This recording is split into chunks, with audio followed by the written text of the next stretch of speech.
believe we're live. Welcome, ladies and gentlemen, to No More Heroes Desperate Struggle.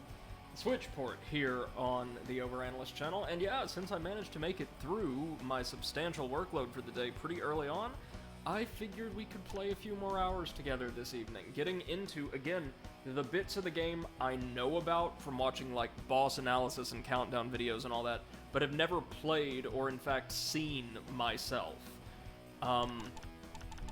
So I'm very, very excited. I want to say the next stage, this stage, is the last one I played in its entirety myself before my Wii started giving me issues and kind of didn't work more often than not, which forced me to abandon the one playthrough I had running years and years ago. So I'm really excited. Also, super excited to say that we will never have to pay for any kind of upgrades to our weapons from here on out.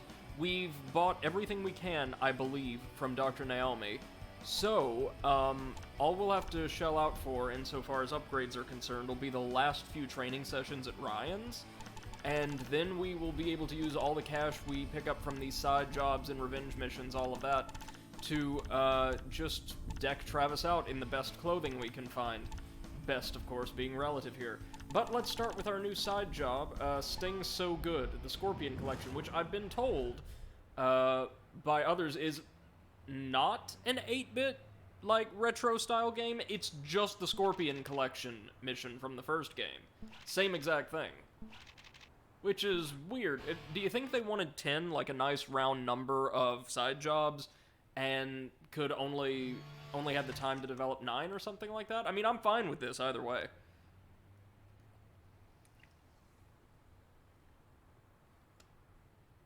Got Travis all decked out properly. Love it.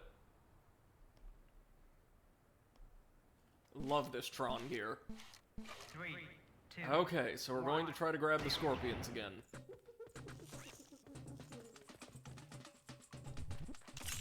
There we go. Gotcha. Good. Okay, so that one actually attacked us. That's new. Something else I learned, since, I believe, yesterday's stream. This game does have a quick step function. Jesus Christ. Okay, so we're going to have to, like, sneak up behind these guys, I would imagine. But this game does have a... Hey, now.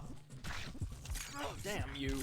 Does have a, standard, quick step function, just like the first game did. But, hardly, ever have we been able to use it successfully. So we're going to have to learn... Oh, no. Oh, no, are we dead? Are we dead? I think we're dead. Damn it. We'll try again. Whatever. But...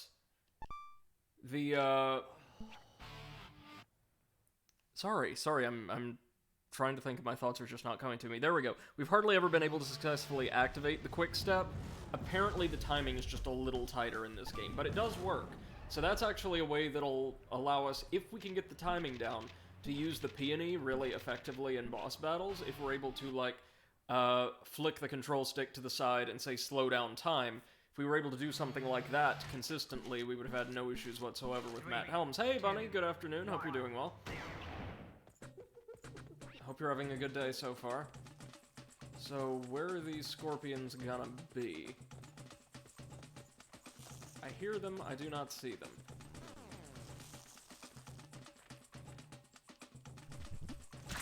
Oh, so they are going to sting us if we approach them from the front or sides. But run away if we approach them from behind. That's kind of the sense I'm getting. We'll grab this one. Gotcha. Then, go pick up an antidote. Just in time. I saw there's some, like, silver scorpion that's worth 10k or something like that. Let's keep our eyes peeled for it. Where are the blighters? Here we go.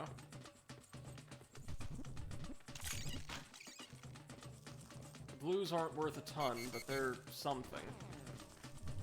There we go, just gotta grab them from behind. That's pretty easy. Gotcha.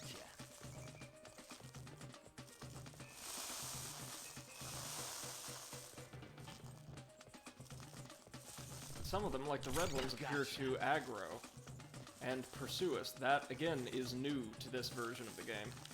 Gotcha.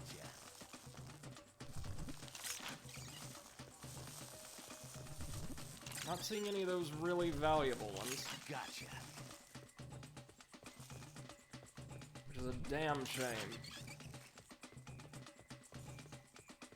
Perhaps there's like only one throughout the entire wasteland.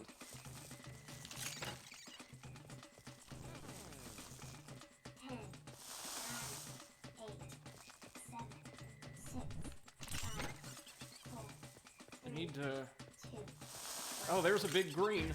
Got it.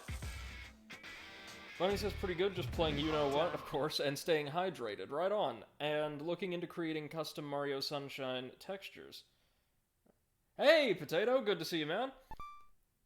Oh, let me know if you would like to join for commentary in Discord, and I'll start streaming. In fact, just in case you and or Seth have the time, might as well throw it up right now. Glad to see you, man. Hope you've been doing well.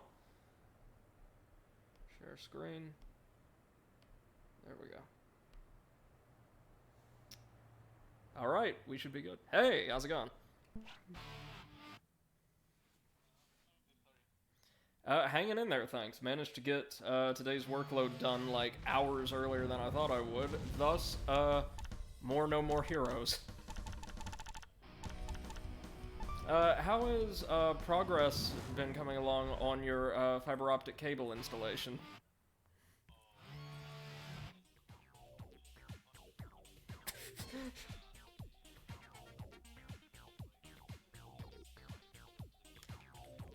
Mm-hmm.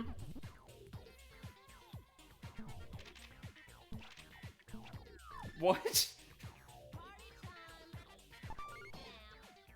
So... Yeah, I was about to say, at this rate...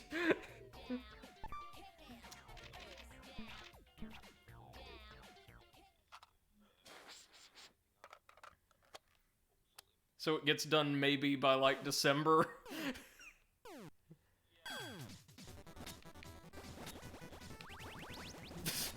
Bunny says, Potato, why do you do this? And, oh god, Bunny's not hearing anyone else? Oh dear. One moment. I will have to take care of this little training session and see if we can't fix that. That is very weird. Oh, I know what the problem is. I know what the problem is. Hold on. Just let me finish this boilerplate training minigame. Yay, okay, we have slightly more stamina. There we go. Okay, Potato, can you try saying something? Something? Yeah, perfect. There we go. You should be able to hear him now. Sorry about that. Thanks for letting us know. Don't worry, buddy. nothing of value was lost. Oh, no, man, I love co-commentary. Glad to have you. But no, Bunny asked earlier, Potato, why do you do this? Oh, 'cause it's fun? Yeah, I was about to say, you know why. Yeah, you know why. You know damn well why. Right, so let's train our stamina with weird hitboxes and the offensive stereotype, and then leave this gym for a good half hour at least.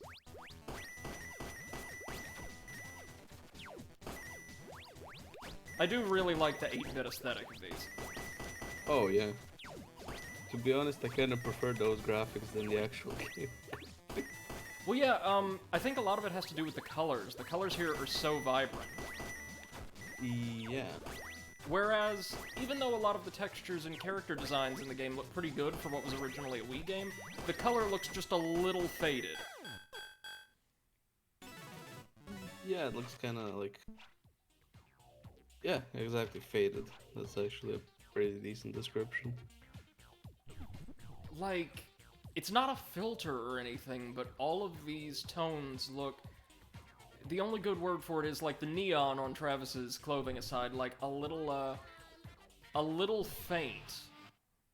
Depressing? No, like, almost if...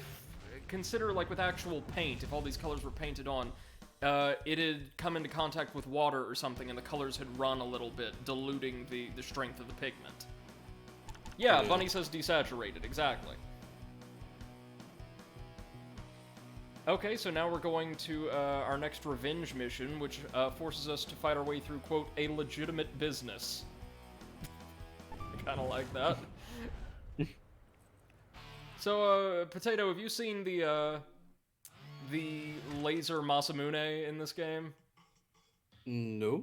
The sword that gets longer, the higher our ecstasy, basically our super move gauge is?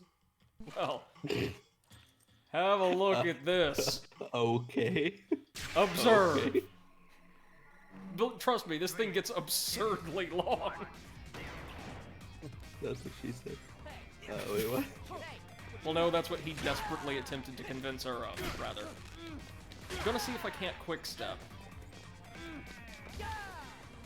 God, the fact that the blade just sometimes stays where, like, the handle isn't. Oh, yeah. Oh, there it is! Dig it!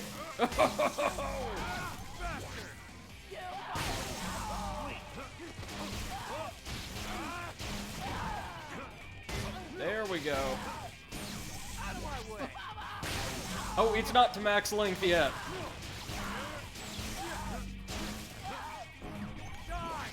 Now it should be.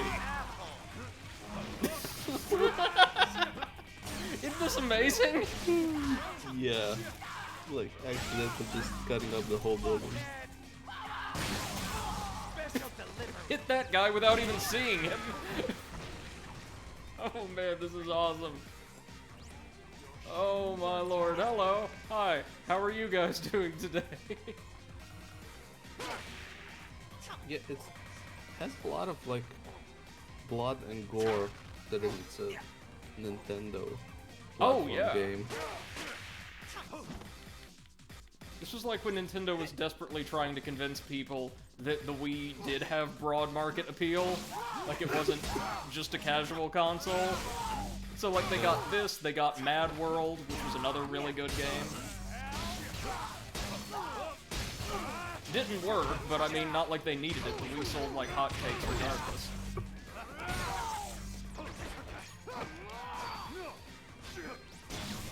Oh, here we go. Kill two of them in one strike, and see if we can... Oh, shoot. Okay, so quick stepping is possible in this game. I'm just very bad at it, so we're not gonna do it. That's how Twitch works, right? I don't like it, I don't have to do it. Suplex! Why would you have to when you have a long-ass blade that can just cut everything? Because if you successfully quick step, time temporarily slows and you're able to get in a significant number of effectively free hits. Oh. In the first game, it was very easy to do. Here, for whatever reason, it's considerably tighter than the timing. Oh, you've got a beam katana. That's a first for this game. Okay, sir. Okay, mine's longer, but I mean, you know, we're not keeping track.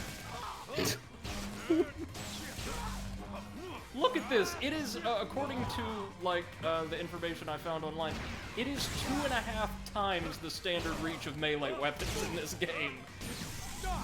Jeez. Bunny says, but yeah, just found out today that you can change textures of games on Dolphin, which is, I think, a GameCube emulator. So I'll probably end up messing around with all sorts of different things to make a bunch of custom textures for Mario Sunshine. Does that include, like, a star skin for the shines? Because it's the thing we need. Oh my god. Bunny, are you playing on an emulator?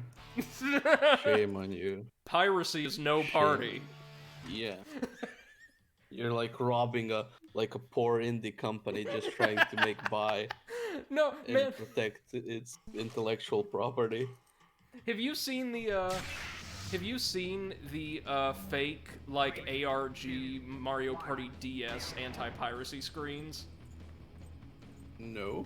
They're amazing! So there's all these videos you can find online of supposed anti-piracy screens from Nintendo games that just divert all of these games into, like, existential dread or, like, outright psychological horror. Like, pirates being thrown into mini-games against horrific-looking bosses they can't win against. The DS automatically searching for a network to connect itself to Wi-Fi and broadcast a confession to the authorities. All sorts of ridiculous stuff. It's beautiful. Okay, so it's the gunman in the back who's our target there. Oh, no, you don't. Don't you grab me. No, no, no, no, no. Oh, my sword. Oh, no. Okay, so they've all got machine guns. That could be kind of problematic.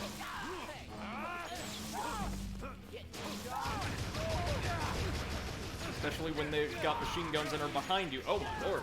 Okay, this is legitimately kind of challenging. First standard encounter that's been so in the whole game. So wait, you have to finish in 4 minutes? Yeah. We just have to kill our one target in 4 minutes, but I kind of want to clear everybody else out too, because look at this sword. Why would you not want to use it as much as you possibly could? Yeah, I do believe at max length it's technically a range weapon. Yeah. It's like, I don't know, have you ever played or seen Asura's Wrath? No. Well, one boss in that game has a sword so long that it's used to impale the entire moon. And yeah, this reminds me of that weapon, Argus's Blade. Where are the frigging gunmen? And also, why can I not block their rounds? Usually you can with a beam katana. That is very strange.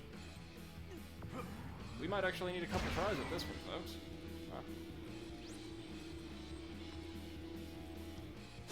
Behold the power of the compensator.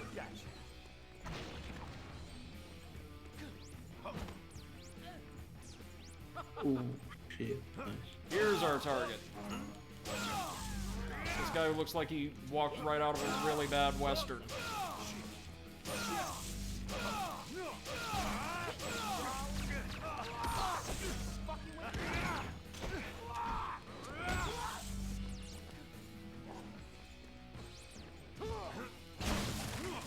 Oh, well, there's a gift.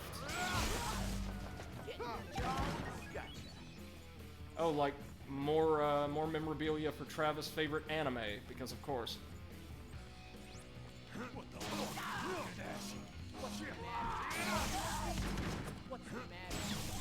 There we go. There we go. That's how it's supposed to go. And sorry, I will get caught up on chat in just a minute. This is a little tricky by No More Heroes standards, honestly.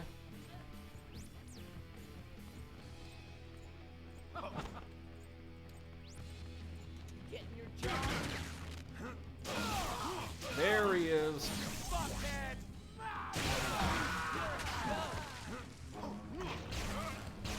Oh, he's down already. Wow, getting caught by that finisher we executed on somebody else really did the job.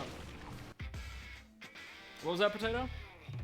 Oh, I thought you were gonna die. It looked really close. Oh yeah, no, it was. That was awful. So far, thankfully, I think we've only died once, and that was to the inhuman serial killer from the last stream. Bunny says, I own the game legitimately. I know, we know. And I love the piracy screens, genuinely love them. Me too, some of them are very creative. And Bunny says, keep in mind I'm not making a ROM hack, I'm changing out textures or making a texture pack. So not much will change except for the appearance of the model scene. I mean, there's a difference between textures and models. Textures go on the models. Oh, I know. I've been looking into making a proper ROM hack, though. A lot of steps and effort, but I may try it. Don't think anyone would play it if I made one, though? Oh, no. The Mario ROM hacking community is very, very active. People can't get enough of them. But, I don't know, Potato, have people made a lot of ROM hacks of, like, Galaxy or Sunshine? I know there's quite a few for 64. I don't know, I'm not really into, like, Nintendo ROM emulator thingies, so I wouldn't know. But, like, making game mods is... Usually people do it just because they want to see something in a game, not because they want other people to play it that much. Yeah. And then sometimes it just becomes so fucking popular that then you're doing it for other people. Indeed. No, you just do it for yourself. Plus, if it's something you're interested in, it could be a stepping stone into a career of like game designer. Very true. And oh my god, look at this gorgeous outfit we can buy. Look at this tone of violet. Oh man.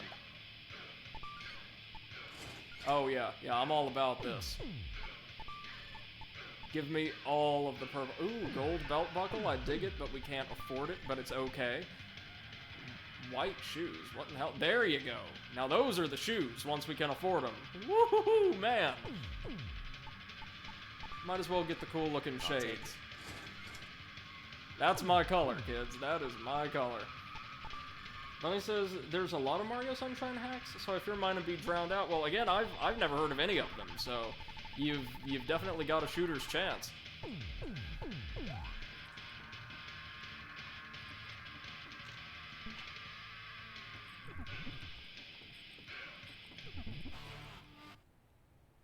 Now that we look exactly like the kind of guy who would brag to you for hours on end about his awesome lightsaber he's got in his apartment, let's head on to the next stage. The UAA office, for our briefing, not for the stage itself. Okay, so there's at least one hack, and it's called Super Luigi Sunshine, where somebody replaced Luigi's model with Mario's model with Luigi. So it's automatically a better version of the game. Is that personal?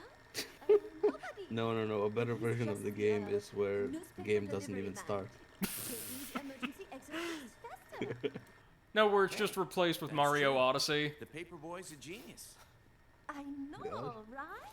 Anyway, let's Or a talk copy about of the Dark rules Souls for your 2 or next something. Rules? Something's changed? Yes, the association I think resorts to maybe I seasonal should make activity one and just like activities replace or the when there title are screen too with many strong Super Mario fighters, or Starlight, sometimes and when anywhere you where just it get mentions bored. shines, it's just stars. It's just a 3D Battle Royale. exploration-based platformer set Battle in Royale. Sonic 1 Starlight Zone. A fight to the death with Isn't that what it was called? Like just Starlight, the If you 5th? win, you'll jump to the area? I top think rank. so. Damn, that's a twisted way to Oh, do so things. yeah, we're about to You participate in a agents are battle becoming as royale fucked up as the killers you for wreck. rank 10. We're going to Oh, jump we've up the always ranks been again. Fucked up, as you say. We just wear nicer clothes. And the boss up is not at assassins all working what you would with fucked up expect. agents. And I really like this one. Doesn't get any better than this. Will you be the last? Bunny man says you're right, and standing? it'd be fun to make a hack. Still a lot of No effort, doubt. but definitely I'll something kill I'd be them all willing in to do if I had a flash. plan going into it. Plans are the quintessence of video game design. Trust me. And Super Mario Sunburn is the most popular Sunshine mod, or hack. Admittedly, that's a pretty clever name. Yeah. Okay, so for our Battle Royale, we're heading to Destroy Stadium.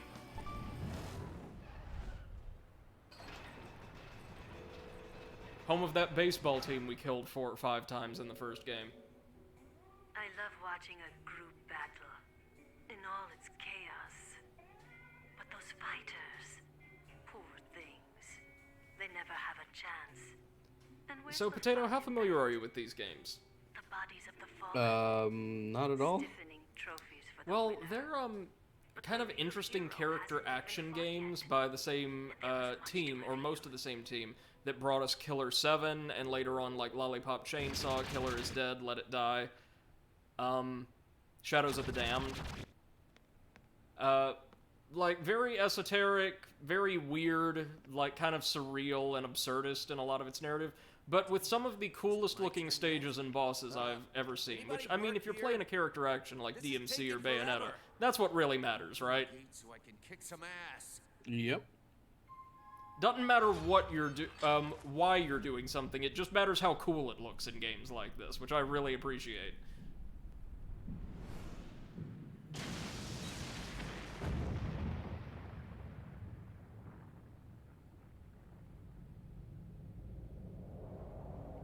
Yeah, baby, it's back. So this is a boss that was killed on screen, like in a cutscene, instead of with an actual boss fight in the first game. Okay. And he's back, this time without his creator. It's just the earthquake generator, Dr. Let Shake. And we actually get to fight him this time. Wait a second. It's just... Oh yeah.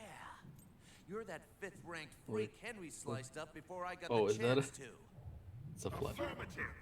After near-fatal decimation, I had no choice but to take this modified form.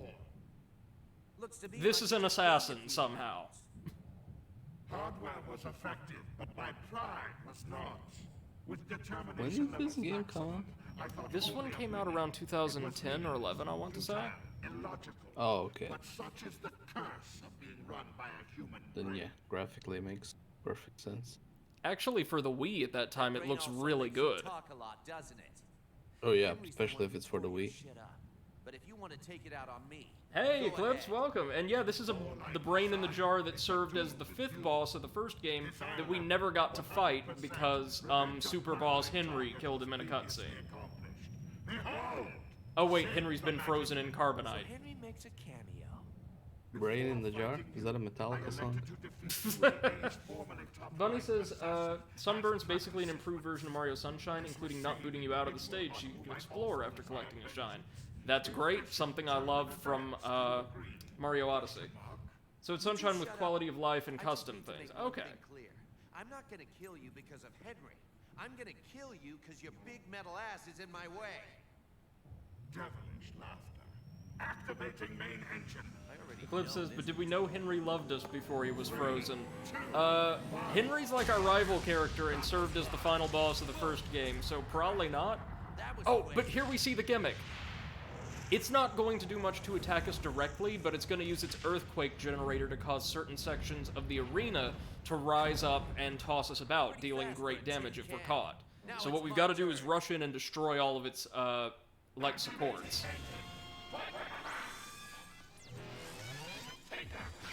Does it like telegraph which ones are gonna go up? I think so, yes. Those that aren't shaking are safe. Oh, Or no, we're not attacking the... Oh, jeez. We're not attacking the supports, my bad. We're actually attacking Dr. Let's Shake itself, like the main body. It's got a pretty cool design, I have to say. yeah. Let's see if the peony will do any good.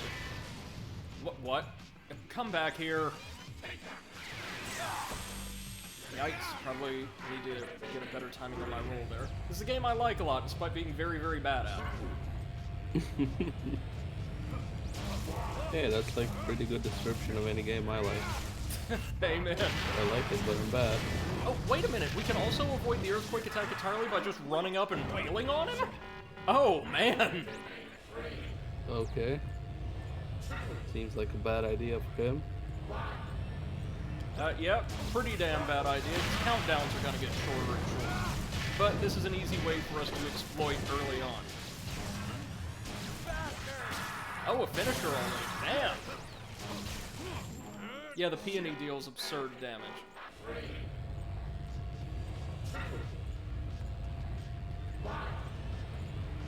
Look at that length.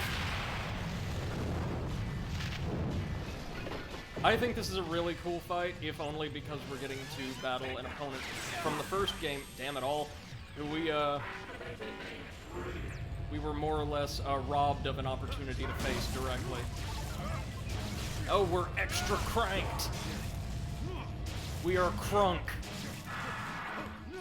Oh, I actually managed to stop him from firing that time. So it seems like he's only got 3 attacks: the earthquake generator, this laser that I can never dodge. Oh, there we go. And a pretty weak melee attack.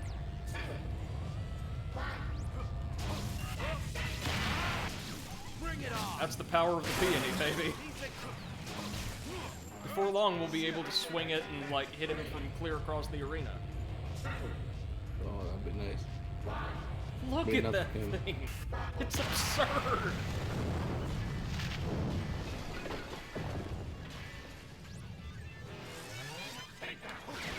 There we I go. think I could have made it. Oh yeah, probably. Oh, there's the melee attack.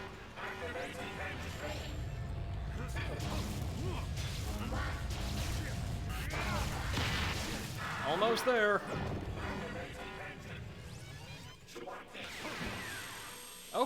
Okay, there is an audio cue before it fires the laser.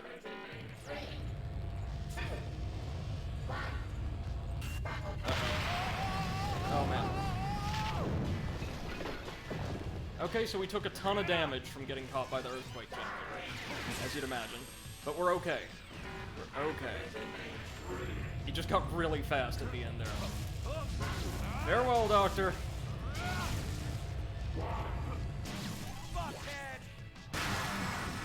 And he's down. At least we finally got to Like fight. he's gonna need a doctor. Hey. Oh wait. Of course we've got to perform a QTE finisher because this was 2011. Oh god. Bunny says there's also a hack that I'm currently being begged to play. No, I'm not kidding, and it's getting annoying. Called Super Mario Pipework, where all the areas and everything are fully custom. Custom areas or stages in hacks are always really appealing to me. And I'll probably play it at some point, but I hate it being shoved in my face. Oh. She hates you hate Mario Sunshine being shoved in your face? I know. Oh! Hey, look! It's one of our favorite characters from the first Master. game. It's The been a third long ranking time. boss, or 8th ranking boss, Shinobu. How did... Wait, what did you say? Did you call me master? I don't have time for apprentices. You have any idea how This much pro introduces wrestling is one of my backlogged on favorite things VCR? about this game. I came to tell you I got that. And yes, secret Travis information. doesn't have You time should to be train happy. apprentices because he's too busy watching, didn't like, even know you VCR recorded listening? pro wrestling. I'm not your master. My only desire was to become strong like you. Look at Henry. So I trained hard, and I fought to become the champion of Asia. Here's my belt. No way. She's You now, won this? I think, the wrestling pretty champion of badass. Asia. I was told Sure. the competition was heating up in Santa Destroy, and my master was overburdened. Shinobu's incredible. Overburdened? Who She's told you one of the that? hardest bosses in the first game and Sylvia. lightning She fast. said I should come back and help you. What? Who's that bitch think she is? My nanny? Listen up, Shinobu.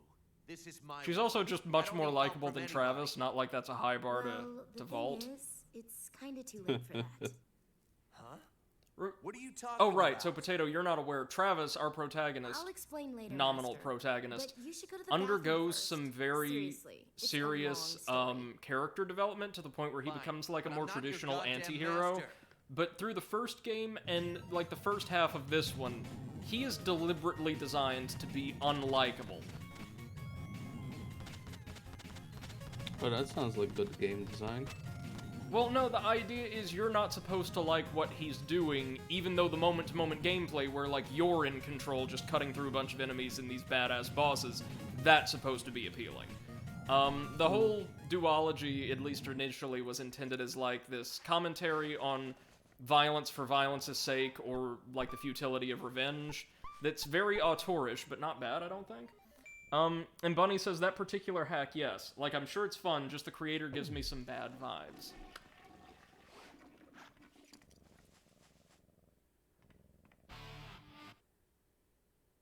Yeah, Bunny, I can understand that. Like, there's Sorry for this girl that just interrupting keeps your talking time about abroad, Super Mario but Sunshine, will and you yeah, it can drive be for Travis? kind of too much. Sure. Just kidding. I'm eager to kill, so hurry with the details. Straight to the point. I like that. Can you handle 2 of our top 10? Oh, I was wondering why please she's do. like shaking, That's like she nothing. has a Why don't I just take them seizure. all? You No, have she's just on one of those, like, mail-order weight loss But machines. not overconfident. As seen Unlike on you, TV. I can see myself objectively. creepy So, little here's the girl. cool bit. Don't For the forget next your 2 promise. stages, we get to play as Double-crossing Shinobu, me who has her and own, your like, death. set of mechanics and Cannot kill moveset. me, silly. You're not worth the stain on She's my also blade. really, really good. But my Wii started acting up and like couldn't let me reliably play games halfway through this stage, her first stage, so I didn't get to fight either of her bosses. They're really, really good.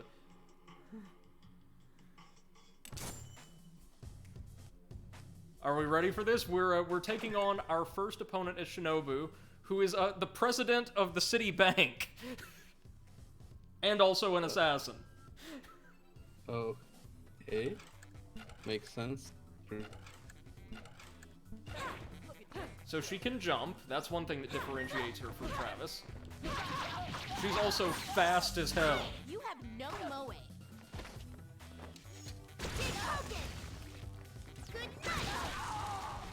So instead of charging her katana, seeing as hers is more traditional, she sharpens it with a whetstone.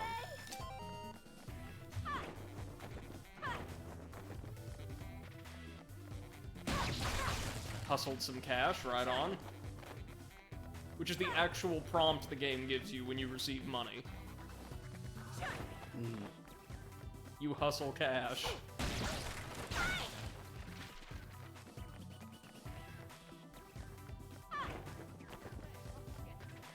This is an incredibly, like, desolate bank.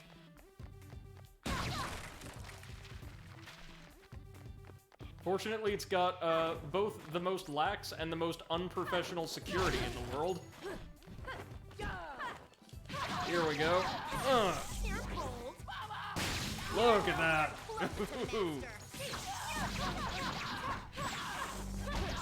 Just mash buttons to Shinobu and you win. I love it. So what are you playing presently, like, in your free time, Potato? Not much, as I'm limited by my internet. I did play a little Diablo 3 the last few days, and I'm sort of like nearing the end of the Red Dead Redemption 2 campaign. How is Red Dead Redemption 2? Do you think it lives up to its reputation on the whole? Oh, it's a great game. Better than the first? I gotta be honest with you, I have not played the first one. It was a PS3 game, so Yeah. I did not, like, that's the only PlayStation I haven't bought. Given, like, how pricey it was at the very beginning, that's totally understandable. I didn't have one for years. Oh, Eclipse asks, how is everyone today, by the way? I'm doing quite well, thank you for asking. Yeah, same. And yourself, It's sir? not even... it's not even the price of the console, it was just that there was, like, almost no exclusives that would, like, oh yeah, I gotta have this. There's Yeah, a couple of good ones, but not like there's so many that I just have to buy. like, neither of the really big consoles, Xbox or PlayStation, had great exclusives for, like, the first half of that generation. Yeah. There was, like, a lot of experimental stuff, like, I'm thinking, what was it, Lair on the PlayStation 3? Like, the game where you control a dragon with the 6-axis? Or just basically glorified tech demos for the graphics. Oh yeah, I mean, like, PS2 to PS3 was an amazing, like, generational leap. Even though making games for the PlayStation 3 was a massive pain in the ass for anyone who wanted to do it. Ooh, yeah. Because it's so completely different from anything else people have made, like, before on the consoles, and completely different from anything made after the PS3. Because it had some crazy ass, like, CPU things. Yeah. Where it had almost like 2 CPUs, where one would be like some sort of assistance or something, and like optimizing it perfectly was a near impossible job. And if you didn't do it right, it could like affect the performance. And I just know that nobody really liked making PlayStation games at the time. Yeah, no, and relatively speaking, the 360, by the standards of the time, was extremely easy to work with, right? Yeah, because I don't think there's much difference between like stuff you have to make for if you're making a game for the Xbox or if you're making a PC game. Right, right. Obviously, since Microsoft. Yeah. Okay, it'd be really nice if I could dodge that game, thank you.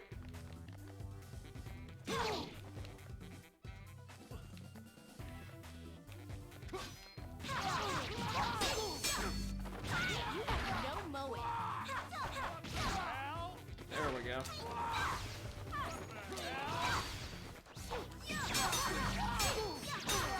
So as you can see, even against lieutenants like this, Shinobu's really, really powerful.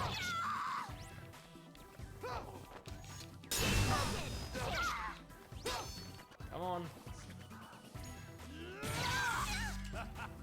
What do you have to do to successfully get quick step? I'm not. Certainly wasn't as difficult in the first game. Eclipse says, I'm doing a Minecraft build of a dragon and the tutorial is just, ugh. Is it like a fan-made tutorial, or? And the CPU was split in two, and a lot of games had issues with that, so they only used half the CPU, and it failed miserably. Oh, that's right, yeah. You know, despite all that, though, the PS3, once people finally figured out how to use it, was a really good home console. Oh yeah, it was a pretty decent one. It's not as good as the PS4, mind you, like, I mean, overall, like, as far as accessibility, pricing, marketing, all of that, or the PS2, but I think the PS3, on the whole, had a more successful career relative to where the company was at the time than the original did, by just a smidge. Okay, dig this. Oh, man. I mean, it had the, like, thing where it could play both I know it could play PS2 games, if I'm not mistaken, but it couldn't really play, it could play PS1 games, right? It could play PS1 games, and, I think only a certain model, like the original, could play some PS2 games. Oh yeah, that's true. The fat ones. Yes, the expensive as all hell ones. Yeah. Eclipse says fan-made, yeah, it's a cool build, but the tutorial has some terrible angles, and Bethesda had such issues with it, what do they not? And they took a year to release Skyrim's DLC after Xbox and PC was already out. That wait was awful. Yeah, and the original release of Skyrim played like shit. It was a Bethesda game. Yeah. I mean by Bethesda standards. Oh, yeah, that's also true.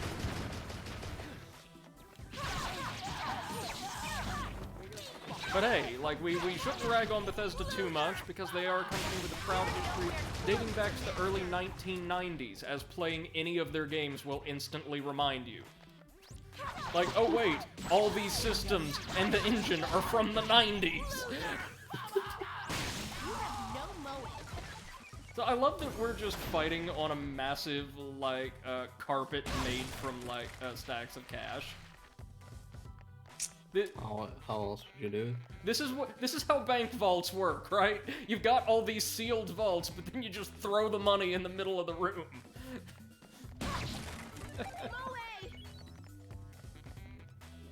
It's a really swanky looking stage, though, isn't it? Yeah.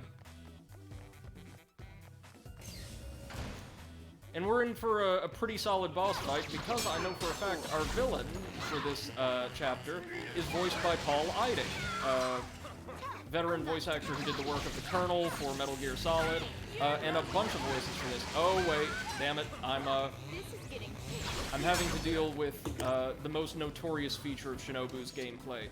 To, like, offset her ludicrous speed, she, like, stops and performs a taunt after every, combo, which, in the case of these guys, leads her wide open.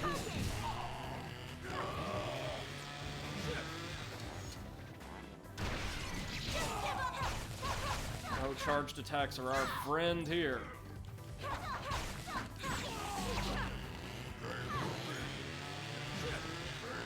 What bank employs several, like, chainsaw-wielding security managers? Eclipse says maybe they're so rich that's the spare change they lost down the couch. I mean, maybe. I know, as you would expect, the theme for our boss is just, like, ridiculous luxury and wealth. Oh man, time for some No More Heroes platforming. Man, Potato, don't you just love platforming in games that aren't based around platforming? Oh yeah, especially... What was that? Hello, Potato? You there?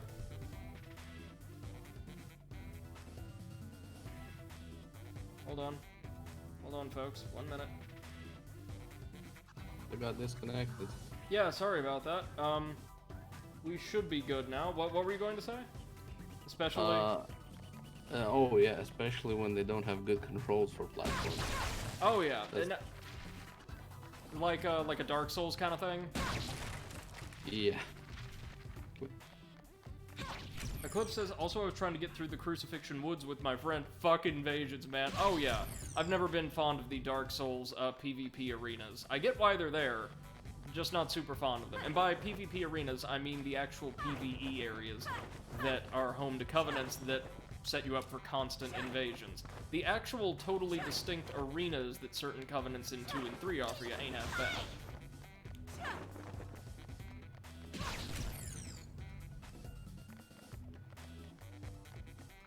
Now, you know, back in the 90s, though, like when 3D platformers were first becoming a thing, we had a spate of platformers with terrible platforming controls. That's also true. That's kind of unforgivable. You can forgive a game for having platforming like parts with terrible platforming controls, but you can't really forgive a platformer with terrible platform controls.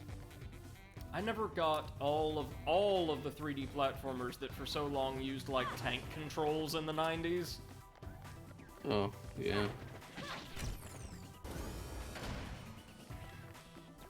You ever play any of those, like Croc or Rascal or any of those? Am I here? Yeah, you're here. Yeah, I keep getting disconnected. I think my internet's gone. Shit. I was about to say, wait, it was there in the first place? Eclipse says, we have a thing where if the guy bows, the Phantom goes first, then the host.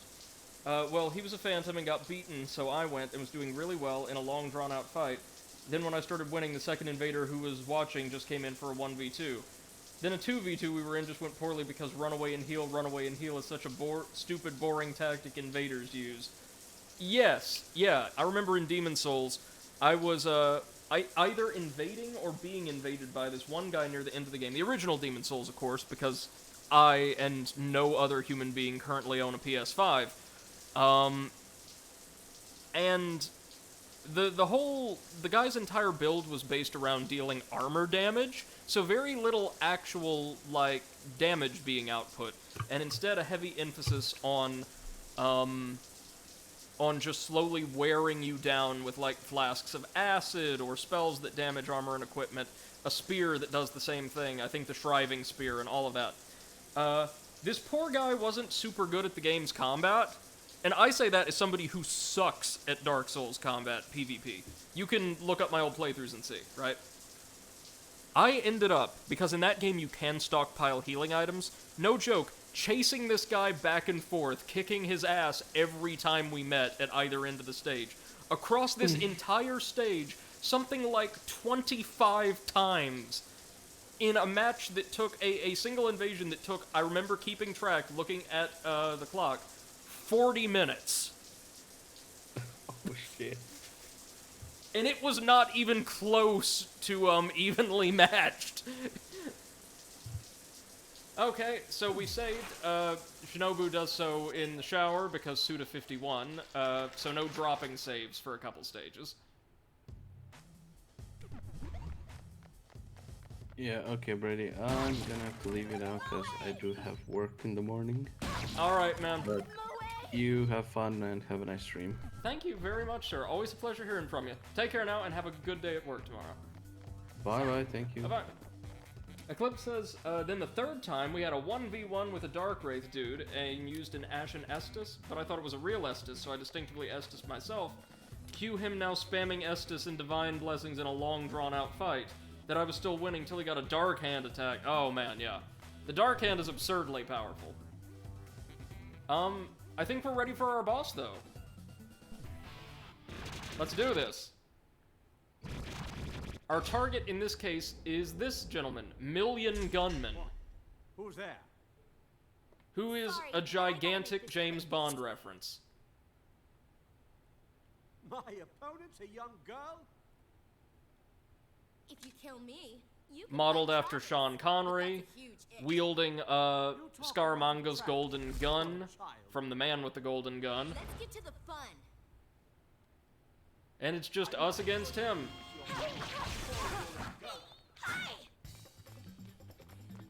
He's not super strong, but he is going to be using a series of lifts to constantly run from us and maintain relative height advantage, unless we can platform our way up to him. And his golden gun fires golden coins. I love it. Do you love money like I do?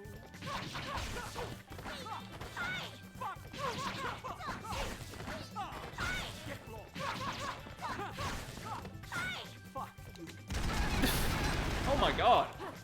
I'm not. Get.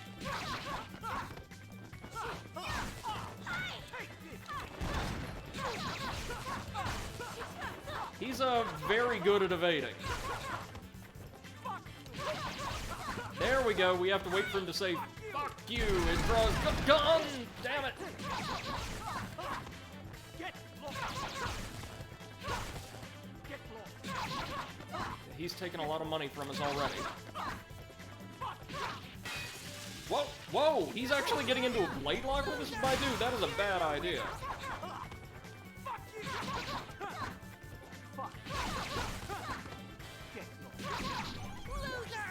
Okay, this isn't too bad. We're getting him.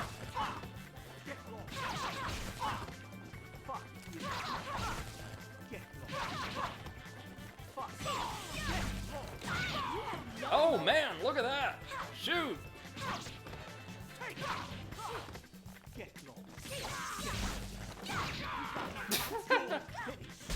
Oh my god! That's a brutal looking melee attack.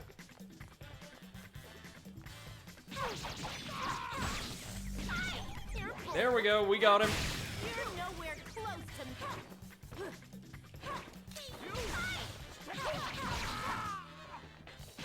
Oh, friends, we got him. He's running. He's running. Good.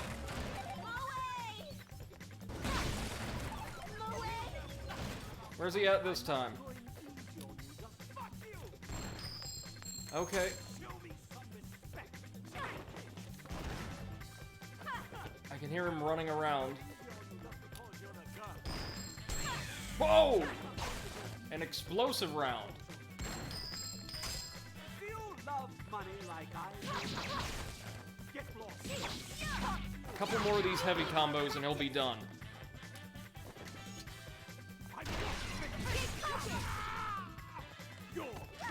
Oh, shoot. That kind of hurt. Where'd he go?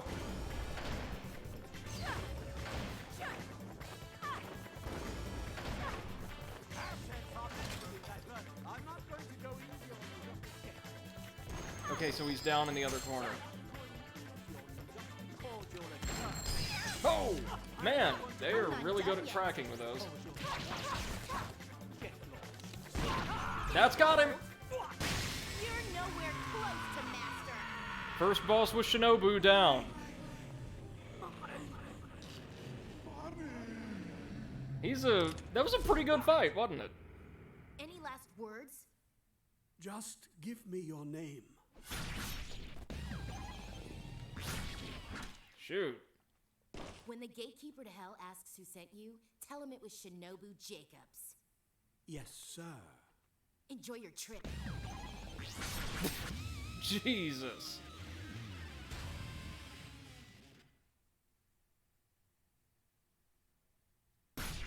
Now that fight was simple, On but to the next one. really not too bad at all. And we get a lovely little sprite of Shinobu, I dig it. Eclipse says the first invasion we had, though, so we really had 4. The dude was super chill, we 1v1'd him, he absolutely rinsed us, and I was Phantom. But in a rare moment before fighting, he dropped my friend an Ember to replace the one he was gonna lose by losing. I think the dude was genuinely impressed that we stepped back and didn't bum rush him. Yeah, no, that's very, very kind, very genial, I think. Good on him, and thank you, Eclipse. Yeah, I like that fight. He didn't have just an absurd amount of, attacks or anything like that. Very few of these bosses are super mechanically complex, but he required us to actually make use of everything we had learned through playing as Shinobu, especially her platforming capabilities. So yeah, I'm all about that. Good stuff. And we're immediately thrust into her next stage.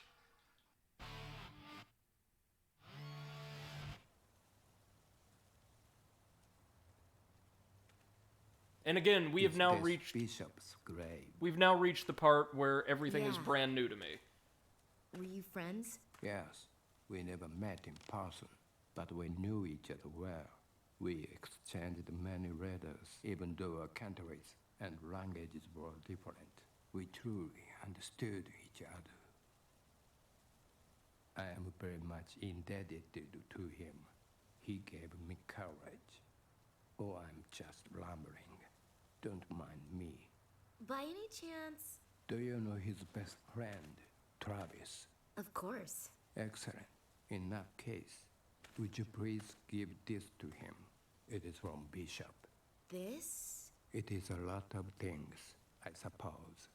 Knowing it is your hands, I can have peace of mind. Well, Eclipse, I'm No. not blind. I do know all of the Lend bosses that incense before are I go. forthcoming. I Thanks. don't know what their fights I are like. promised I've to just deliver seen it their to my designs and a couple of their Please cutscenes. do. But the stages themselves are new to me, and actually doing any of this is going to be completely foreign. Yeah. Shinobu, the next match is ready. But my we've just received Better Travis's than final weapon, and it's the one that was featured really heavily in promotional art. Can't wait to see how they play. Is it going to be better than Peony? One can only hope.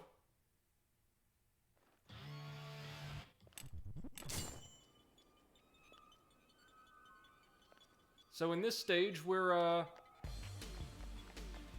where exactly are we? I'm not sure. Looks like a disused industrial yard? Okay, let's see what the new Mafia has for us this time.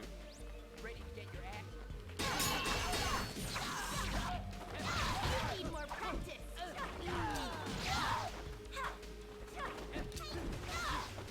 There we go.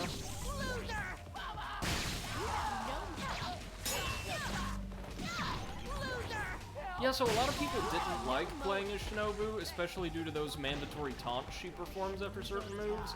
But I actually really like her gameplay. She feels fast, but powerful at the same time, and her relatively short range doesn't seem like a major detriment. Oh my god. So, if we get a perfect parry with her, we get to perform one of her ridiculously powerful shockwave attacks from the first game. I dig it.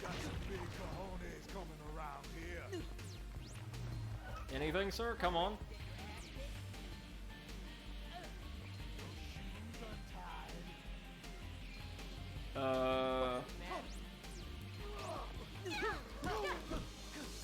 Okay, so they were not interested in being parried, apparently. Or attacking, for that matter. Oh god, we've got a gunman. Never mind. Forget everybody else, we gotta get rid of this guy. There we go, that's one of those shockwaves. Seems like these guys are focused more on holding us down and letting others attack than attacking themselves. The large guys in the mustard-colored shirts. There we go, I love her finisher. Or her finisher executed against prone enemies. And since I'm seeing a red exclamation point on the minimap, that means that this particular stage isn't split into multiple screens or maps. Just once we get to the other side of the industrial yard, we're on to the next boss. Kind of a shame that we're given so little time to spend with Shinobu. I kind of wish that you could unlock a stage replay mode or something like that, where you could choose your playable character and weapon at leisure. Maybe like once you beat the game or something. Because I don't think Shinobu would outright break any of the game's fights, or that any of them specifically require the handful of mechanics unique to Travis. There we go! Ooh, nice!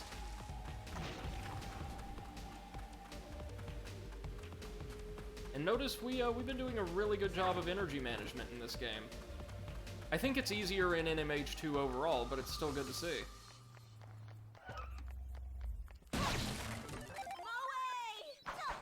Oh, it's one of the katana wielders. Nasty. Well, it's not much of a katana wielder anyway, is it? You're nowhere close to master. So it looks like they're going to send us running all over this yard. You have no moe.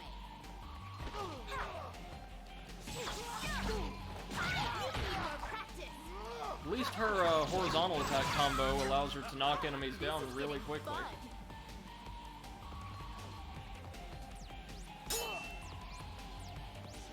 You gonna... There we go. Goodbye. Oh man, I forget how good the parries feel every time. So good. Look at all that treasure up there, why don't you?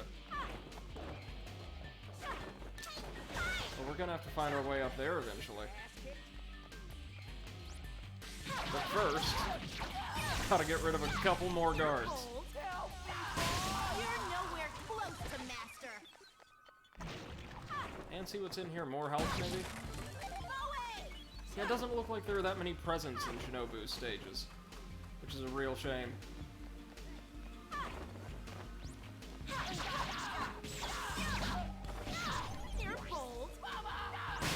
This stage actually seems much easier than the last one so far, right? Hustled some cash, there we go. Whoa, yikes. You could tell that this game's combat was not designed with uneven terrain or significant differences in verticality in mind.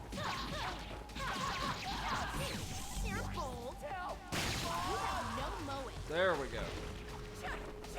Now we need to run over here, right?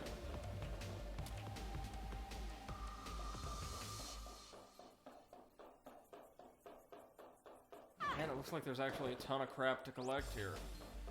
Yo, what's cracking like? Like a ton. Jesus, look at all these chests. Thank God we don't get timing rights on these stages anymore.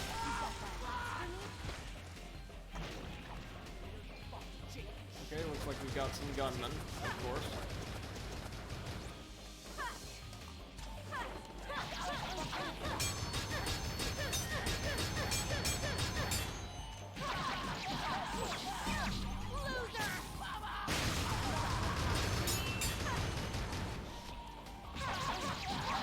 Okay, this guy shouldn't put up too much of a fight on his own, and he does.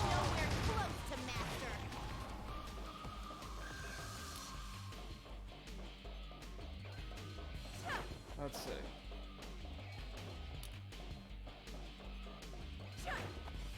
We definitely want to crack open all of these if we can.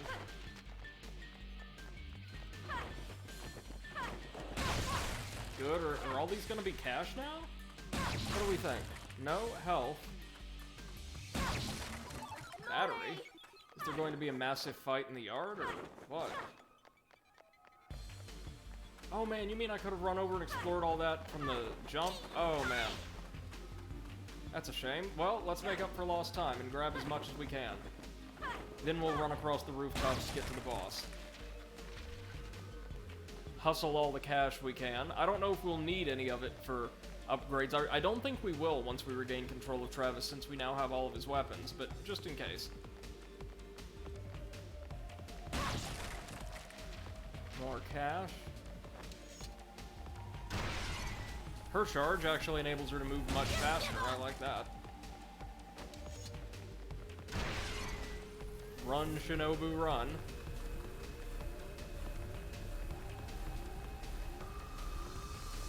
Cash. Yeah, there we go. We'll have to jump from that building over to the little raised wall over there that's lined with 3 or 4 chests. Let's not forget now.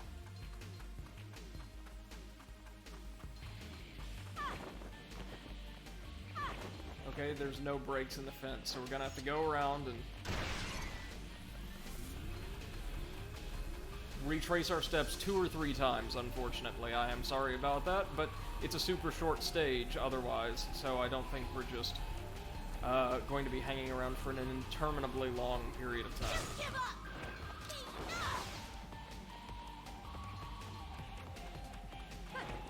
Notice the music that's playing is like, I think just straight up, unaltered one of the tracks from the first game.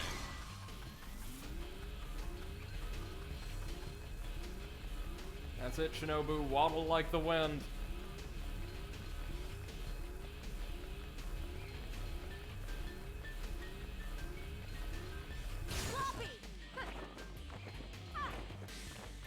She, I believe, is one of a small handful of characters to feature pretty prominently in every single game in the franchise.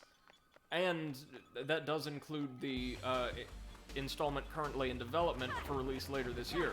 Pretty sure she's coming back, and I hope that's in a playable capacity, because I actually really enjoy this gameplay.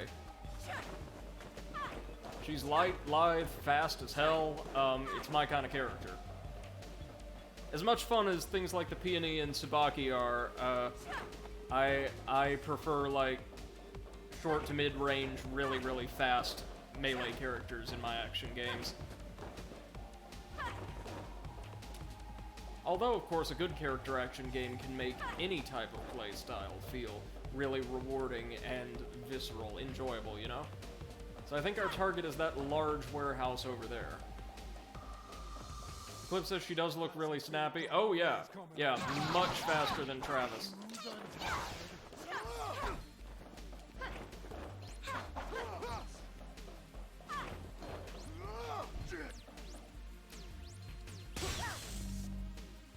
Oh, that just straight up broke our guard. Didn't deal any damage. Oh, we got a quick step that time, because of course we did.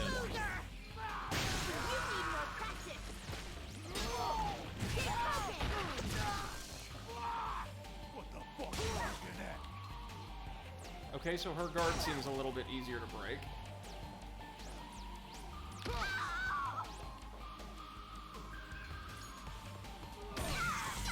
How do quick steps work? Exactly. We've been able to get them all of a couple times. Oh well. Not like it matters. We're doing alright regardless.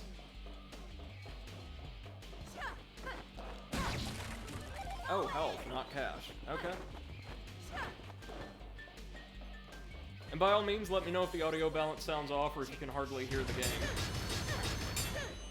We really had to fine-tune the audio balance in the first game throughout more or less the entire playthrough, so if we're having issues, just feel free to speak up and I'll take care of them, or attempt to take care of them, I should say. You're nowhere close to master. What the fuck you look at? Okay. They're cold. There we go, even the elites don't take too much punishment from her. I like that.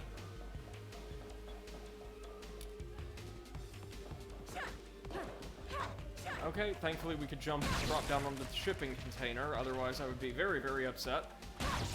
Cash, cash, cash. Oh, not just that, but the way forward. This was the right way to go. Very nice.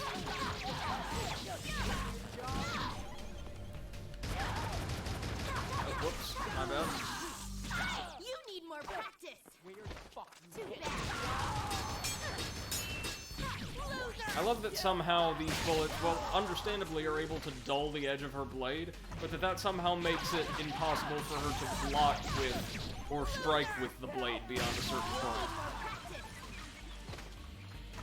The dullness of the blade, that is, not just like, say, more broadly conceive the amount of damage it's taken. So, whatever could the boss of a stage this kind of aesthetically neutral be? Well, I'll tell you this, I certainly wouldn't have been able to guess, had I not possessed the foreknowledge.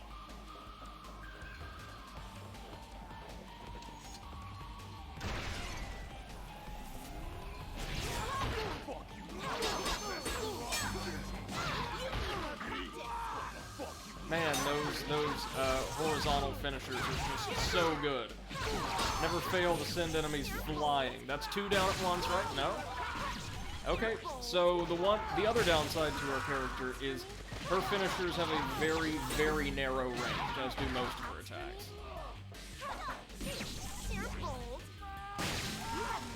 There we go.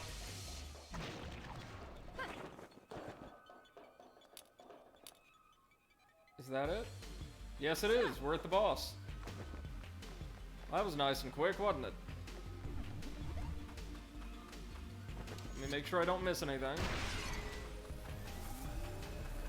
Oh, and sneaky, sneaky. There is something hid around the backside of one of the warehouses. Cash, of course, because I guess the collectibles are just for Travis. Top off our health and our battery.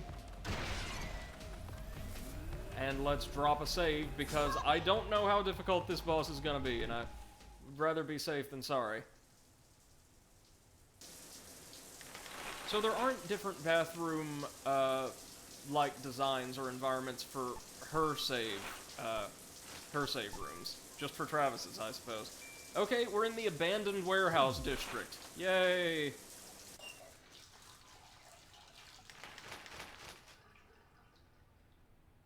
Notice she's always wearing that gauntlet because it contains an artificial hand to replace the one that Travis severed at the end of her fight in the first game.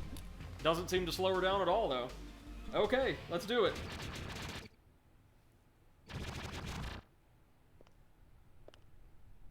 Whoever could be waiting here, whoever could be ranked 8.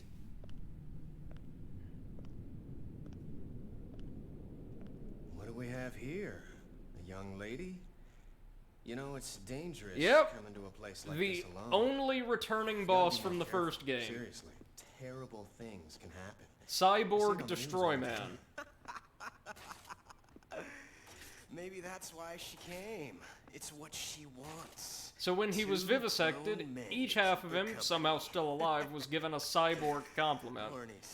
My master's got his hands full, so I'm taking his place. So we're gonna have to fight them both at once, and since they're horrible sadists and sexists, I'm okay with that. You're taking Travis's place?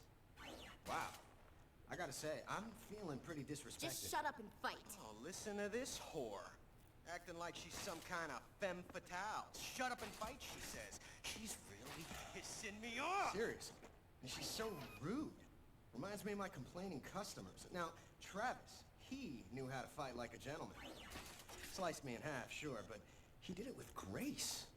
I love the vocal filter. Huh? Yes. You know, let's shake hands. Sportsmanship is paramount to a fair and clean fight. Hurry up and shake! Dirty nympho.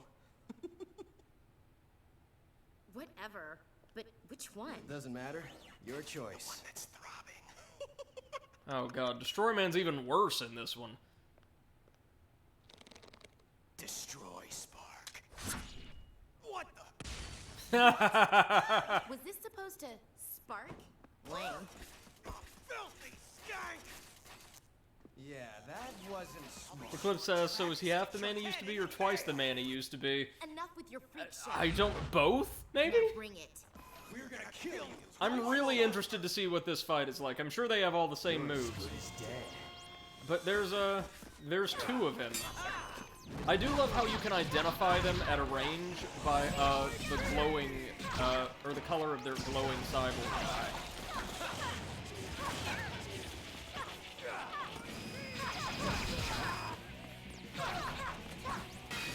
Well, they've got a pretty solid amount of health, I have to say.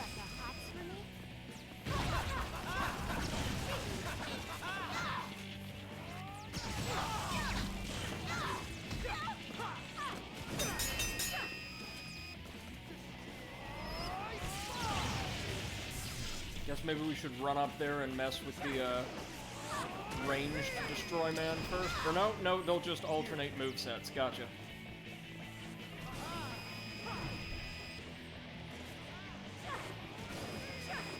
Okay, so we've got to take probably one of them down first. Just focus on whittling one of them down.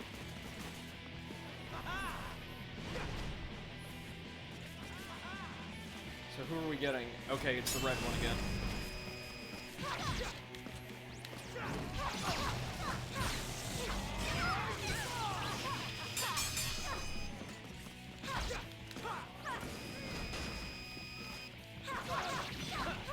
At least the one in the distance is really good about calling his attacks. Oh my god.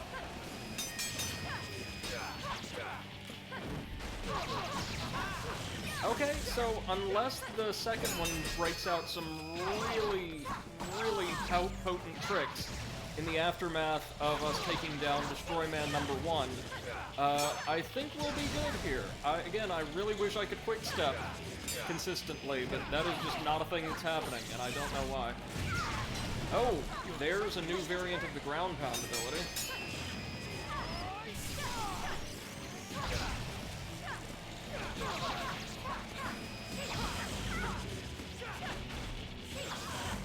Well, the other one's really trying his best to damage us, but his attacks are quite weak. The melee-based moveset is pretty respectable, but oh my god, what are they doing? I'm sorry, is that some kind of crotch-based tractor beam? Oh my god! This is getting fun. Well, wasn't expecting that. Wasn't expecting the projectile to actually be launched at us. My god, so I'm not doing super well at dodging him, but we kind of don't have to because of how weak the ranged attacks are.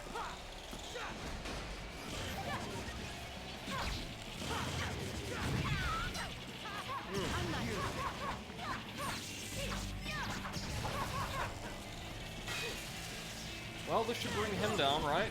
Careful. You have no mowing. Now, as long as he doesn't respawn, I think we're good. Oh no, he's gonna try to resuscitate the other one. Gotta keep him away from his other half's corpse then.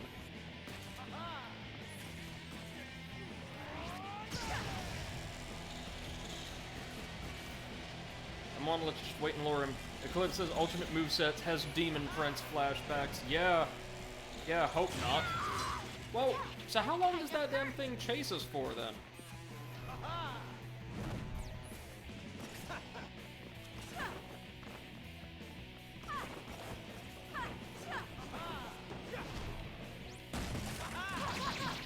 Alright, sucker, come here.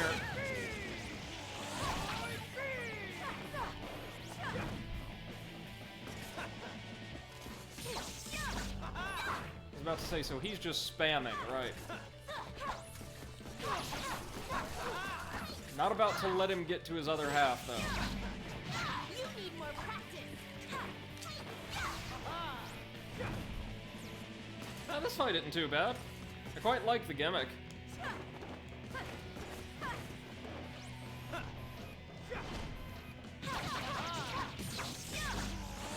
Although he's not exactly the most dedicated to fighting us at the moment, is he?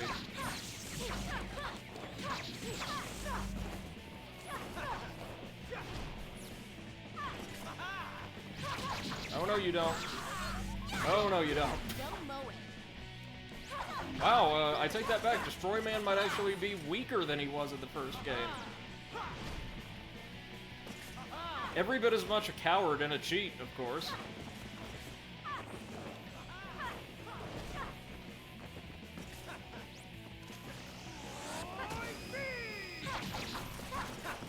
Oh, that was pretty close range to break out that attack. What? Is he not even going to try to revive the other half? Or can he? And was I just misreading his movement cues?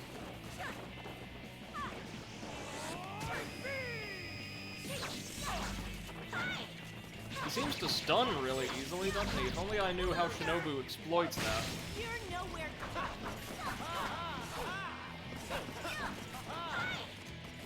He's good at dodging, that's for sure. Oh, there we go. No. No, no, no. Damn it, the other one's back up. But with how much health? Oh, like, next to nothing.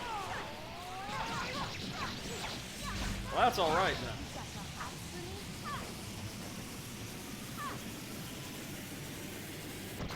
Oh, damn, I tried to roll out of that. Hey, Pot, welcome.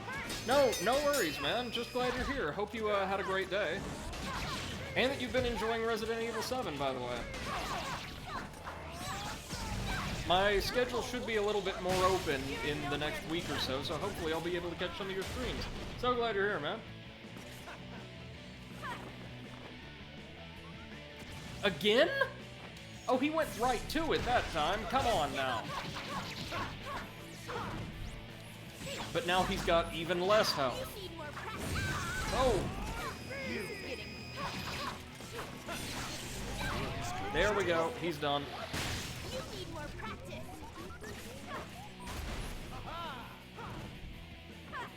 Come on. The blue one's got to have, what, like 1 or 2 more hits on him? There we go. Now, that was a pretty cool fight, I have to say. He certainly had the widest moveset between both bodies that we've seen so far. And unfortunately, that's the last we'll be able to play as Shinobu in this game. A real shame, as I've really enjoyed our time with her. Thank you, Pod. I appreciate that, man.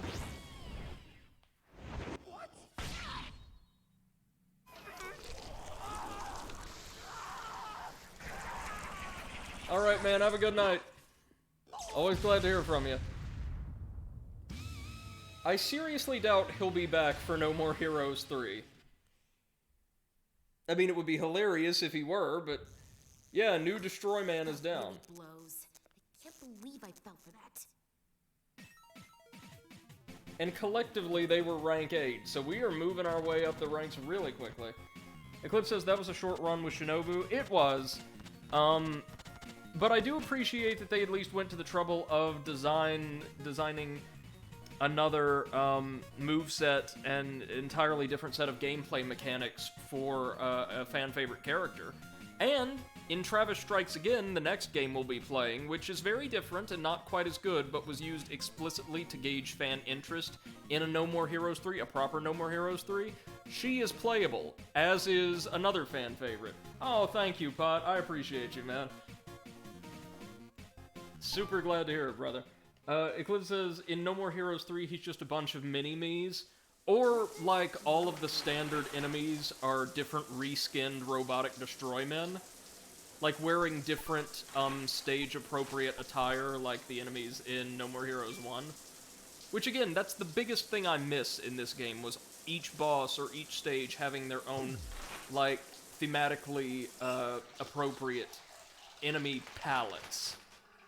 Same enemies, like, mechanically, just looking different in every stage, like the Yakuza, or the military, or what have you. Destroy Man came back? Huh, didn't see that coming. He was an annoying prick, though. I think Destroy Man was actually even easier this time. I can kill more fighters for you. Whatever my master wants. Shinobu's got an uncomfortable relationship with someone who severed her hand. Oh.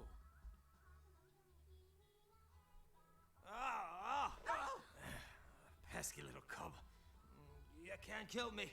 Oh, Henry's not in Carbonite anymore, I suppose. Hey, over here. Huh?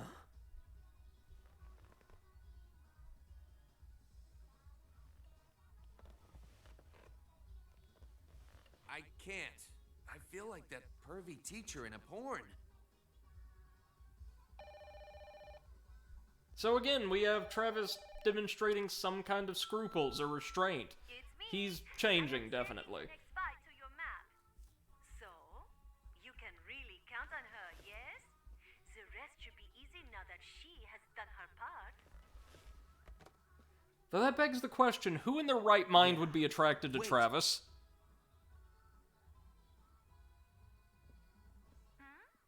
Something wrong? Nah, it's nothing. Like, he's better, but he's still the worst. And yeah, Eclipse says Travis has restraint. What's next? Flat Earthers admit fault? I actually think Travis having restraint is even less likely, but oh!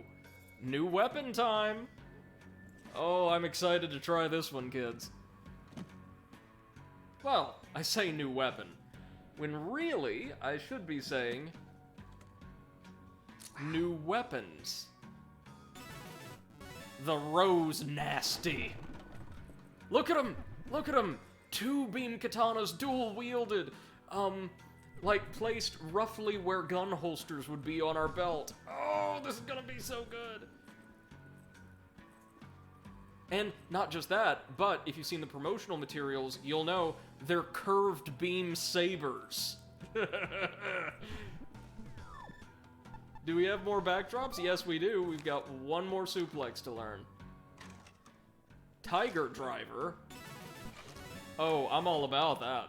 I am all about that, friends.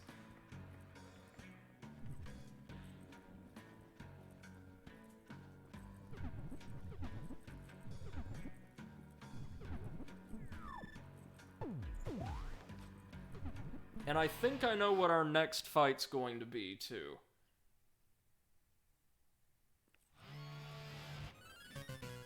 New revenge mission, no new side job. I like that.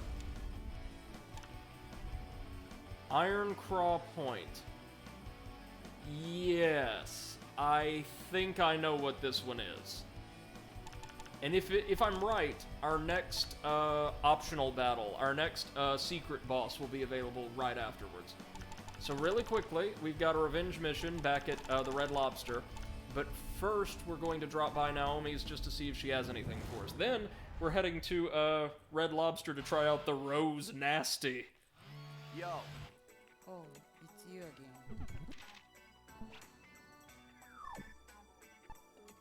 No, again, for some reason it's glitching out and she offers to sell us the same weapons over and over again.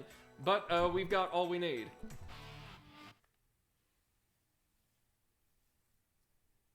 Oh, Shinobu isn't the last time we get to see a totally different moveset and playstyle in this game, though. It's gonna happen one more time.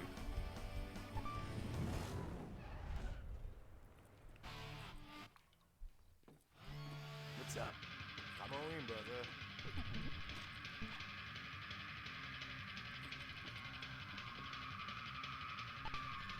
Anything new we could wear? Oh, Shinobu got us a fair amount of money. The homie jacket? Oh god. It's like just a big old puffy, with like a thermal jacket or something.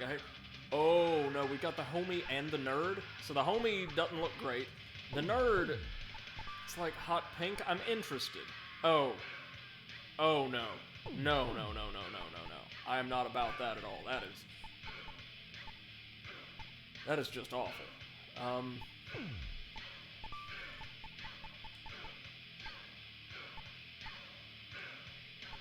We've got to go for, like, the other elements of this gorgeous-looking outfit, right?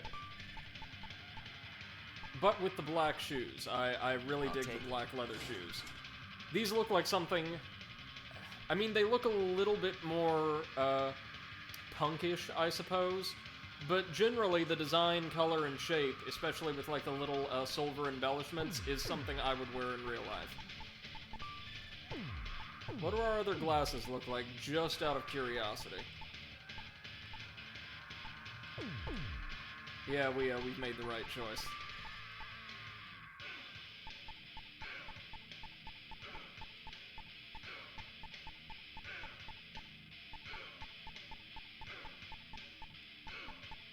I think the shirt we're wearing already might just be the best. Or my favorite of our choices. Or, like, something like that wouldn't look that bad. No, just a straight, like, black with the white graphic looks pretty good.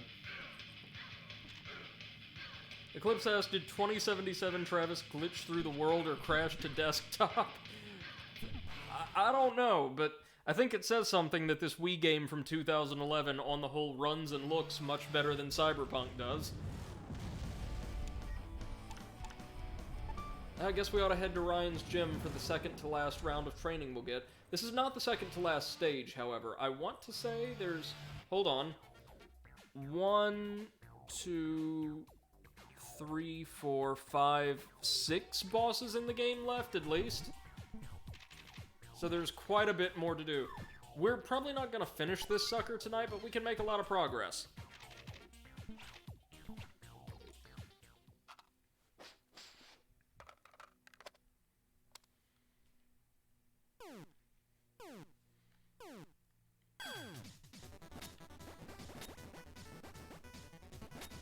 Alright, this might actually be pretty difficult.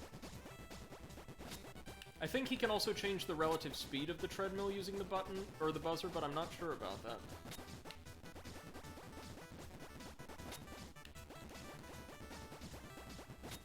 this minigame has never been too bad. It's the other one that gives me fits.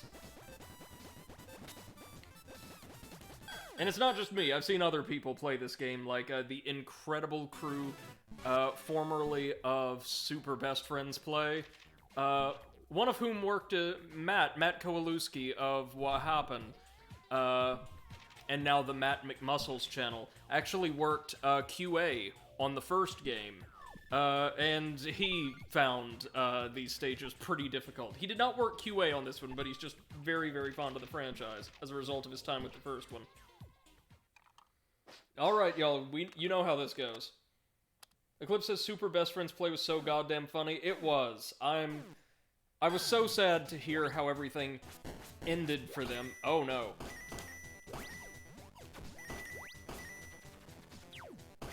But I am glad that they're each doing quite well with their own projects.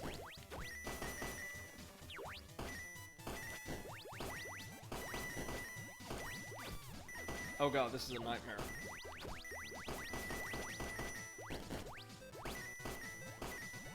No way in hell we pass that.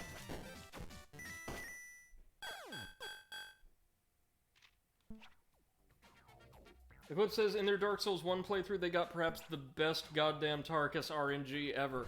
Really? See, here's the sad thing. I could never get into their Dark Souls playthroughs because, I loved watching Wooly, who was my favorite member of the group, far and away. Like, just seems like a super chill, very, very sweet human being. I loved watching him experience the series for the first time, and just be in awe of everything like in Dark Souls 2, but throughout the entire series of playthroughs, have Pat constantly shitting on every single thing that was different, not just in Dark Souls 2, but in any other game different from the Dark Souls 1 formula, and constantly, like, trying to browbeat Wooly into playing a very specific way and feeling a very specific way about the game. I think it made the playthroughs borderline unwatchable for me, because I was seeing somebody's joy be forcibly diluted by someone who had a very specific opinion and wanted to make sure that his friend did as well. Not the way to introduce someone to a property you love, I don't think.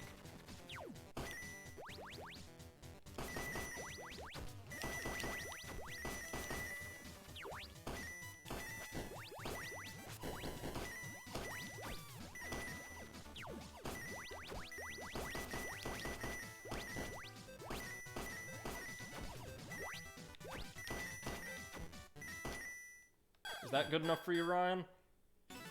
There we go, yeah, it was, hey. Eclipse says, Tarkus yeeted the golem off in 2 strikes? Whoa! And yeah, I got past that, but I know what you mean. Yeah. From what I understand, it was much better in their Bloodborne playthrough. And for the record, I do absolutely adore Wooly's solo projects, his podcasts, and his current channel. Just all around great stuff. He and Pat have a podcast together, Castle Super Beast. He's got his own extremely successful Let's Play and general gaming channel. Pat does live streams almost exclusively, I think. And Matt, in addition to producing What Happened, which is one of my favorite YouTube series and highly informative, very professionally done, I think he still records a lot of like gaming content with Liam sporadically. Alright, to the Red Lobster to try out our new weapons. I'm expecting them to be absurdly fast. Look at all these guys eating pizza in the middle of the seafood restaurant. Like, what are you doing that for, man? 3, 2, 1. Order something. Just 7 people here? Oh, okay. Oh, yeah, so there's like a proper saber, and then there's like almost a beam parrying dagger.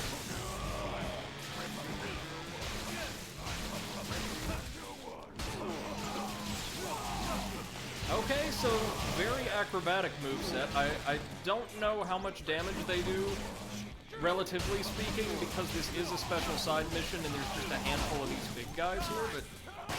Oh, man, look at that finisher. That's pretty sick.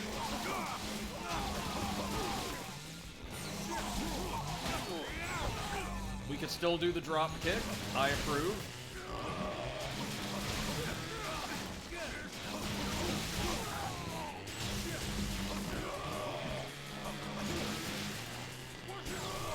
Whoa, what's this? That's a brand new prompt. Holy shit! Look at that finisher! Oh my god! Oh my god! Like, we saw through two people we didn't even touch!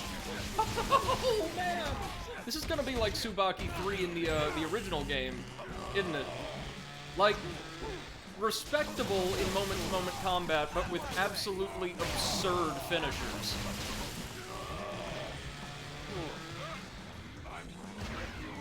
What do our charge attacks look like? They look pretty damn good.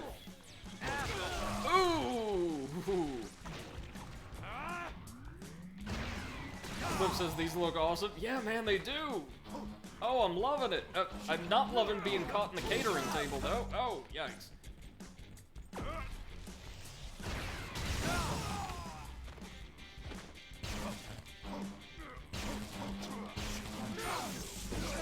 Oh.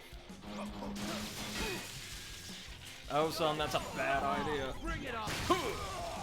Eclipse says, yeah, it's different if you just don't want them to miss obscure shit. Like, I made sure my friend got the Yol and Grey Rock quest started, but he uses what weapon he wants, etc. Yeah. The way I like to teach people to play games, like, if they want instruction from me, like, for a certain game or something that I'm particularly fond of, is I'll give them all the information they need, like you say, insofar as, hey, here's a thing you can do if you want to. Or I would do X, Y, or Z because it becomes unavailable after this stage or whatever. But yeah, play how you want to. Find something that feels good for you. Like, really good games are accessible to a range of playstyles. That's part of their appeal. And we're back to the alley for our next revenge mission. I think there will be one more sequence of these in the game, because there were 5 people who ambushed and killed Bishop, right?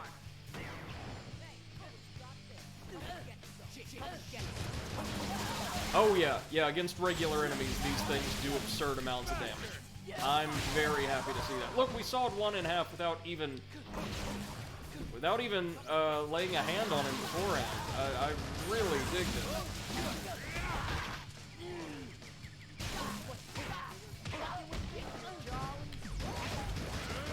Suplex. Yeah, these things look absolutely amazing. I love the color palette too. Oh, we've got more SMG wielding troops, of course. Not for long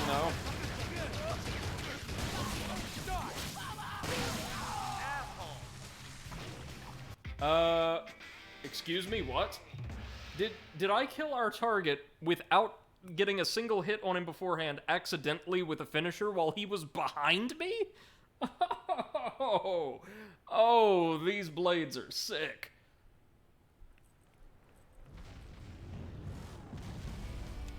This is power, kids. Eclipse says, I also made sure to grab the tower key when we only needed another 3,000 souls. That 20k is a nuts grind, so I made sure we wouldn't need to do that. Yeah. It's a big grind for what in the long term, or in the short term, really isn't a whole lot. We're gonna head back to the motel just to make sure we can't access that secret boss now.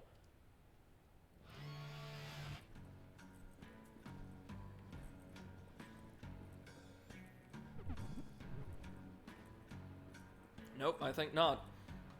And we also can't use, or access, interact with, rather, Jean anymore. So, from what I've been told, I'm really going to like this next stage because of the boss. Iron Craw Point. It's just like the docks, right? But it's another Spieltaiga stage. Heading out to the Badlands beyond Santa Destroy. I have no idea how this is gonna play, and I'm just a little scared. A man from the east had acquired power. Real power. Beyond brute strength or deadly weapons. Beyond technology or gimmicks. It's the power all humans have, but few learn to harness. It subdues all enemies with the sheer force of its will. when fighters who wield this clash, the battle is epic. They see it in each other and form a brotherhood. It becomes a test of their souls. Maybe someday we'll be the spectators of such a battle.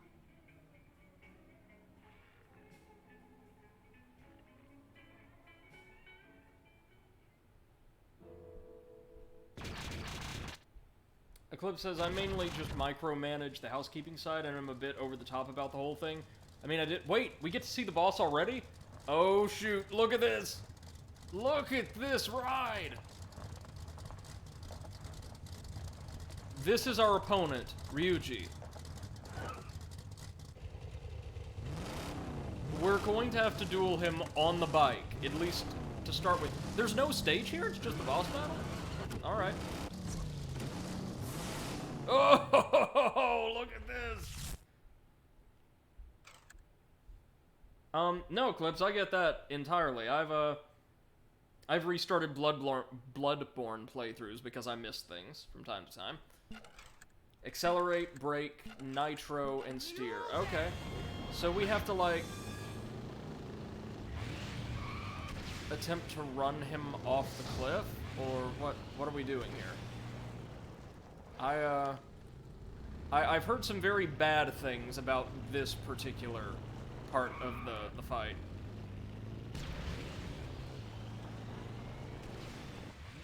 What? Sorry, that counts as a death. What? Okay, we'll retry. Okay.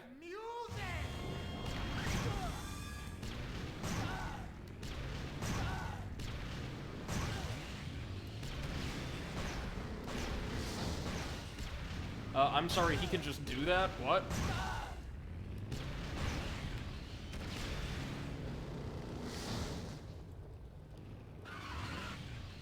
What? Okay, so controls are a little finicky, and he seems to be able to just no-sell, certain charges. That's alright, though.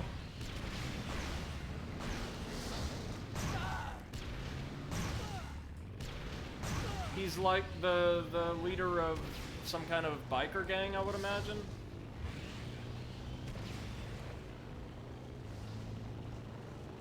Problem is, you can't really adjust course that well here. Oh, this is the dopiest looking battle. This is not the reason why I said I'm really gonna like this fight. It's something else entirely. I'm sorry, did he just do that twice in a row? 3 times, okay.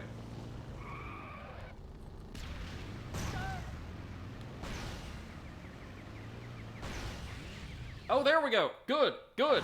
Now we're into the melee phase. And guess what Ryuji fights with?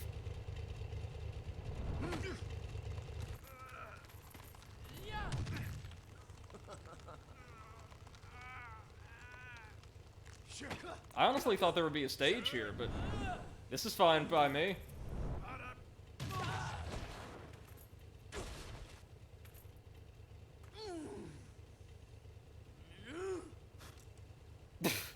Jesus.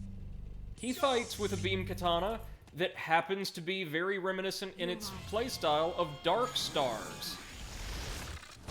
Or no, sorry, that's like a beam, Nodachi. Or Odachi. Jesus Christ.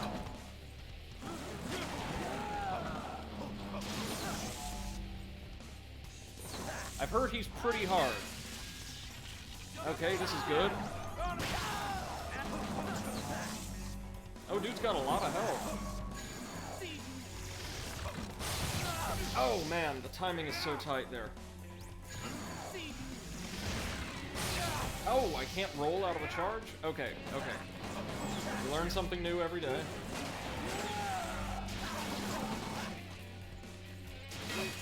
So in this game, does block actually block anything, like, at all, or...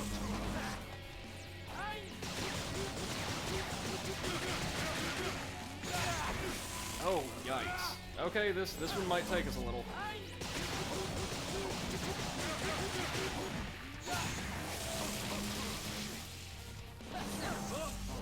Okay, so the horizontal or the heavy attacks with this weapon take forever to execute. Yeah, just everything breaks your guard.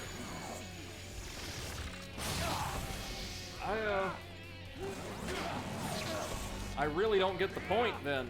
In No More Heroes 1, only attacks that had a visible charge to them would break your guard. Here, everything does.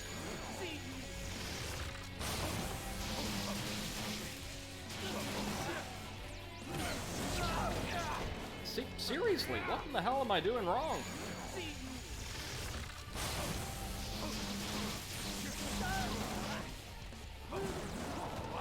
What? Seriously? Okay, so he's got an answer to everything, and it appears that that answer is just super armor. Oh, we actually parried him. Sure would be great if I could do anything after being hit half the time. There we go, that's a parry.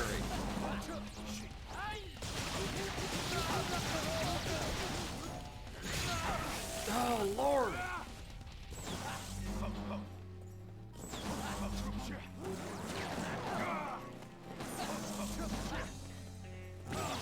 Well, we parried that, but he dodged it somehow. Well, I can see why people say this one's really hard.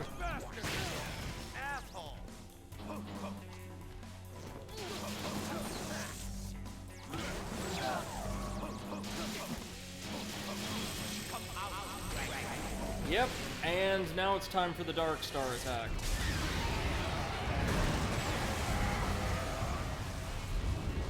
That is admittedly really badass.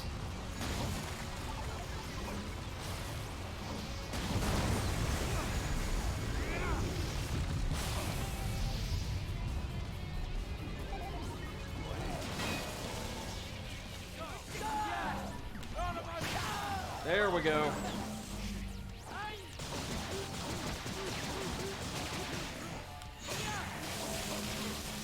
Okay, so just exploiting the aftermath of his charge attacks is really the only way we can safely survive them. Okay, and if we back up, he instantly— What?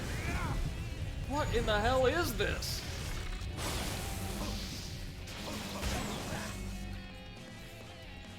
I thought he had to summon the dragon each time, but I suppose not.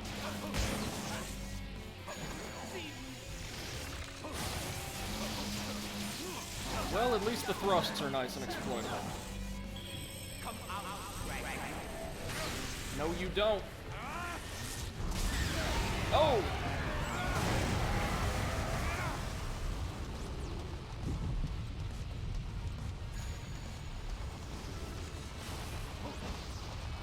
Man, he's got some range on that, doesn't he?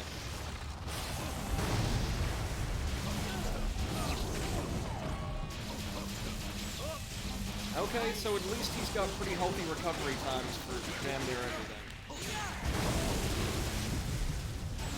Okay, and that must be the final attack in the Dragon's combo. Like when it resurfaces. Okay, okay. I'm not good at this, but we might be able to pull it out. Really? Dude. Come on now.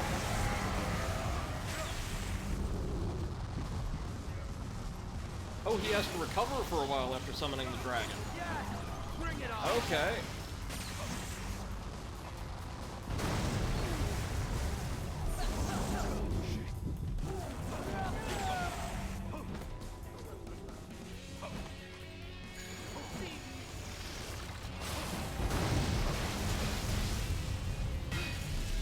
At least we're getting plenty of blade locks with him.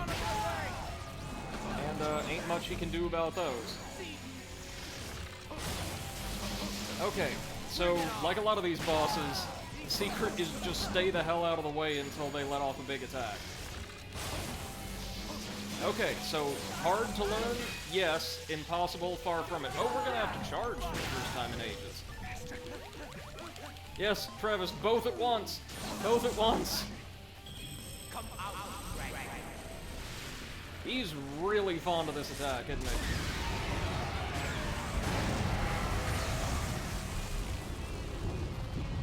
You can even block the dragon, even though it takes up a ridiculous amount of energy.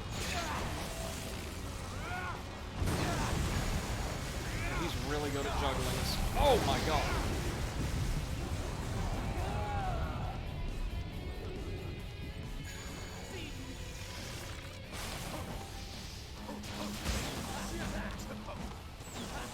Where's the dragon?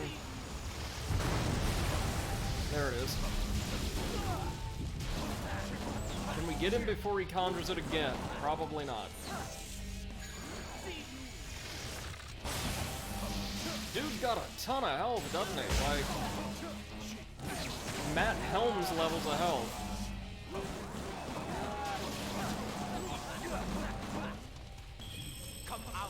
Really? Dude! This is the first time we've seen this issue since No More Heroes 1. The boss just spamming their special attack over and over and over again.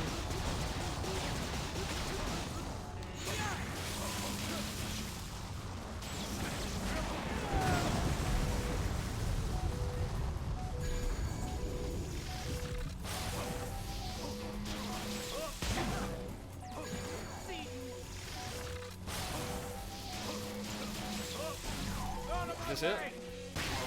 Hey! We got him! First try!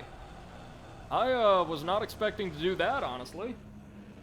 Eclipse says, I'm trying to help my friend see a bunch of different quest lines, but if it gets to a point, I might just say, fluff it, it lies where it lies. Sure. And thank you, Eclipse. Also say it looks like a cross between a Nodachi and a Naginata. There might be a term for that. Yeah, it's also possible that just due to the laser effect, it looks a little bit longer than it is.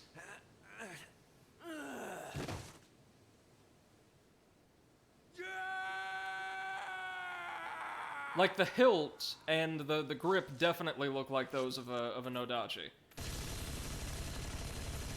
What on earth? Stop! Stop! Why? You beat What him. in the hell? He had nothing left. I know that, but he was a true warrior, and you gunned him down like a thug. This is not some Pee-wee karate tournament, Travis. You do not play bows and go home. You are an assassin, and killing is how you win. But what? He fought honorably, so you want to let him live? So he can come back stronger and cut you in half? Yeah, now look at this character development. Habit. First that dumb schoolgirl, now him? Just finish the job. Travis doesn't necessarily want to kill all of his opponents anymore. He doesn't see much of a point in it. And over the next few stages, this is actually really well done. Travis is going to be put up almost entirely against people who test his convictions, and largely by the end are going to be able to convince him that just killing everyone is not the answer. He's going to be going up against exclusively more or less good people until the final boss. Eclipse says, well, the hilt is a bit too long for a Nodachi, but also too short for a Naginata. Huh. My thought is they probably just didn't design it with a mind to, like, accuracy regarding whatever weapon they were emulating. It was probably a Nodachi, because they were just fixated on big sword turns into dragon, rar, which, I mean, who wouldn't? Give me 1 minute to grab a drink, I'll be right back with you. Jesus Christ, if the next few are that short, we might be able to beat this tonight.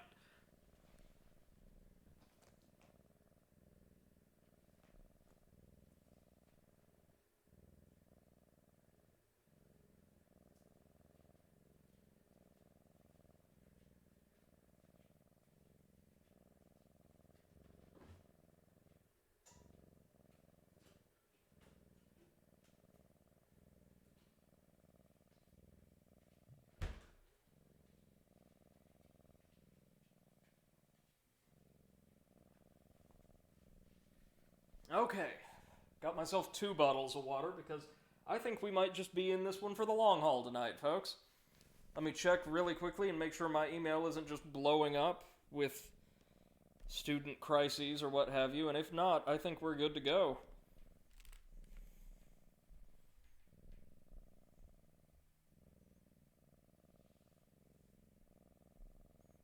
And what do you know? We are.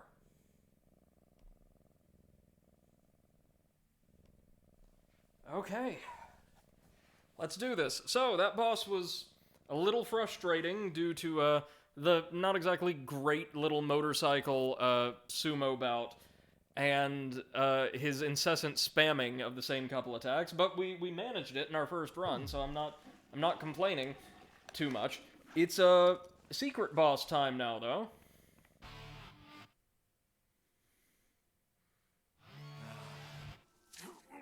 Oh no, it's not optional, it's mandatory. So, Henry's having nightmares, if you remember.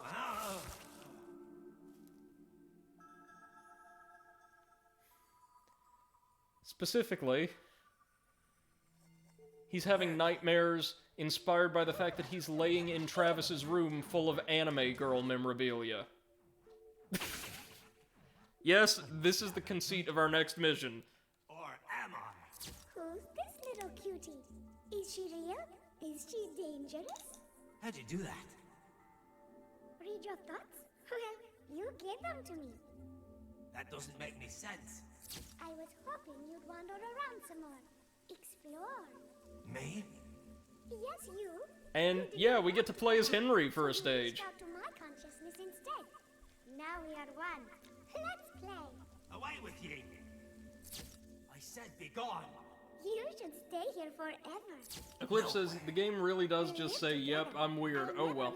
Yeah, no, it's just a series of spectacular vignettes, really.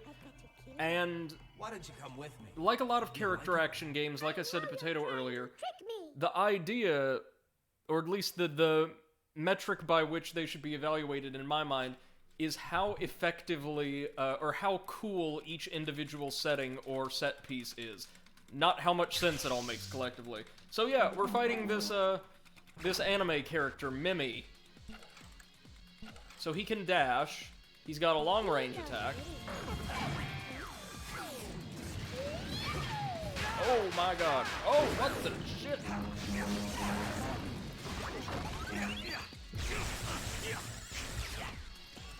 He's also got a long-range attack, apparently.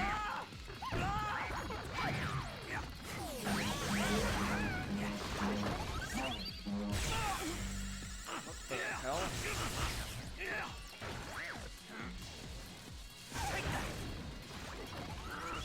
Oh yeah, could he do this in the first game? I think he might have been able to.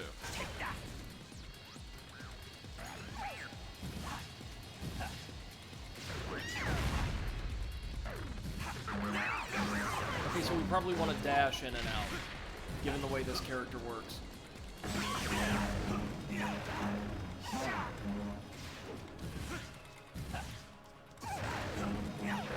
Oh, she's without her hands for a moment. There we go. Oh, and our long-range attacks stun her.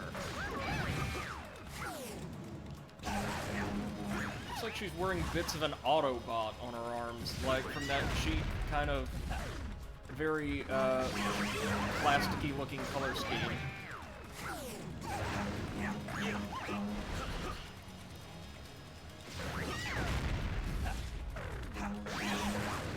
Okay, how do Henry's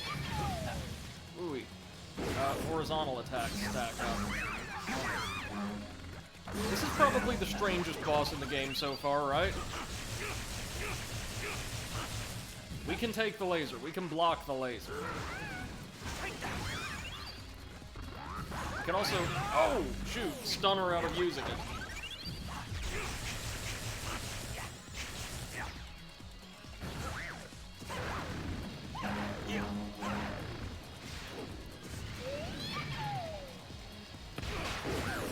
There we are. Yes, we took a little damage, but we're getting it. She's got quite a bit of health too, man.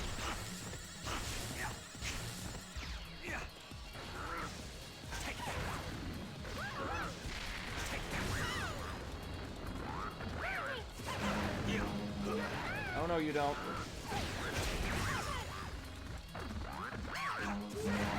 So at least she can't guard our attacks all that effectively. Oh! Finisher? Yes, please. This is still easily the weirdest thing we've done in this game so far. You know it's really just here to give us an excuse to play his fan favorite Henry for a bit, right? And I mean, I am a-okay with that. He controls pretty well. He feels just a little stiff for his combos do. He's not on the same level as Shinobu in my mind, but he works. He works. I would not mind playing a couple stages as this guy. I really like the long-range attack and the fact that you can use it to stagger the enemy.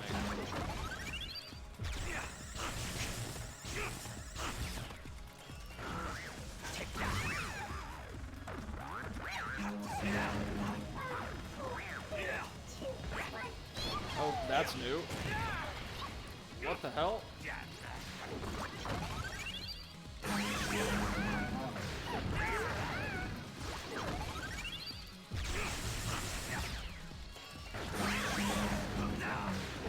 She's very evasive.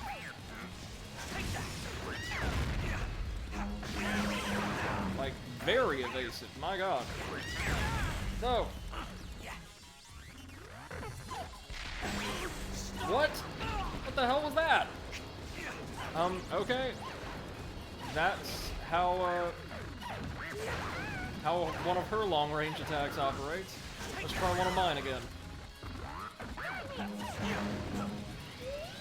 Looks like he never needs to charge his beam katana.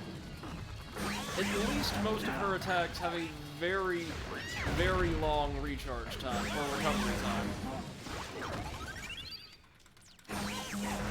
Allowing us the handful of paltry strikes we can get. Damn it! Recovery times are the hardest thing for me to manage in this series overall, because so many moves and combos have really substantial recovery.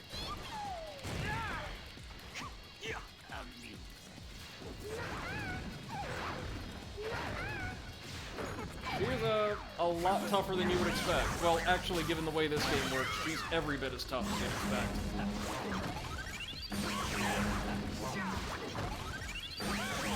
Stop trying to use your turrets at extremely close range. Not the best idea, friend.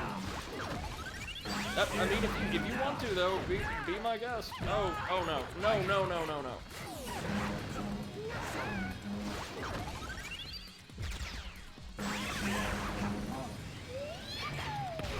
This again. And if you get caught up in that, you are just screwed. There's no way to recover.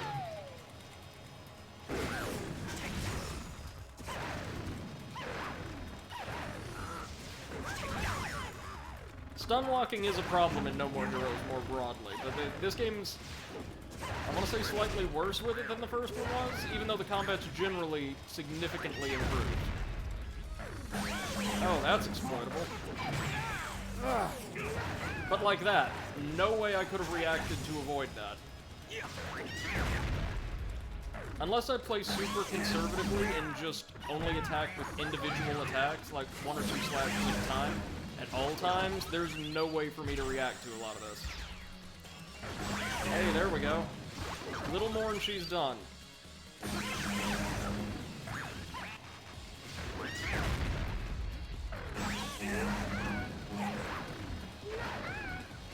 Alright, come on. Is it? Yep.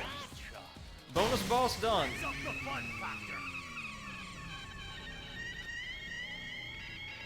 So that's Henry down. Or, Henry's boss down.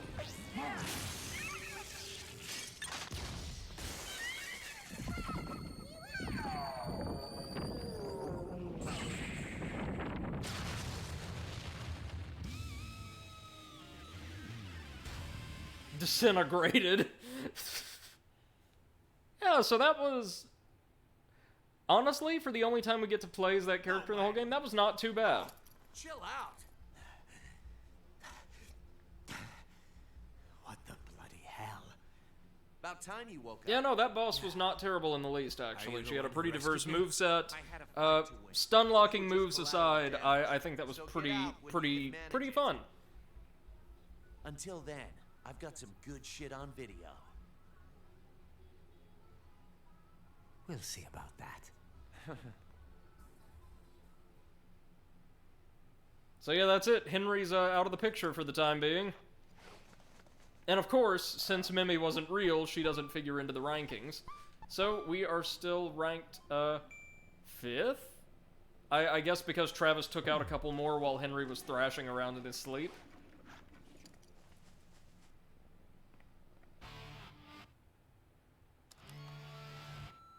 Travis, forgive your big brother who was too much of a shite bag to thank you. Oh wait, no.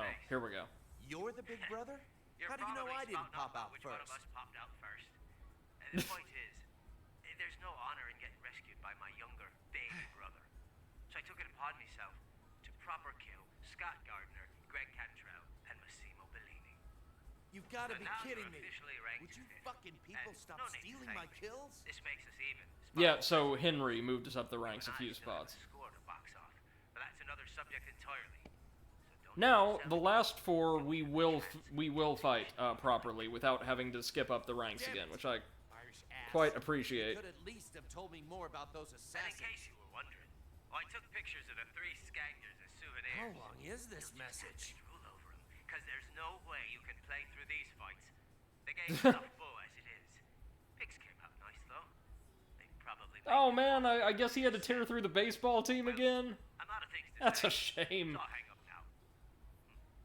How does this town's professional sports team stay in action? Hello? Travis, it's me. I have arranged the next fight. Come to my office. Gotcha. I think I know what the next one is, and if I'm right, it features my favorite battle theme in the entire series. Exciting. Eclipse says they employ very good necromancers.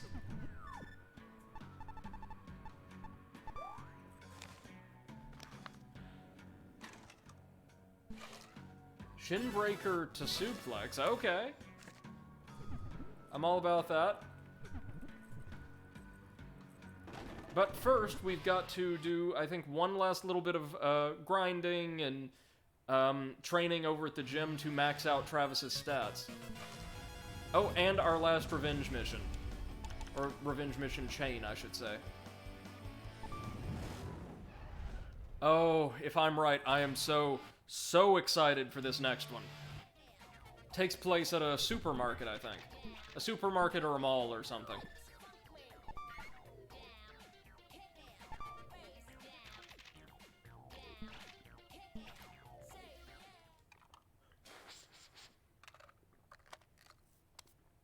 Okay, time for our last health training.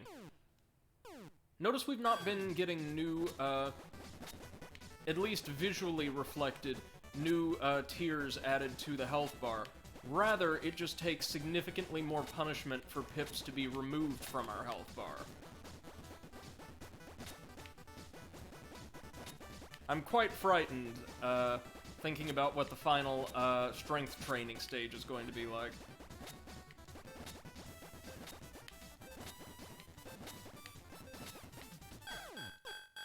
Oh, that wasn't bad at all. So we've maxed out our stamina.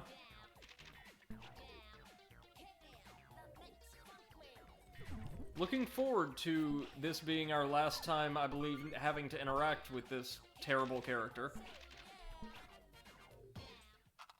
So we can afford up to 3 attempts at this. Hopefully we won't need them all. Probably gonna need at least a couple just to learn the pattern.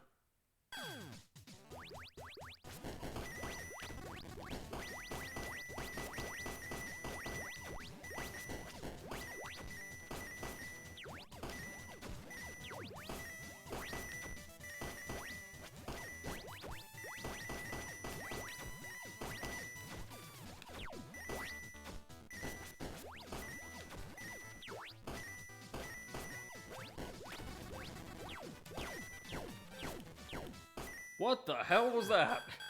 Well, that's certainly not gonna be a pass. Holy Moses. Still didn't look as tough as the third round, but... Fingers crossed, kids, we'll get this. And achieve max strength.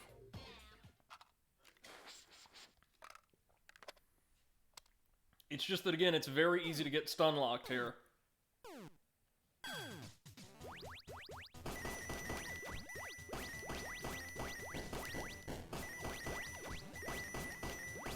Good.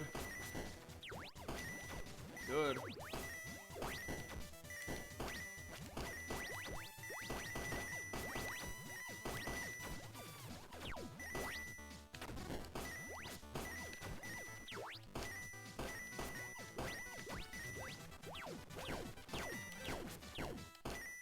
Yeah, that's not gonna be good enough. Damn it! Eclipse says I just DM'd my friend with express permissions to tell me to shut the fluff up if I start micromanaging the playthrough too much.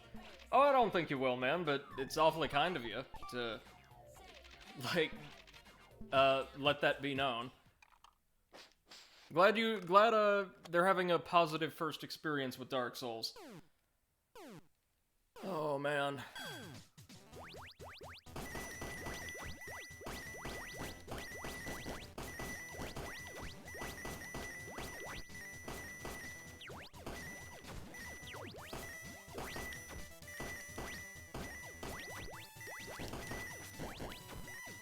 No way we're gonna pass this.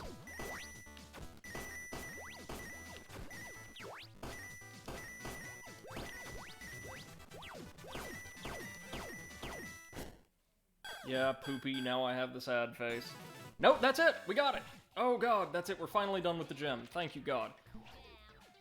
Eclipse says, yeah, they basically ended the first session with, so when we playing again, always awesome to see, man. Always awesome. And today's was just a tad soured by invasions. It's alright, you've got a couple of the best bosses in the game coming up, so that ought to put a little wind in your sails, eh? Okay, final revenge mission chain. Back to the construction site. We actually get to see Travis' animation for drawing the dual blades this time. Oh, that is so sick.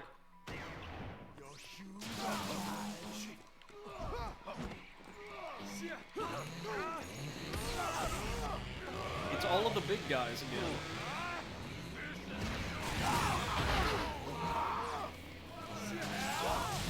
What the hell? All in unison. I love that. Good. This should enable us to get several of them. And yeah, it looks like if anybody gets tagged with one of this thing's finishers, they're just dead. That's it. Game over. So they're not the strongest. They're not even the fastest. But once those finishers land, you are done. I also imagine it's probably really good in ecstasy mode. Let's charge it up and find out. Okay, ecstasy mode. Oh my god. Yeah, I dare say that's pretty good. Clip says, yeah, but the invasion area in Dark Souls 3 is way too goddamn long. Well, let's not forget the fact that there's two of them, presided over by two of basically the same exact covenant for no real discernible reason. The second one is not as obnoxious, but it's still not great.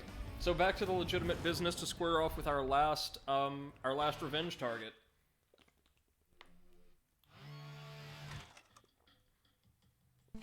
Oh yeah, the guy who led the hit squad. Let's make sure we get our anime memorabilia from the chest before we carry on.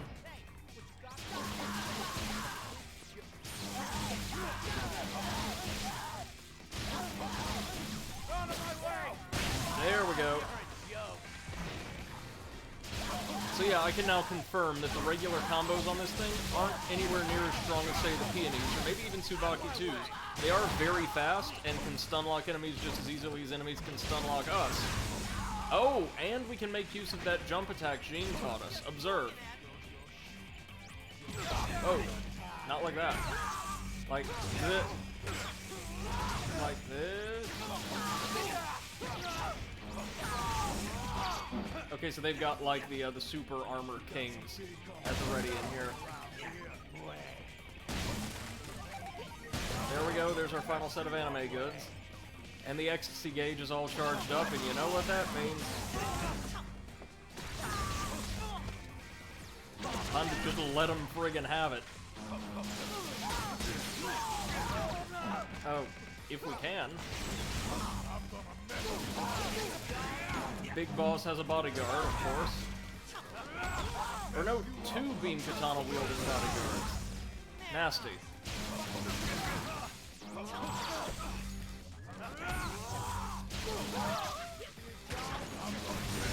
we may actually need to prioritize the big boss.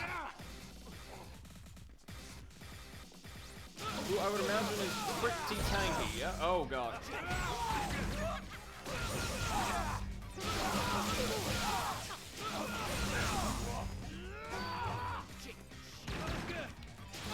Oh no, it's the boss who has the gun, of course. Oh god. Stop stunning me! It's my least favorite thing in games like this, when like they equate difficulty with just taking away the player's ability to do anything.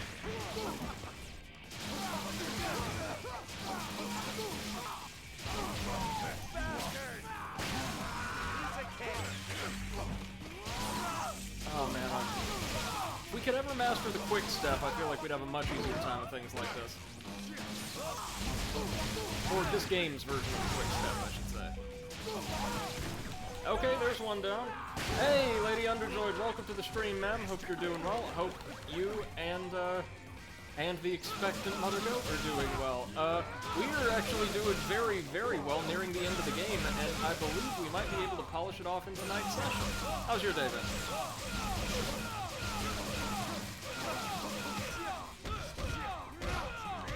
Oh, could I not have suplexed you?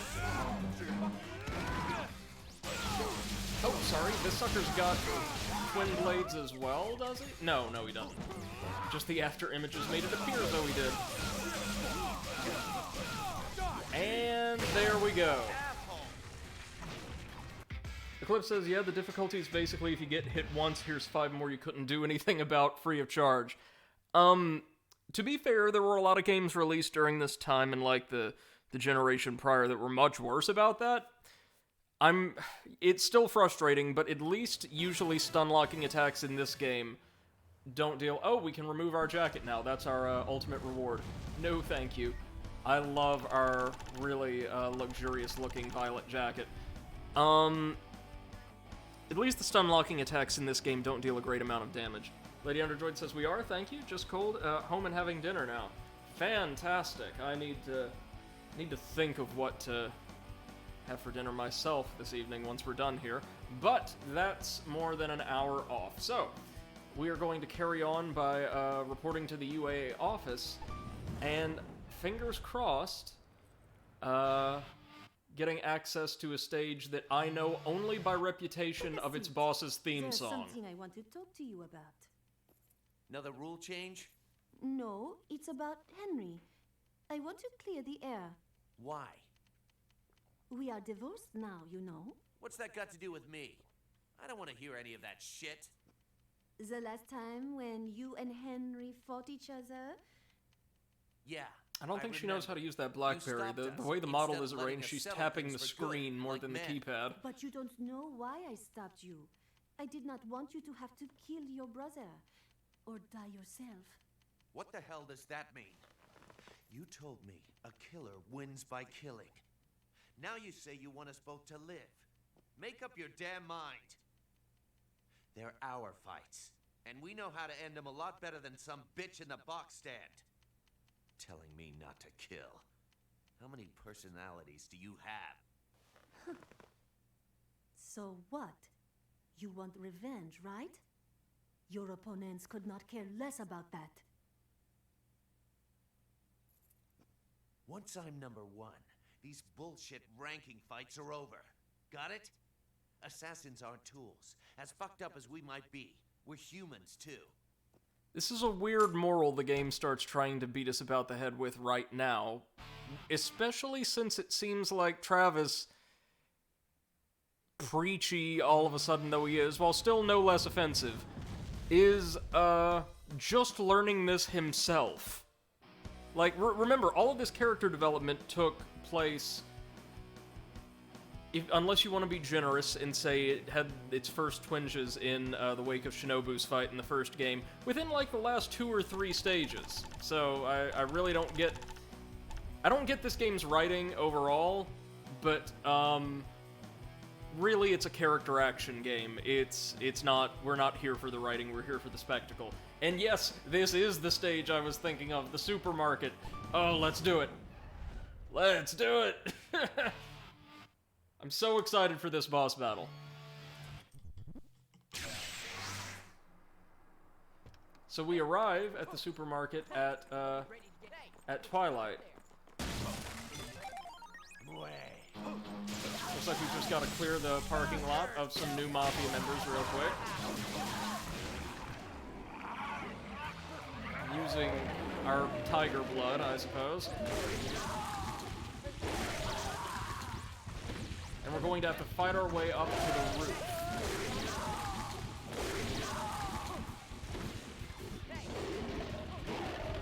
So is this just going to be a giant, like, throwdown in the parking lot? Or are all these chests about to give us money, seeing as we weren't really able to rake a lot in over the last few stages?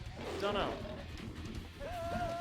Whoa, whoa, whoa. Saw somebody had a gun. They don't anymore. They don't have anything anymore.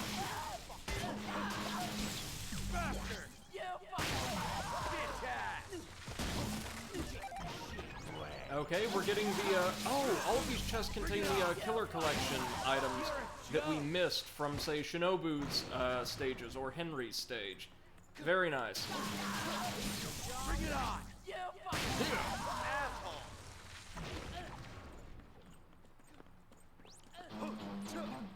fucking with me? Out of my way! That is my favorite finisher. It's also, I believe, the only one in the entire series to use that exact motion prompt.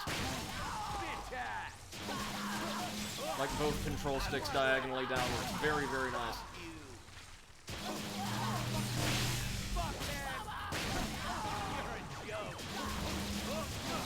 So they're just going to... No, they're not going to keep coming. They've got to subside eventually, right? This tide of enemies. So that we can actually activate the portal that will allow us entry to the supermarket. Special delivery. It is weird, though, isn't it, that one of the earliest stages has us at Camp Crystal Lake, and then we spend a stage in the midst of a really bad anime, and now one of the last stages in the game is just a Walmart? Oh! Man, I think we were able to block the van, though, with our blades, so... How many people did Nathan manage to recruit? Well, I mean, he was on the take from the Pizza Bat Corporation, so I guess a lot of these guys must be corporate security too? But still, even still, how many people could you possibly employ?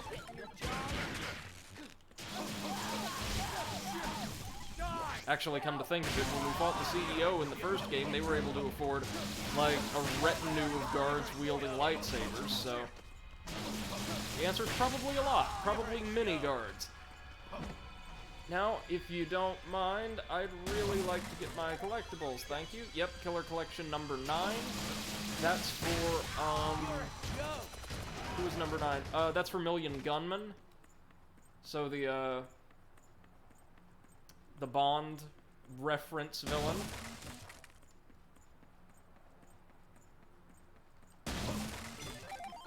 Ecstasy gauge increased, nice.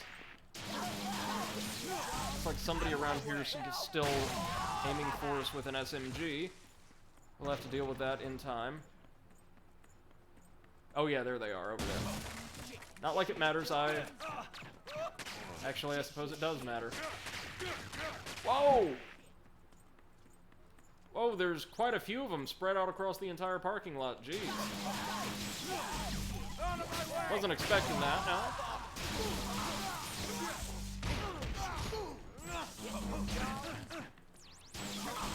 Someone with a handgun off to the side? Yeah. Or nope, that's an SMG, and there's one with a handgun over to now our right. Nope, there's an entire cadre of gun-wielding enemies around here. Never mind. Really need to deal with that. How many of them are there? Lord. I guess this might be like the last hurrah of like multi-wave enemy battles in this game, since we are nearing the end. Maybe the other stages are going to do something a little more experimental, like the first game's final stages did. Out of my way!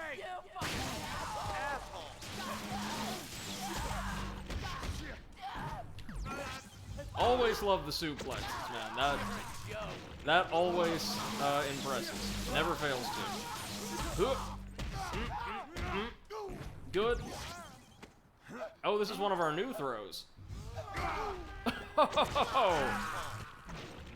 Impeccable aim with the beam katanas as well.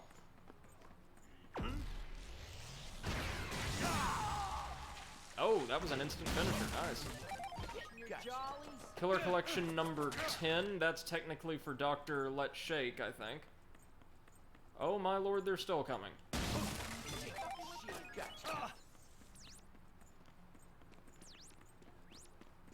One moment. There we go. Ecstasy gauge is fully charged. Special delivery. Now we can have some fun with it.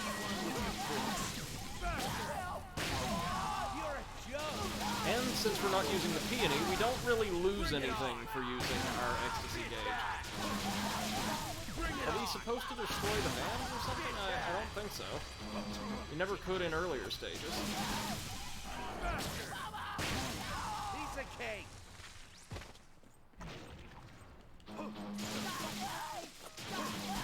Bring it on. Well, we're certainly not going to have any shortage of money after this, are we? Oh, nope.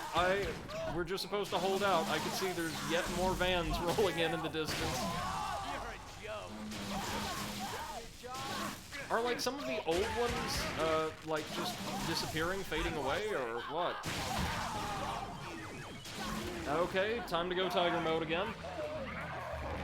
This may be the longest enemy gauntlet in the series.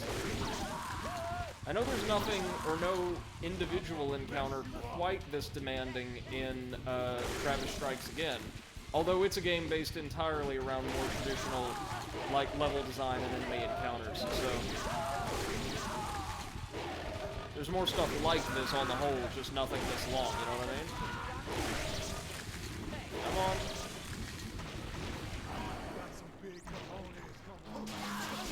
Bring it on. These are some very well-dressed individuals to be attacking with, like, pipes and hatchets, right? The guns suit them or their looks far better, I think. Bring it on.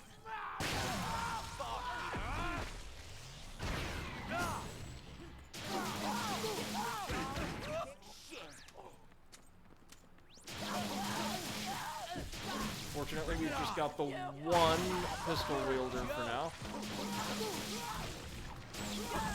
I'm fully expecting another spawn sometime soon, though. It's been a pretty nice mix of most of the common enemy types we've seen throughout the game. I've not seen anybody with chainsaws or grenades. I don't think I've seen anybody with the twin daggers. Oh no, we've got another ranged enemy. No. Hey, ecstasy mode's charged up again. Let's give it to him.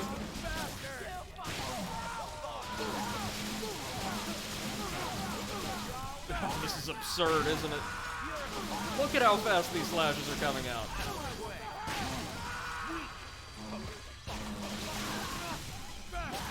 Looks like we got yet another van to clear out.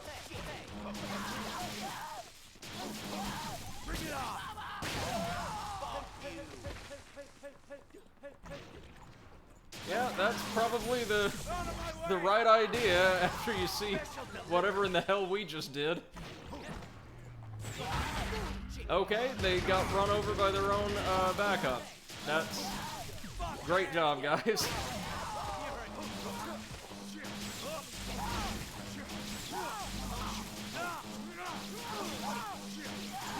And we've got ecstasy mode again, so you know what that means.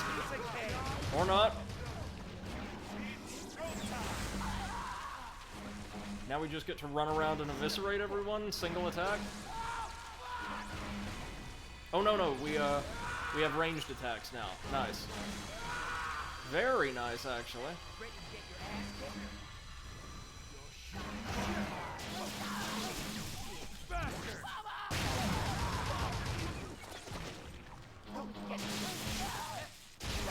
Bring it on.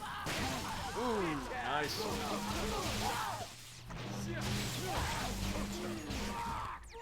This is a fun experience. It really is, especially since we have the opportunity to really play around with the Rose Nasty a bit.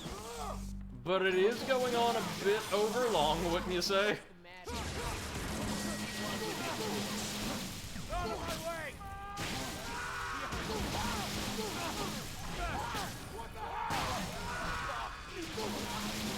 Is it? Is this the last one? Nope, never mind. I already see another van unloading in the distance. Oh my god.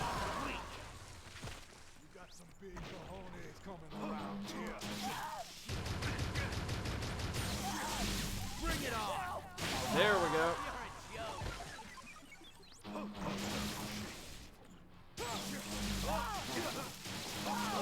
Oh, is this it? Last guy? Might be. Nope, one more limo. Or sedan, rather. And that'll be a screen clearer. Very cool. And there we go, we finally gained access to the boss. Let me run around and see. Yep, there's a couple health pickups. Definitely gonna want those.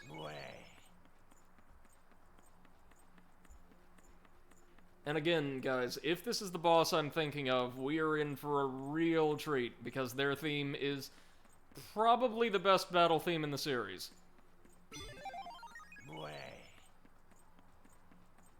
So is this just going to throw us into a corridor with the save point and all that, or is there going to be more on the interior? She was called the goddess. Yep, this is it! With sickle in hand, she would chant her requiem. If you heard it, odds were you'd just drawn your last breath. The mere sound of her voice would put ice in your veins. I know. I heard it myself once, from 100 yards away. The moment it touched my Again, I do like the fact that we get actual substantial briefings on most of our opponents this time. Could do without all of the pointless, like, sexualization, but Let's talk about happier things. So all of this translates to, we're fighting a singer, of sorts.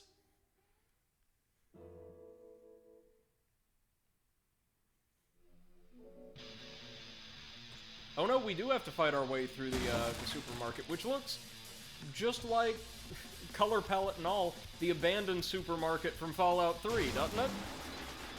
At least I think it was Fallout 3, that you can discover and explore pretty early on. Okay, we've got a beam katana wielder.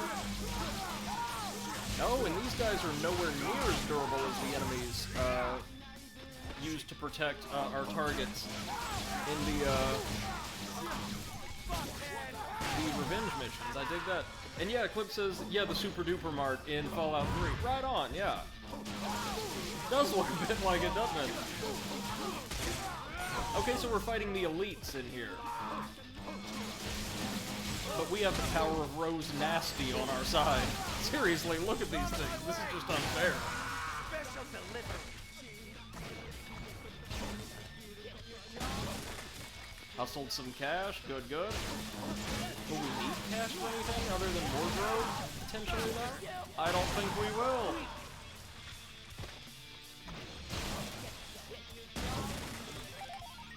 Okay, we've got the Killer Collection number 8, so that should be for New Destroy Man, I think. Look at how much damage we deal just with our melee attacks at this point.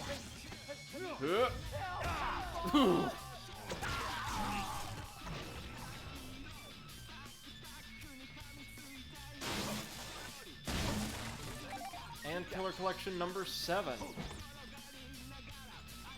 So that's probably for Mimi, I would... No, Ryuji. There's one more we'll have to gather that I assume would be for Mimi.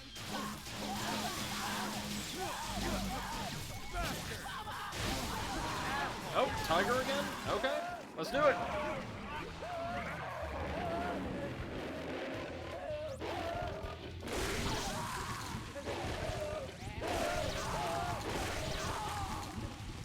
Oh, no, no, no, I see someone with a gun. No, you don't.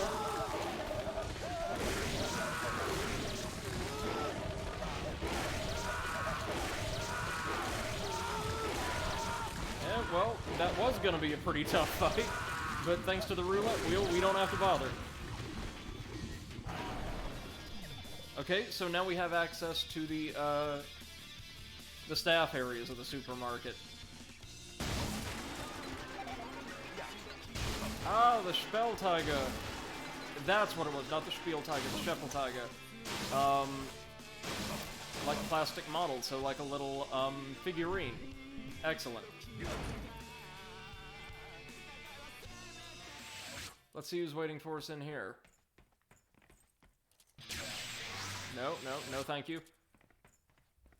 It's a good thing the boss battle has some great music, because, the interior of the supermarket has some very...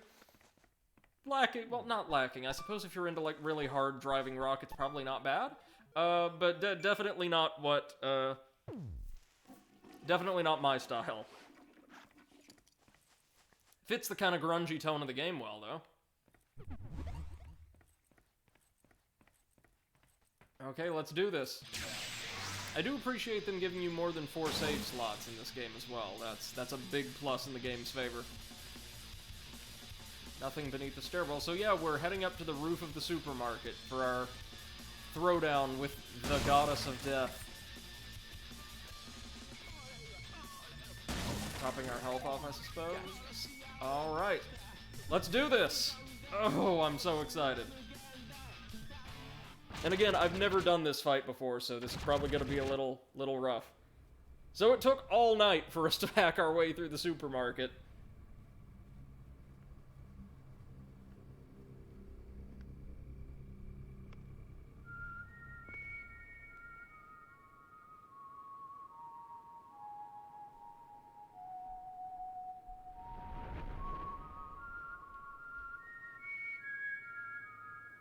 You know this song? Nope. How tragic. Then let me teach you. She fights with, I think, a pair of scythes that double as sniper rifles.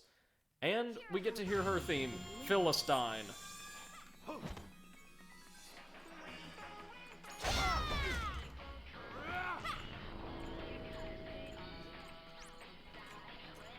Okay, so she can teleport.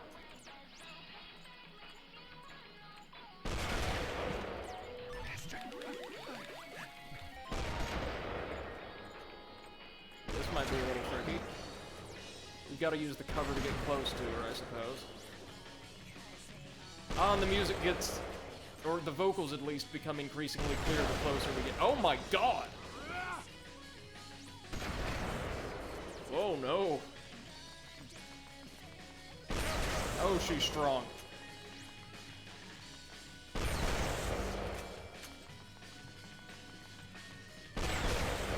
If you can hear a version of the song very easy to find online without any kind of distortion, it's actually really good.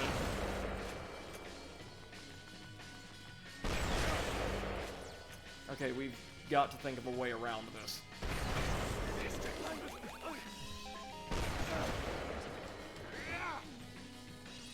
I'm hoping she has very little health once we actually make contact.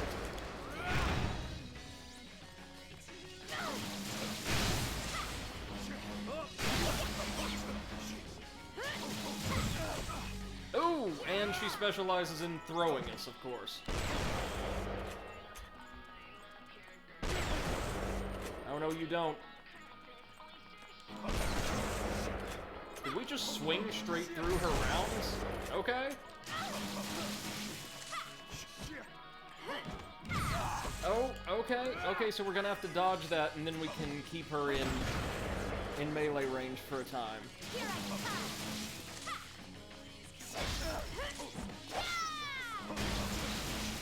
She sounds very, very young, doesn't she? Like a teenager or something.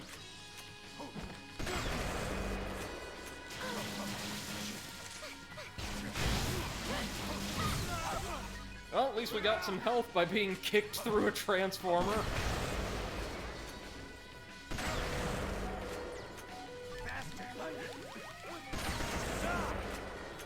Did I parry one of her bullets? Shoot!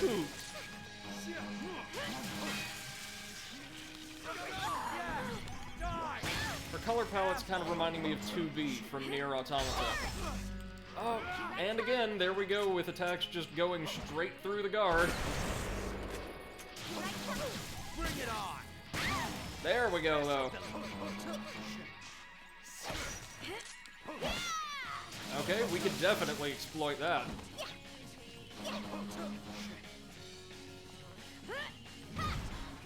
Okay, good, good.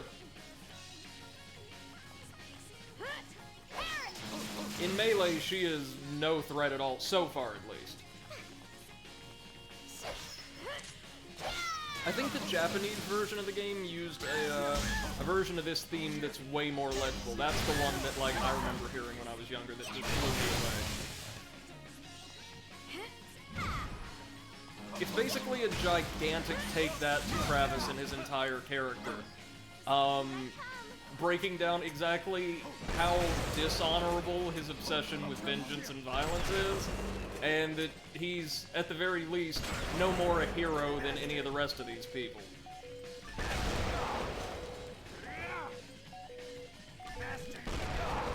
Oh god, she's managed to send us across the roof, though. Oh, and we're gonna have to find a way to charge. No. Oh, no!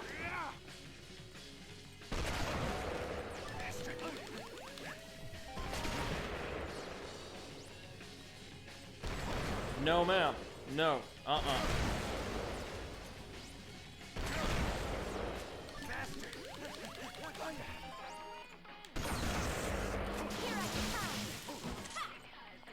Okay. As long as we keep her at melee range, we can do this. What? Oh, yep, she's back up on the sign.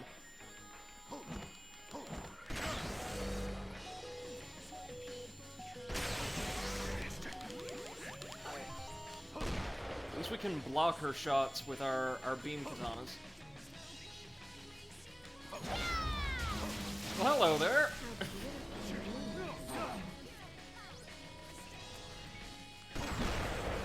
There we go, it's all about learning the timing.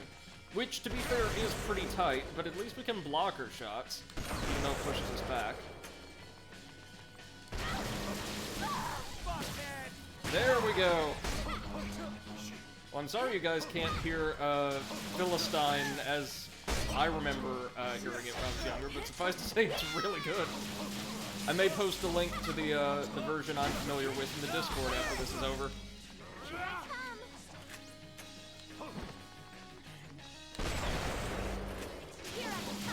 Well, I dare say she's done. This fight, mechanically at least, I mean, her moveset isn't that involved. None of the bosses really have been, save Destroy Man. But this boss fight's way more involved than the other. Than a lot of the others mechanically. I quite like it. Alright, farewell, Margaret.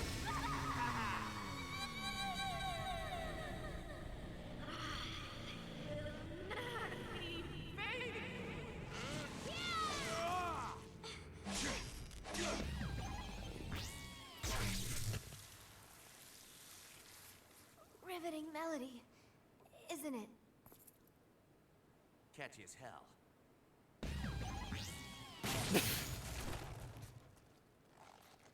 Did you? For once, Travis actually gets a halfway decent, 100%. like, one-liner in. That is so sublime.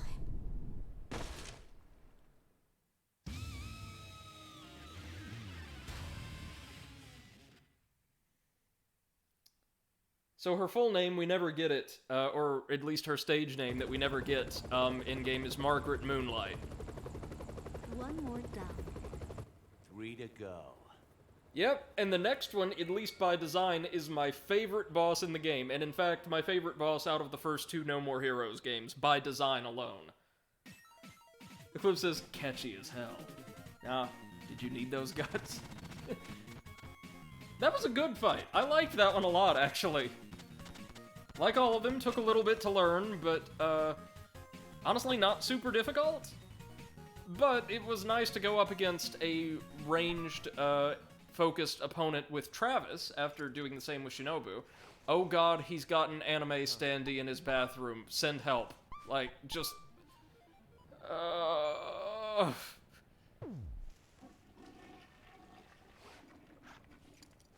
This game alternates between really cool, like, combat and design, and really uncomfortable design, back and forth, constantly.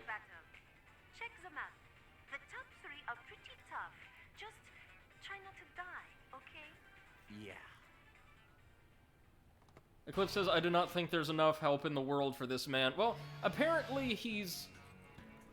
And we'll have to look and see for ourselves because I don't remember, but he is a damn sight better as a person and as, like, a protagonist. At the time of Travis Strikes Again. What are all these killer collections we've been getting, though? Are they just different, anime memorabilia? Because I don't see, like... I'm not seeing a lot of, little trophies or figurines of the assassins themselves. Do we have a new backdrop? No.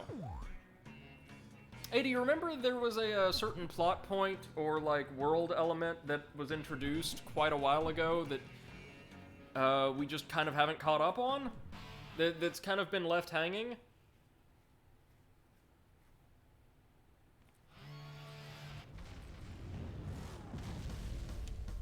Well, as you'll see, our next ranking battle takes us to... What, Rolling Cradle Highway? No, I could have sworn it was the 3rd Akashic Point. Or maybe we travel to the Akashic Point, but I'm fairly certain the next ranking battle takes place inside Akashic Point number 3, the 3rd and final.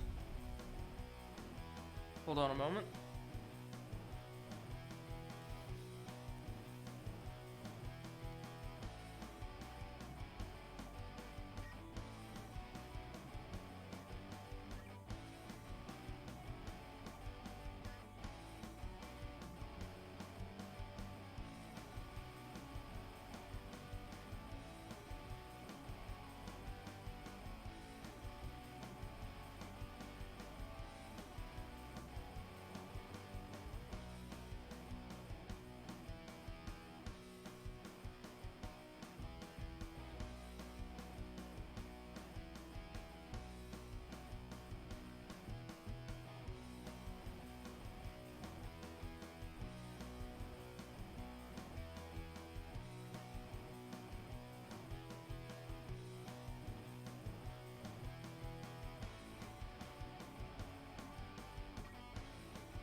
Okay.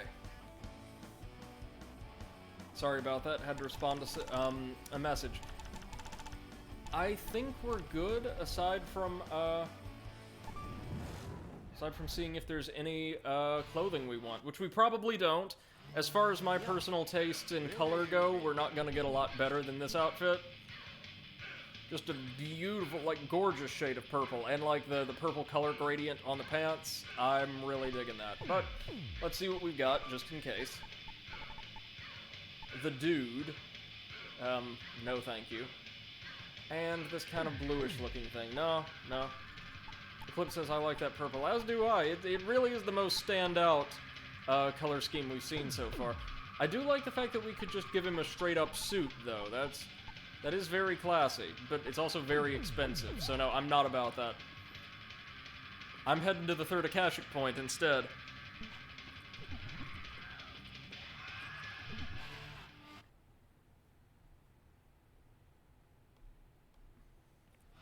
And now let's just think. See if anybody can guess. What is the boss of this next Akashic Point going to be, given that the first one was an immortal, like, satanic, cultist child slash, slasher villain, and the second was some kind of mutant being kept in, a prison beyond space and time. What could this possibly be? Eclipse says also very not Travis. That's true. That's true. This is the same highway where we, traveled to Darkstar's, castle in the first game.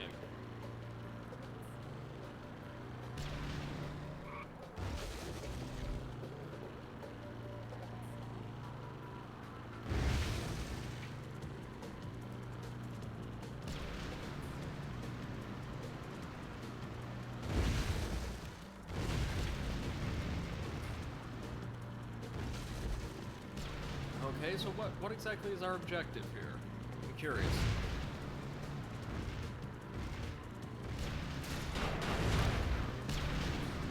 Are we just rolling around en route to the next area, or is there going to be, like, enemies we have to stave off, as we did with Darkside, or Darkstar's? I believe they were, like, TIE Fighter pilots, right? In the first game? Like, just straight-up TIE Fighter pilots, uniform and all?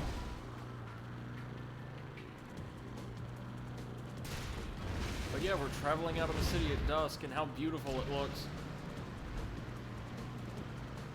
Oh yeah, no, notice, Eclipse, there is exhaust, just ridiculously oversized exhaust pipes on the right-hand side that are spitting out flame.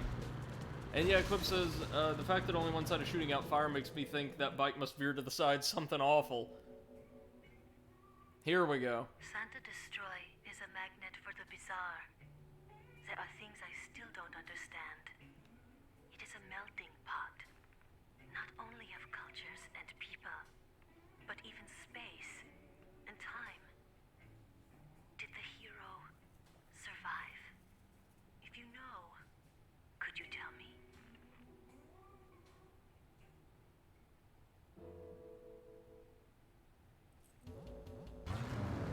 So this stage marks the only time out of the No More Heroes duology, as far as I'm aware, that within a boss fight, Travis has to kill someone who is completely and totally innocent. This one's really interesting. And it looks like, yeah, given the limitations of the Wii, they may have ran out of space for, like, regular stages in combat or what have you, and so just decided to make these last few stages really quick build-ups to, like, the big fights they had planned for us. Look at that! Look at that beam of light shooting down over this, like, rural area! Oh, man! You guys know what this means, right? You know what we're out for, or what we're in for. Oh, man! Here it comes! You never could have guessed this! Nobody could have guessed this! This is awesome! You've got to be... Yep! This is our boss! Captain Vladimir, a Soviet cosmonaut who somehow attained contact with an alien civilization or their technology and is being controlled by them.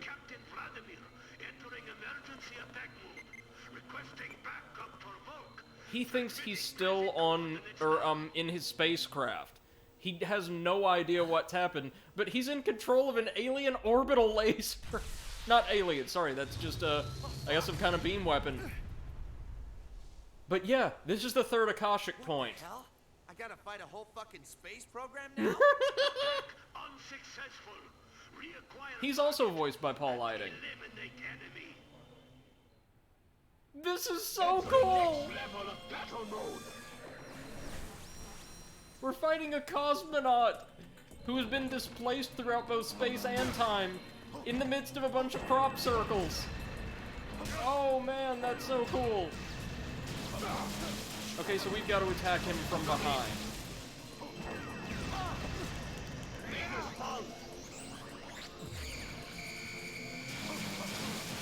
So he doesn't have a lot of health, but he does have that front-facing shield.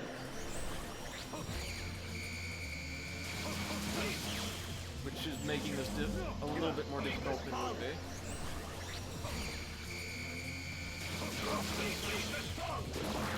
Guys, this is just such a cool, novel idea for a boss battle, especially in a game like this. Remember, somehow this guy is considered an assassin, even though he appeared from, like, a dimensional portal in space and has no idea where he is. He's not just an assassin, he's apparently a really good one.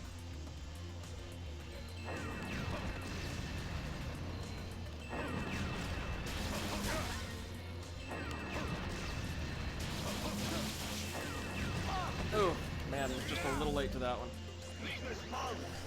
Here comes the laser again.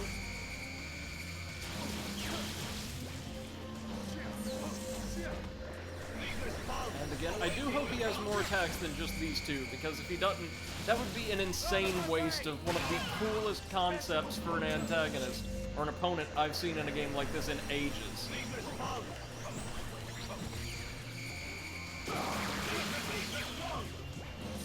Oh look, his shield is slowly breaking apart, or losing integrity. So maybe there's gonna be a phase 2?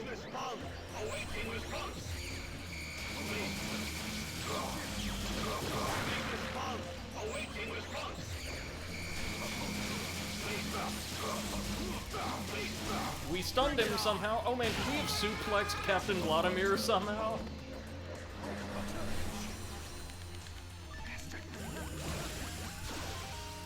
Oh my god, it's the orbital laser.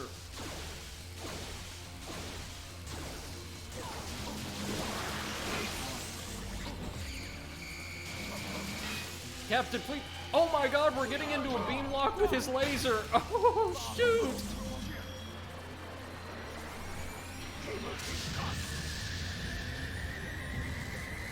Oh, man.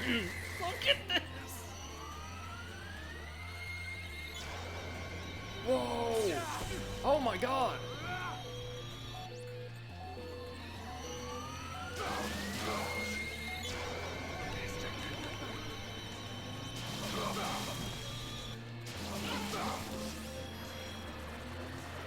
He's very frail though, so we should be able to get him in just a couple more runs.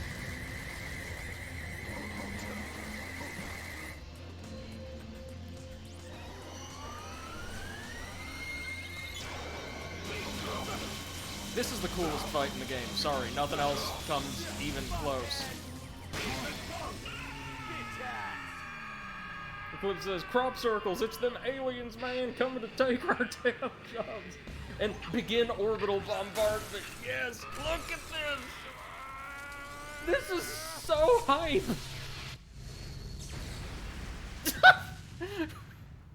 We managed to destroy the satellite by killing him, and notice... My ship.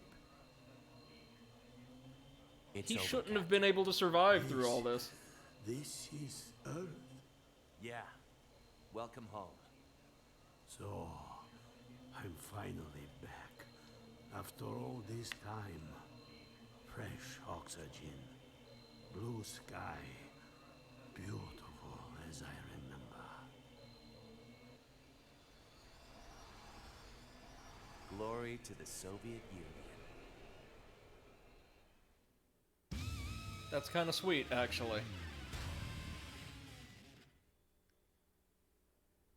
I love the aesthetic, too, of the detached cables from his rig, like, constantly thrashing about like tentacles. Very cool. Just leave him alone. Let him rest in peace. We must dispose of the remains. It's policy. Screw your policy. He's back with the Earth after who knows how long. You're not gonna suck him up with your damn vacuum.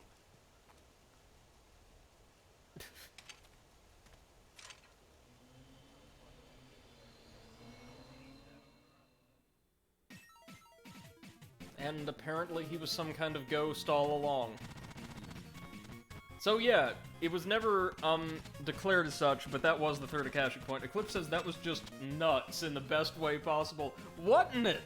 Have we seen anything else in this game half as cool as that? Oh my god, guys, I'm sorry, I know I'm just gushing, but so good! Really easy.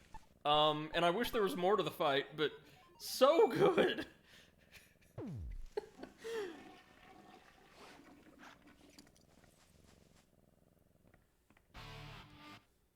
Eclipse says they're like, oh, but we wanted to vacuum him up singing the Ghostbusters theme.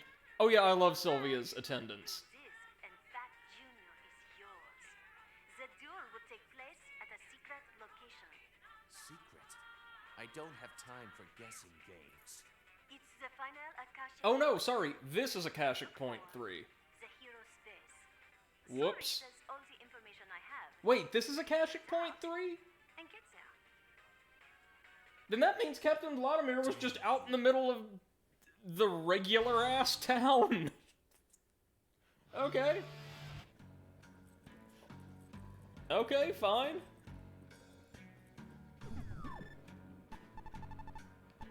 Well, I know what's up next, and many people consider it to be not only one of the best fights in the game, but really the true final boss fight of the game. High angle belly to back suplex, okay. And give me just a moment, guys. I'm going to grab, oh wait, no, we've got some briefing. Two of the supernatural gateways in Santa Destroy. The third led to the most fitting mystery of all for a city fixated on the ranks. Sealed from the cacophony of modern life, there lived the last ascetic. Abstaining from all worldly indulgences, the ascetic spent every waking hour in training. Battle had become an obsession for this warrior, the end-all, the raison d'etre. You know I've never abstained from anything. Still, I can relate. When you're so focused on any goal, it can make you blind to what you truly desire.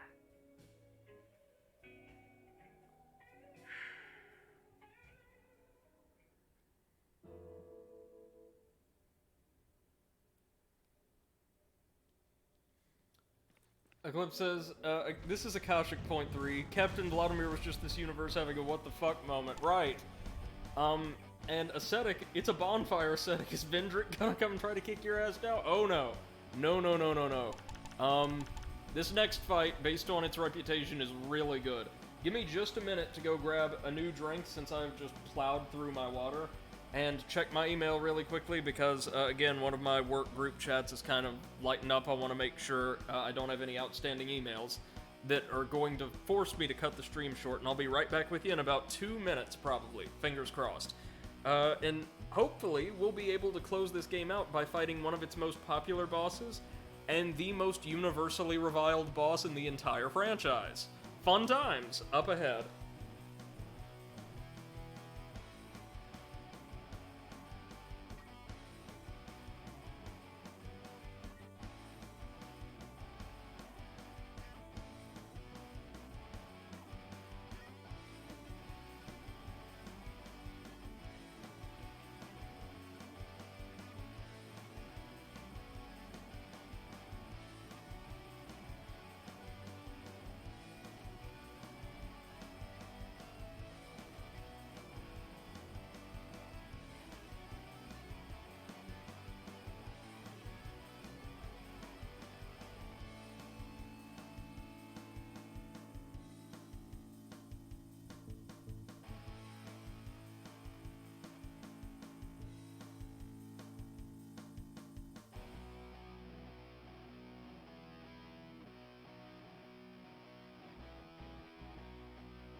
good to tackle the end of the game now, provided the final boss isn't too difficult. It has a reputation for being kind of hard, but that's not why people hate it. Again, just to provide context for anybody who didn't catch our earlier streams, or if this is your first VOD by happenstance, YouTube randomly decides to recommend you a 4+ hour video of some rando playing a video game from like 10 years ago. The final boss of No More Heroes 2 is considered by a lot of people I've seen, like, who consider themselves amateur, like, I want to say connoisseurs, observers of game design, to be one of the worst final bosses in an action-adventure game of all time. One of the worst. Not poorly designed, though. Just unpleasant to fight, unpleasant in concept, just really, really bad. However, based on all the information I can gather, and I think this may have been stated outright, it was designed to be. Just like you're not supposed to like Travis until he kind of completes his character arc here. Hold on. Sorry, somebody's sending a message again.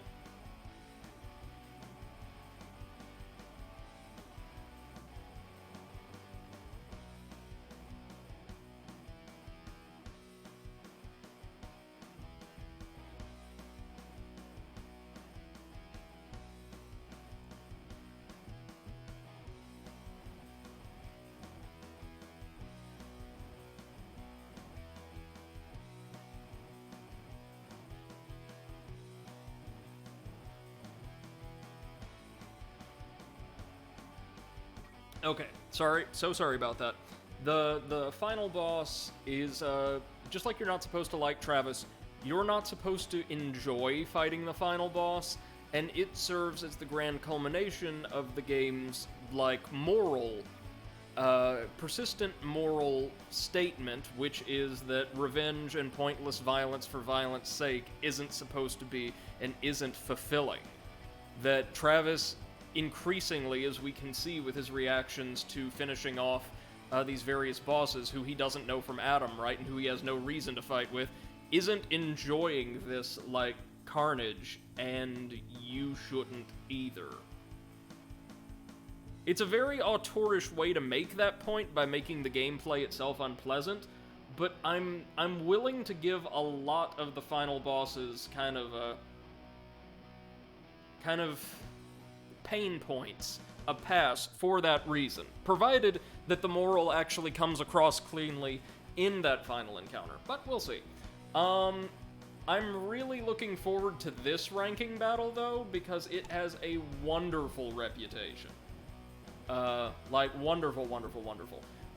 Really quickly, gonna see if there's anything new over at the Airport 51 store, probably not, but... or nothing we can afford anyway, but I do want to at least see what's on tap. Or on rack, in this case. I am so excited for No More Heroes 3, though, you guys. Apparently a lot of fan-favorite characters are coming back. Not as bosses, though, just, like, present in the narrative. And there's something about an alien invasion or what have you, a proper alien invasion, not Captain Vladimir. Oh, nothing new this time. Okay. I'm alright with that.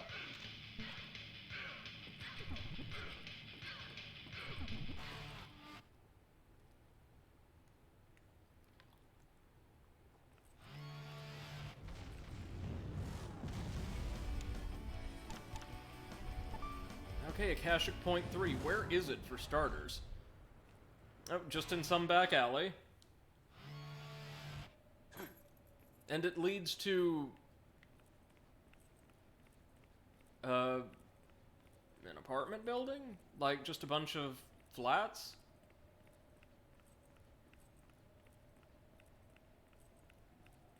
Okay.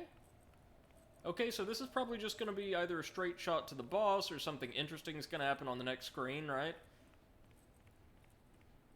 Well, Sylvia did say the ascetic lives in a place that's very calm and meditative. Appropriate for a city obsessed with the rankings.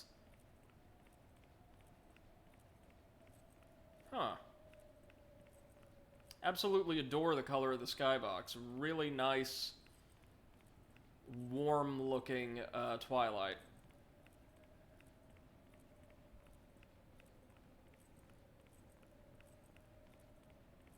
Hey, check it out. The hero's face. Hero, for a certain definition of the term, anyway.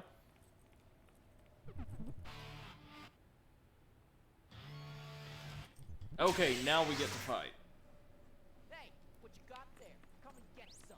Ready to get your ass. And yeah, it looks like just in this back alley, the new Mafia are waiting for us. But, dear friends, doesn't it seem like this Akashic Point, its interior, its, I guess, aesthetic themes, is far too mundane to really constitute an Akashic Point?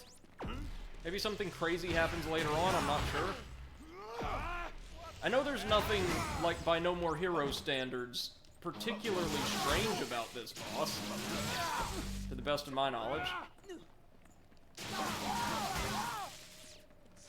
Hey, Headbanger, welcome to the stream, and thank you so much for the raid, man. Hope you're doing well. Oh, Christ. No, no, no, no. You're joining us for what I believe is the tail end of the game. The last two bosses, one right after the other. So glad you guys are here. And hope you had a wonderful stream and are having a wonderful evening, man.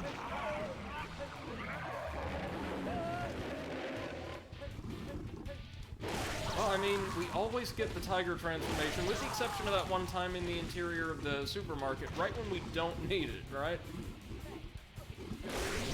Well, at least we can use it to get these guys out of the way. Just make sure nobody with an SMG comes out of the back. There we are. Beautiful. We've not missed any treasure now, have we? Because that would just ruin my day. Oh no, there's a treasure box. Okay, so these guys are pretty durable. Interestingly enough. I think this is the last time we have to fight just regular guards, though. I'm fairly certain the final boss is just the encounter.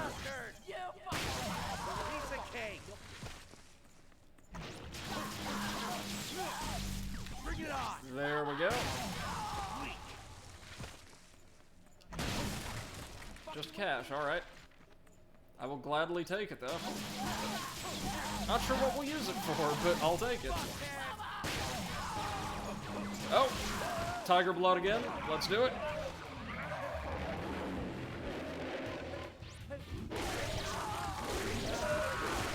Hopefully the sequel doesn't have any vans. I will be very, very happy if I never have to see one of these, like, boilerplate black vans ever again.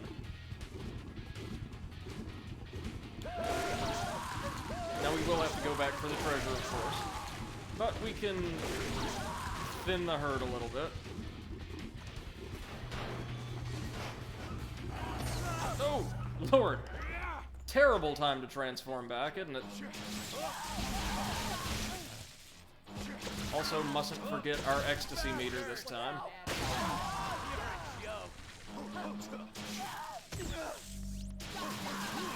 Yeah, this doesn't seem like a supernatural area in the least, does it?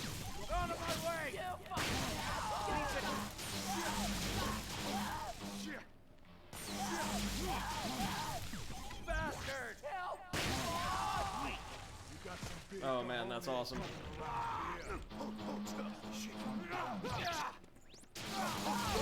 Oh, hold on, I may have... No, okay.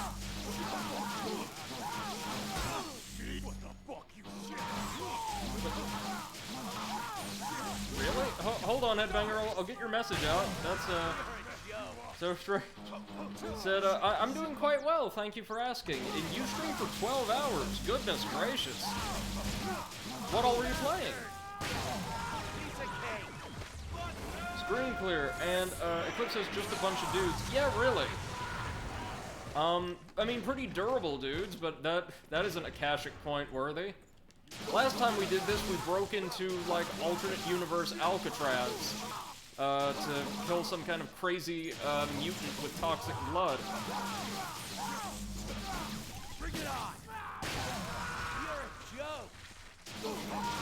And yeah, man, 12 hours, that's insane. Good for you.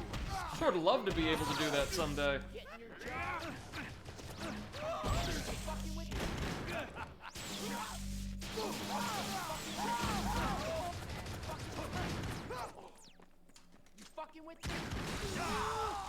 Oh my god, we somehow parried a machine gun bullet. Proudest moment of the stream right there. Proudest moment, but not the best moment. I don't think anything in this series so far. Again, I fully expect the third game to do some beautifully crazy stuff that will blow our minds, but I don't think anything so far is going to top Captain Vladimir. Hey, welcome back, Bunny. Unfortunately, you just missed probably the coolest thing in the entire game. It's not a very good fight, but aesthetically, it's so cool! Sorry, to those of you who weren't present, the last boss we fought, completely out of nowhere, with no forewarning or explanation, was a Soviet cosmonaut from, like, I want to say the 1970s, who had made contact, it is implied, with some kind of alien life form, which took control of all of his technology, and in a state of delirium, he fought us off, or attempted to fight us off, with the power of a series of orbital satellites, space lasers, and, alien, I assume, alien-related telekinesis. It was the coolest thing in the world. He was voiced by Paul Eiding, too, just to make it even better. Bunny asks, okay, but were there signs? No, it was nighttime. Oh, and somehow, the finishing blow on the cosmonaut sent out a beam of energy that detonated his orbital platform. Like, it was just one of the most unbelievably, I hate to use this term, but it's the only appropriate one, most unbelievably hype things I've ever seen. Like, I knew it was coming, and it was still overwhelming. How many of these guys are there? Like, man, Pizza Bat must pay well, like, really well.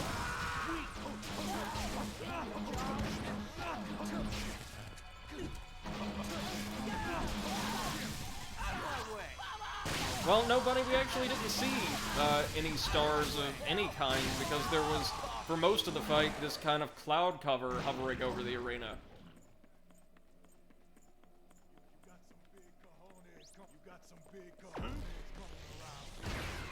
I am quite certain that Travis does not have some big cojones Pizza Bat employee. Sorry.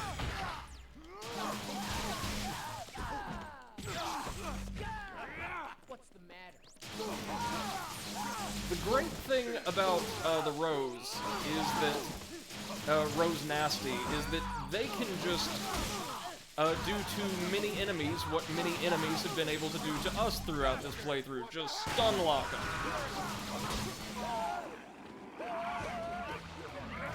There we are. That's what I'm talking about. Now, I've heard that the aesthetic is difficult, but extraordinarily fair, and Eclipse says maybe they should rename them to the Karma Katanas? Karma for your enemies, oh yes.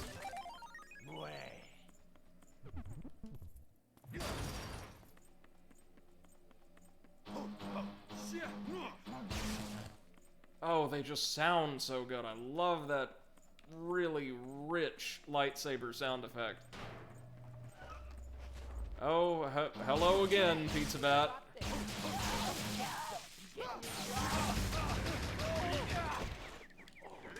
Lady Underdroid says, those swords, though. I know, right? These things are incredible.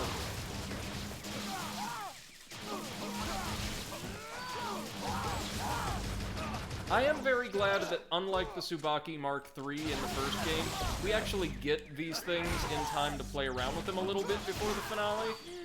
And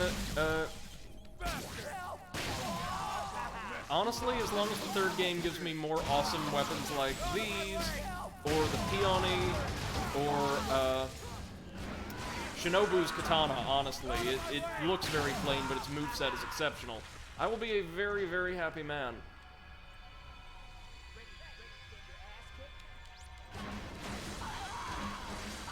Oh, dear friends, shan't be my ass getting kicked. Rather, yours will be... I don't know, what on earth is happening here? Vivisection? Liquefaction? We're doing something to them with the projectiles. And yeah, Eclipse says this game, third game has pommel launching katana. I'd be down.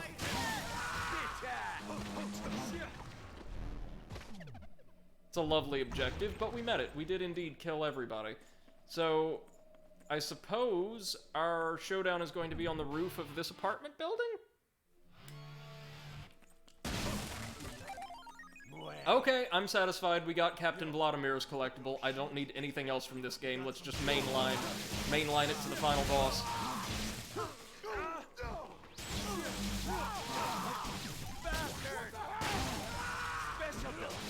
Oh, hey, it's one of the really big guys. Been ages since we've seen one of you without, without a chainsaw. There we go. Wait a minute. I should show you guys the best feature of these blades. When our ecstasy meter is full, observe.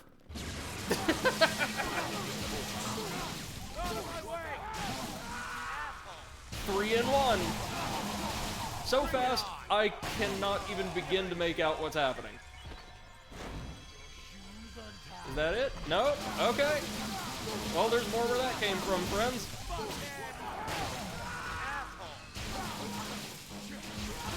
That is the weakest line delivery, Travis. Asshole.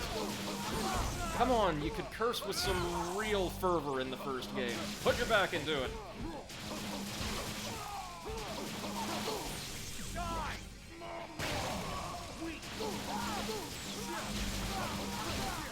Like, if you're unarmed, no matter how talented of a combatant you are, why do you fight the guy with 2 lightsabers? That's a bad idea. Oh, almost had more ecstasy mode. There we go. Oh no, sorry. Got a special finisher. Or no, not a finisher. We got one of our roulette abilities.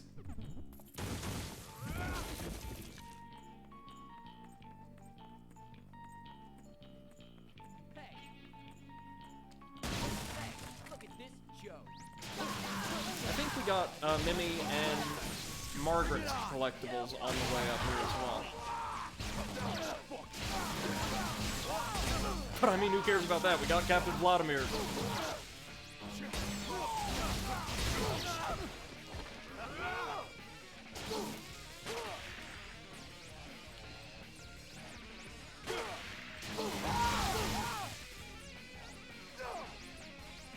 Come on, can I parry you, sir?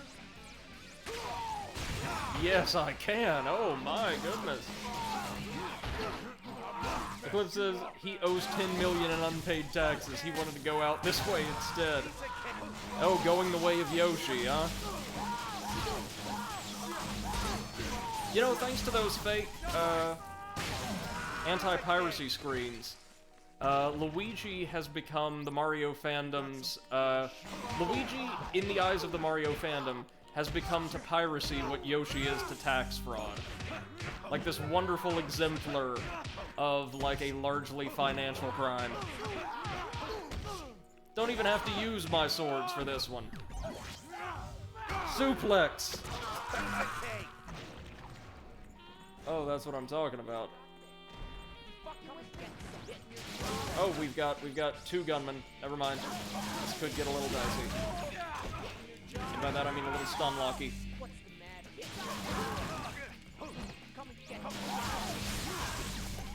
There we go.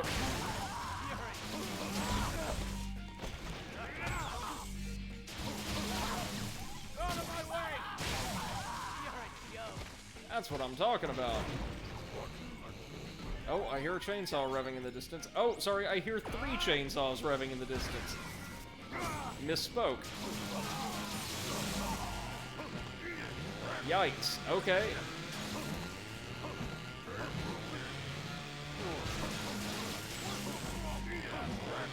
Really need to charge up that ecstasy gauge, Travis. Like so. And here we go.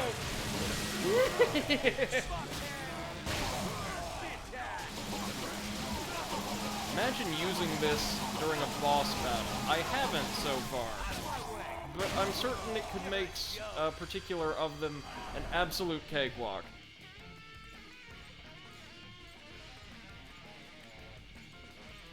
Always get turned around.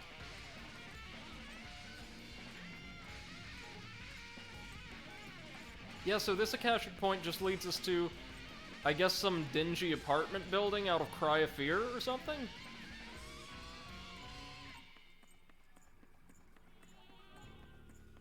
Do we have to fight our way down now, or am I going the wrong way? I'm going the wrong way. Whoops.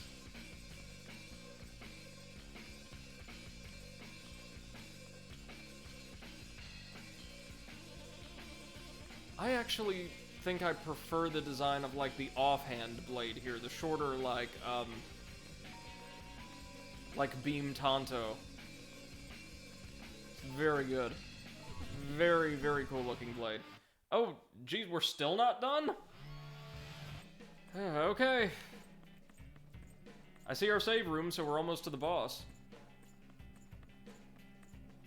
Ready to get your ass kicked? Hey. Not particularly. Well, I guess they're just throwing everything they got at us at this point. Oh, that is sick. Oh, we killed a bunch of people I couldn't even see. Alright.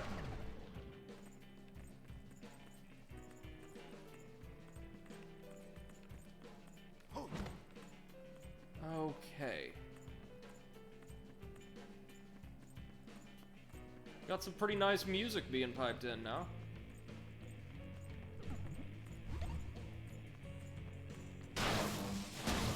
Whatever's in here, a little bit of health, okay.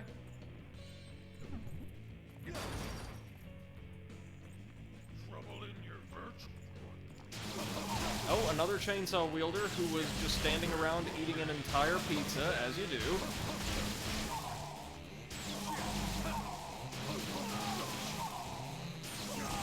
Bring it on!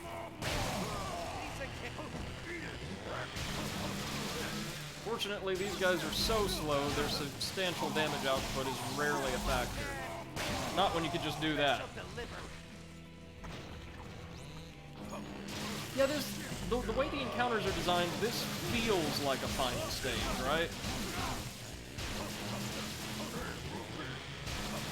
I mean, to be fair, we also had that crazy enemy gauntlet in Margaret's stage.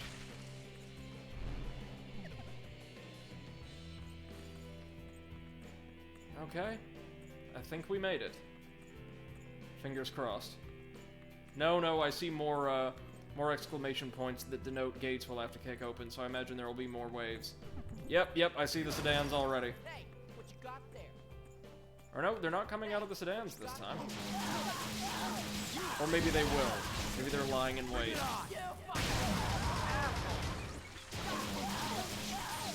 The theme here seems to be SMG. Yep, here they come. SMGs. Oh, there we go. That's handy.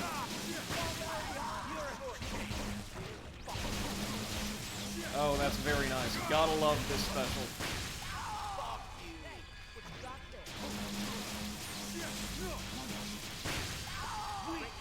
Anything that makes locomotion relatively swift compared to that of our enemies makes absolute mincemeat of the ranged enemies. As one would expect. There we go. Bring it on!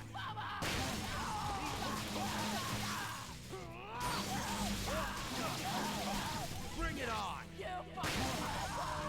I mean, I don't mind, like, these crazy, wave survival combat arenas that much, because the combat in this game visually is so pleasing, and in one's hands feels exceedingly, rewarding, like, very visceral. I like it.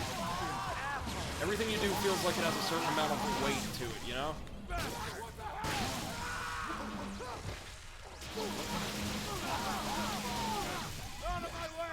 There we go.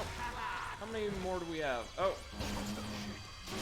Just a couple, it would seem. They're bringing out the beam katana wielders now, so I'd assume they're almost out here.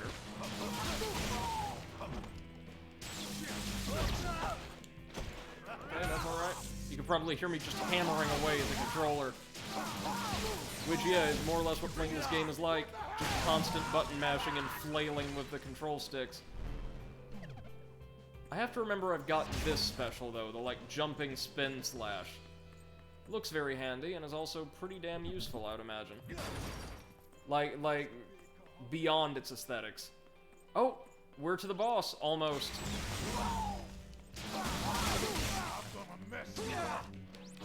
Just got a couple beam katana wielders to take care of. What?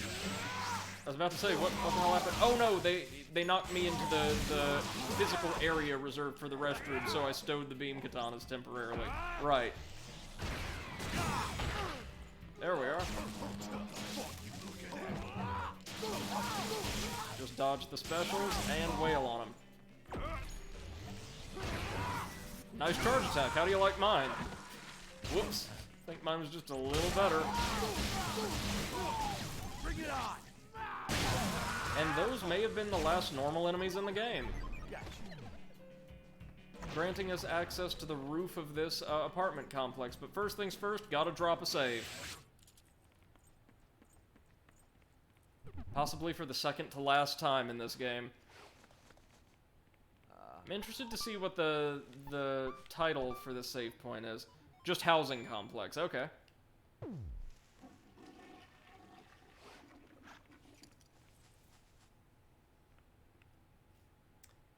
like to take this time to thank everybody who's rocking with us this evening. I really appreciate you all, and hope you've been enjoying the stream so far.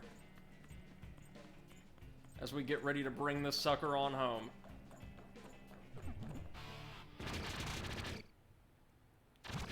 Time for the aesthetic.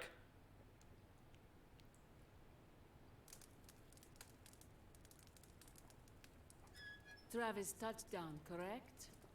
Yeah, that's me. The No More Hero. How unfortunate. This is Alice, I think, Margaret's sister. I was hoping we'd fight after I became #1. Sorry to crush your dreams. I hate to do it, but I've got business with that son of a bitch, and I can't let you get to him first. Please, don't think of me as a nuisance. But I will make sure your victory isn't easy. My pride as the second rank requires that much. Honorable. I like that in a woman. I've seen a lot in my journey up the ranks. An endless cycle of violence, now broadcast as a spectator sport. Why, Travis? Why do so many assassins join if we are all going to end up killing each other in the end? Does it really matter why? To me, it does. It matters more than anything. We've all become trapped. Yeah, here we've got the big question. Really, beyond money, what is any of this for? Once we join the ranks, we can never get out. Don't be stupid. If you get tired of the battles, just fucking quit. But that's why we all want to fight you, to learn your secret. Don't you get it? No, not really. I don't get a lot of what this game's trying to say. King, the one who got out. We just here for the spectacle. Then walked away. Well, I'm back now, aren't I? With you, look at this. You are the No More Hero. She's got a beam katana walker harness. Free us all in a crimson sea. This, like the last battle, aesthetically is really cool. Bring it on. Don't okay, so oh, she's throwing her katanas. Nasty. I would assume that most of the battle's gonna be based around finding a way to bring her down. Okay, so she's got that at close range. They're like all charge attacks, like so. There we go. Oh, she's fighting us on the ground now. Perfect, exactly what we wanted. I would imagine this is going to be very hard. Well, we know what we can punish. One. Oh, no. That is a spin attack. Oh, no worries, Eclipse. Welcome back. Oh, my God. We're fighting the aesthetic. She's got a massive beam katana walker thing. Her name is Alice Twilight. Not that it ever comes up, really, I don't think. Oh, she's good. She's very good. We also don't get a lot of feedback when we actually strike her. Oh my god. This might actually be a solid challenge.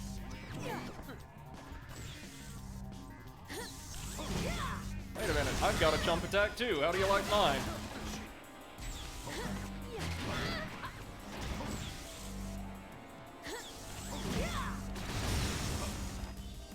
No, get away from my supplies.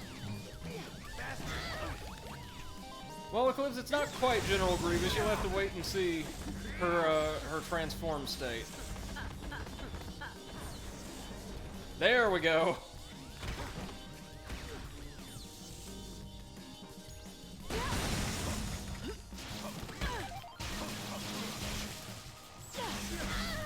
There we go. Finish her. Nice. Damn, but she's got a lot of health. Which is fitting for, like, the last boss they really wanted you to enjoy and go all out on.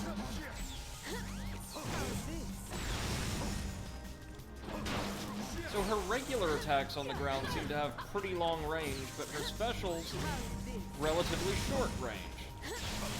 Interesting indeed.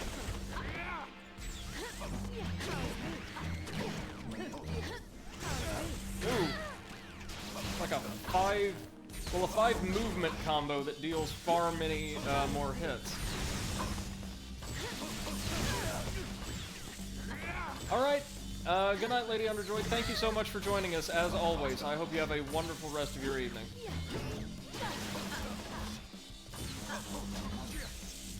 Always a pleasure seeing you guys. Oh, did we, like, temporarily smash one of her arms? No, we didn't. Oh! Bad timing. Why do you go for that attack at medium range, ma'am? It is a short-range special. I do not get it. I do not. Oh! Aye. Move! Rolled into the wall. Bad idea.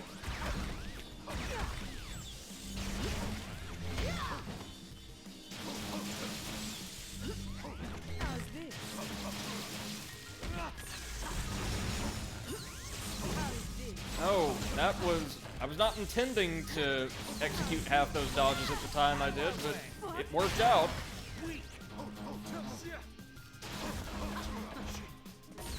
Man, she can dodge. She can do a lot, actually. Woo! We're winning, if only barely.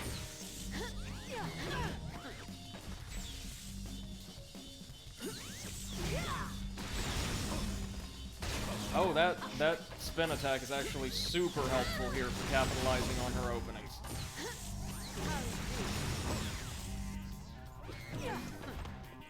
Mechanically, I like this fight a lot. Her moveset's actually way more versatile than that of a lot of the other opponents we've fought so far. She's got a ton of health, but doesn't feel tanky, maybe because of all the openings she gives us. And she's not spamming a bunch of specials that effectively grant her long-term immunity to, sorry, invincibility is what I'm going for. Long-term invincibility. Yes, the teacher can talk, no worries. 1, 2... And she's gonna come down now. Good.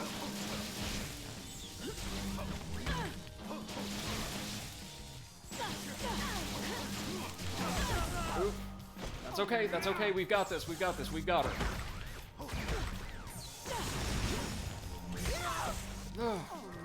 Man, she's just really hanging in there.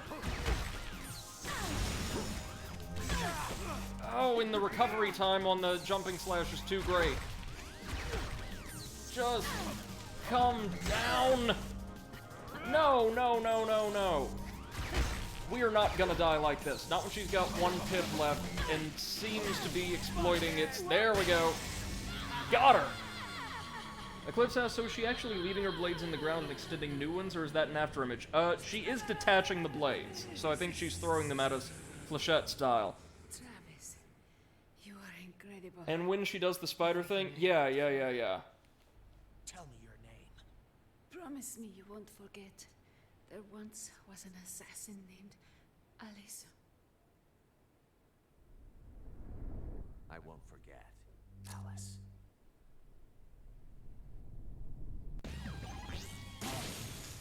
Ugh. Little gross and a little sad.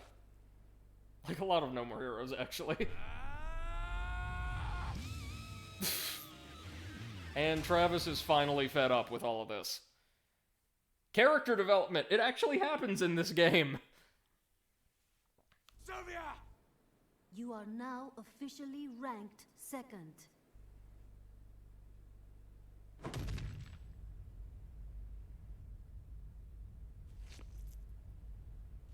See that? Now that was a battle. Look at this blood. We humans are alive, even if we are assassins. Doesn't matter if it's a video game, movie, drama, anime, manga, we're alive. People shed blood and die. This isn't a game. You can't just selfishly use death as your tool. This is Alice's blood. I bet you've already forgotten she existed. Same way you Why won't is forget he... me. That's why I'm tearing down the UAA! Why is he going berserk on her when he's been doing all of this? You could never shut down the association. Fighting to be the best is human nature. It's evolution. Here's where we veer into like the Kingdom Heartsy pseudo-philosophical stuff, and in this game, there's a good moral, but it's not conveyed all that well. Take your own goddamn advice.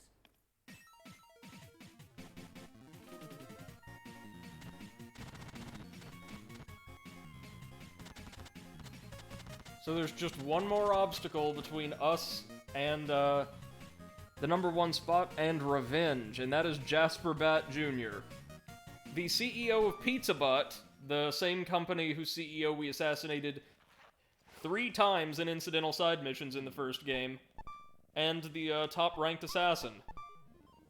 Also the guy who ordered the hit on Bishop, and has been employing the new Mafia and Nathan Copeland to provide us with our regular fodder enemies. Travis, it's me. Are you ready for your last battle to the death? Yeah. And again, remember, Jasper Bat Jr. as an allegory for, like, the futility of revenge is intended to be both frustrating and a little disappointing as a boss battle. Someone's at the door. It's still... It's my first time here. Kind of cool, though. From a design standpoint, I mean, like, it's a boss fight that does some interesting things. Talk to you soon. Sure.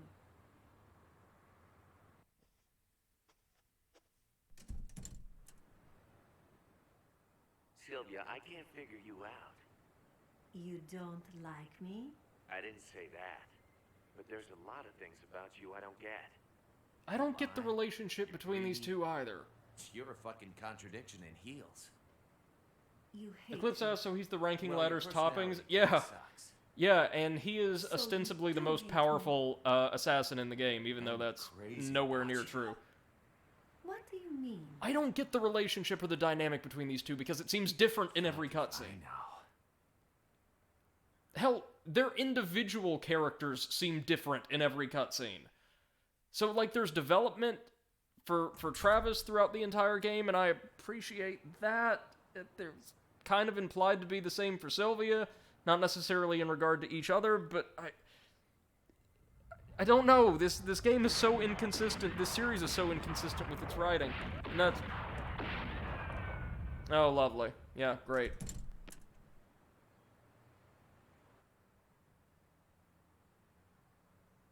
Yeah, right, Eclipse. I don't get it. I don't get... Fucking dog! Travis, just as I was starting to like you, you go from pseudo-philosophy to that garbage to...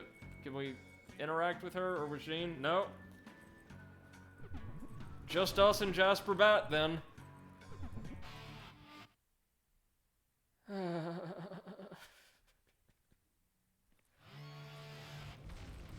I really like the No More Heroes series. I love it, in fact.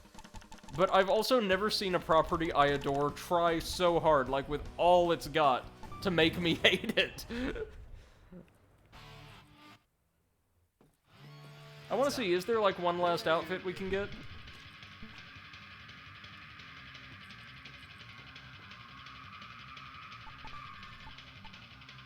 No, that's it. So we've got like the best looking outfit in the game, in my eyes at any rate.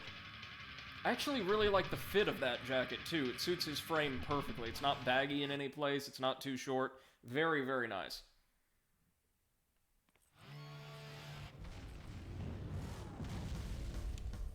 Okay, are we ready for the ranking battle at Pizza Bat Tower? I'm not sure if we have to fight through the tower or not, but...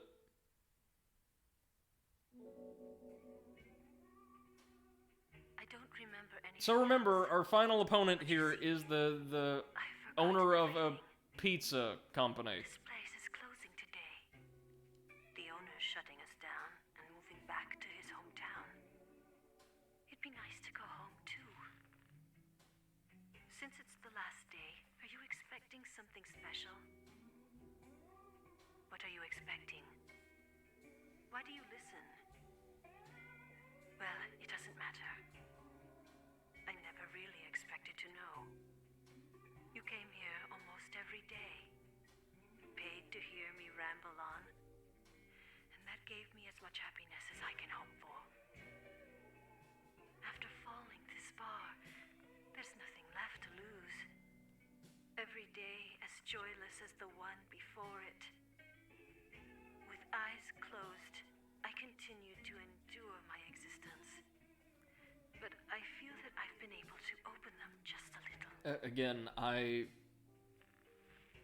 understand so little of this. Last chance. I want to hear your voice. Let me hear what you sound like, who you are. Just once.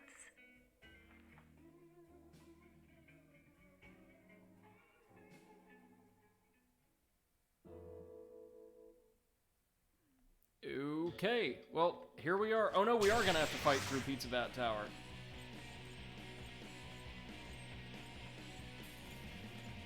Which appears to have a shopping mall built at its base. Alright. We can do this. Oh man, do you think that means we're in for an even longer enemy gauntlet than we got in Alice's stage? I don't know, honestly. The clip says, this sounds like someone swallowed 80 weird romance novels, then washed it down with 80 shots of vodka. Yeah, fortunately, the writing in Travis Strikes Again, like the side game, is generally more coherent, and when it's not, it's deliberately trying to be, like, either campy or funny or something like that. So it's just generally more self-aware, I would say.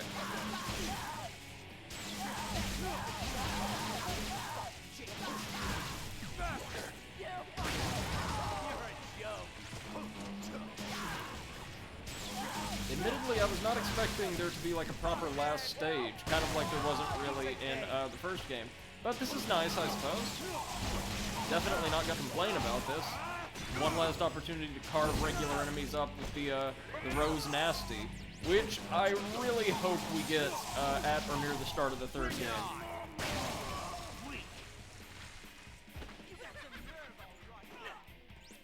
Twin Dagger Henchmen, yep. Who aren't really a threat now that we've got Rose Nasty, because they're even faster than these enemies' attacks.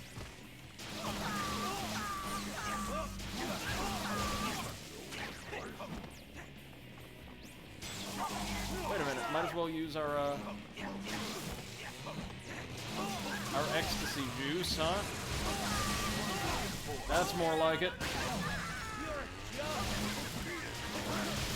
We're also, I believe, totally invulnerable while ecstasy mode is active. Which is, you know, always a plus.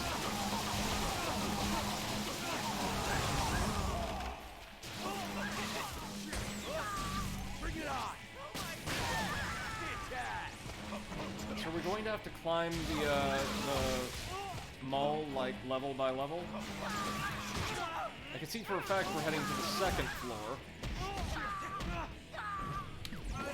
Suplex, thank you.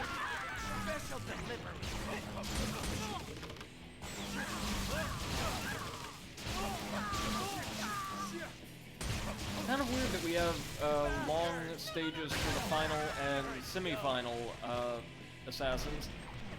Perhaps they included all of those relatively short or unsubstantial stages, like Shinobu's second stage, or Ryuji's battle, Memi's battle, near like the tail end of the mid-game to avoid the feeling of like a greatly accelerated pace at the tail end, kind of like what we had in the first game?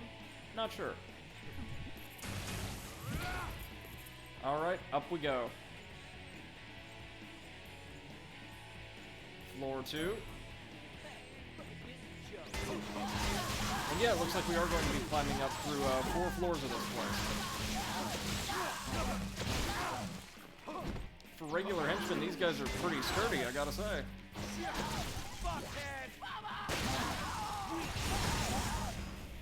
Very sturdy, actually. Look at them. Bring it on! Piece of cake! We obtained the, ass washer? Okay, sure, whatever. Like a bidet or something, I assume. Very on brand for No More Heroes. So we've got to clean out each elevator in turn. Alright. That one was easy. Finally.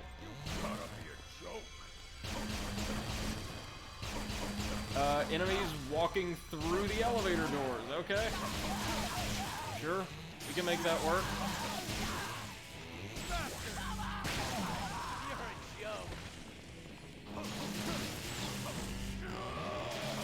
These big guys don't really flinch much, but again, they're so sluggish they don't especially have to give me the opportunities I'm looking for. Oh god, no.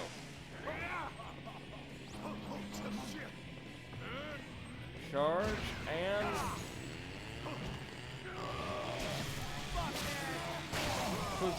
This is your stop, Death Valley. Yeah. Certainly feels like it for these poor suckers. Oh, more chainsaw men? My only fear at this point is that we've come so far and we're at the tail end and we're in for like an hour's worth of just hacking through random enemies.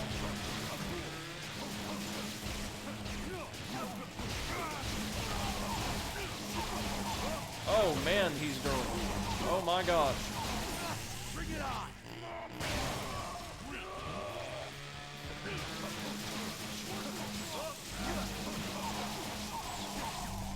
Okay, that's another one down. Oh yeah, and look, we're gonna have to fight our way. No, not through the entire mall, just through this this one little hallway, I suppose. That's perfectly fine.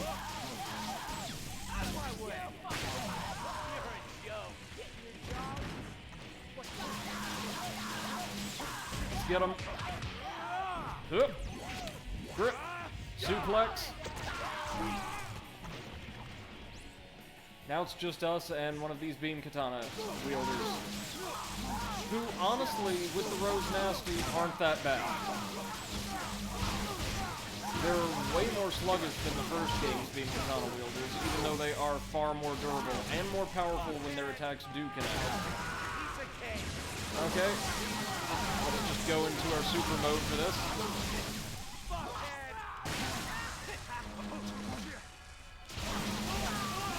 Just go ahead and finish these suckers off. Oh, no, we didn't catch him with the finisher. That's a pity.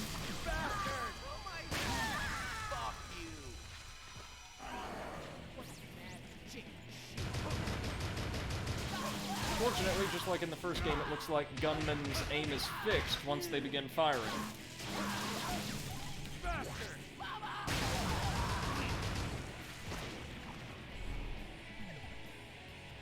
Looks like, what? 2 more floors? Halfway there, then. Got some health. Got some battery. Well, or we would have, but we already have battery.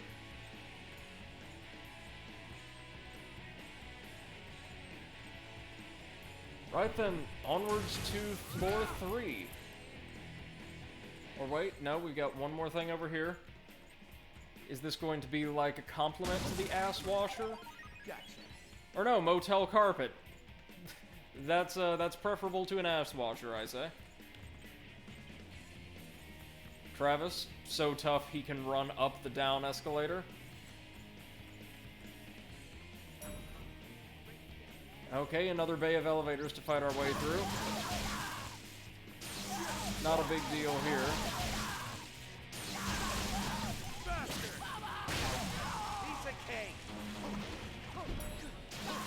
These bat wielders, the ones that come out of the elevator specifically, and wear these kind of hoodies, are much tougher, or more durable, I should say, than the standard, aren't they? Got him. That is my favorite finisher in the series, bar none.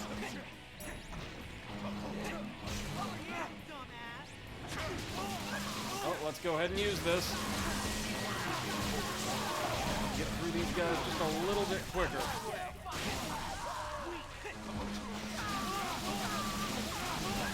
I love that the game's sound has just devolved into an indistinguishable blur of lightsaber whirring, explosions, and incoherent swearing.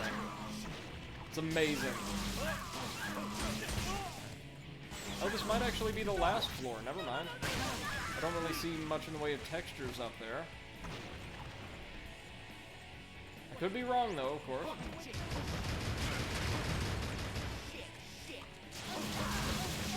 This must be the most lucrative pizza chain in the friggin' world if they're able to afford all this and all the assassins.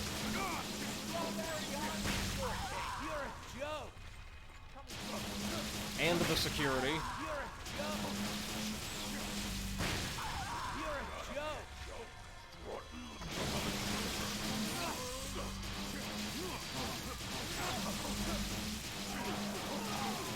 I just gotta keep going, gotta keep whittling this guy down. I think we might almost be there.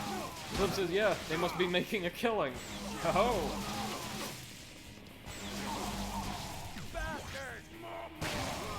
We're fighting our way to the president's office, which I think may be just behind that elevator, fingers crossed? Or not elevator, those plush doors on the other side of the glass doors.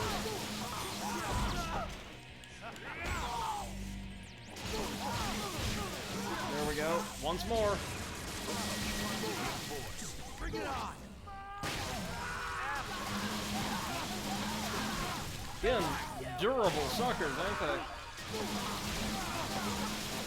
You can hear me just mashing away, no doubt. Because when you're using ecstasy mode, that's the best way to operate. How did this guy end up all the way out here? Did he flip through the wall or something? Don't think he actually would have retreated all the way out here. Ooh, nasty. Here's my nasty. The rose nasty. All right.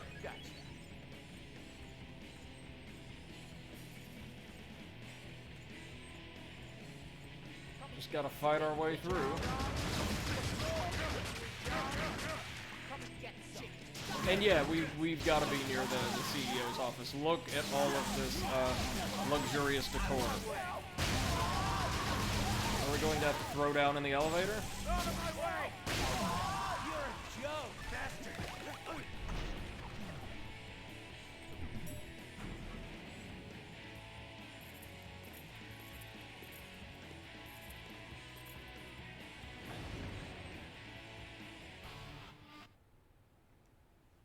We're coming up on the final stretch.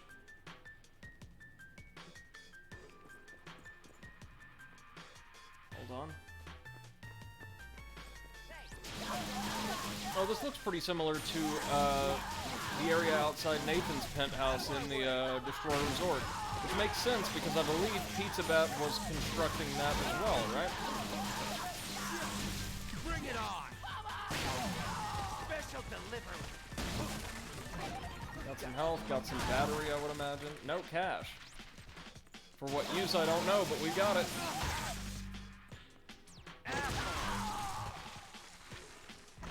Maybe there's some kind of post-game you can run around, replay missions, or anything like that. The book says it looks like Lex Luthor's place from Superman 1, kind of. Yeah, it does. Where's the pool? You know, I don't think there was a pool in that fancy-ass resort from the first mission either. 0 stars. You know, I actually haven't been swimming in ages. I really need to go once the pandemic is finally under control. It'd make for great exercise. Cliff says post-games are always really good when done directly. Yeah. I don't know if this game will have one, but since they're still giving me cash in the final level, I would assume they've got something going on.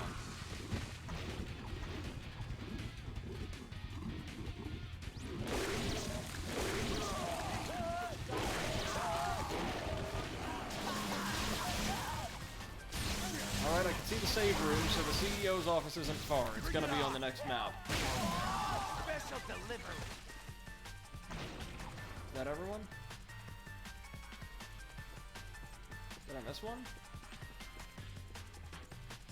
Or is this one of those situations where more enemies spawn in an area we've already cleared, or we cleared the tiger once it registers the others are dead? Nope, just missed one.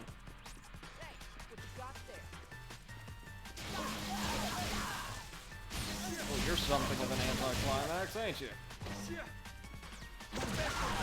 Clip says, or it's just easier to code the enemies with cash than taking it out for one level. No. One of the crates we smashed open, one of the chests contained, like, a parcel of cash. We got the, hustled some cash prompt. I mean, I know it's a very simple skybox we're working with, but this is a halfway decent view, or it would have been for the Wii. Huh!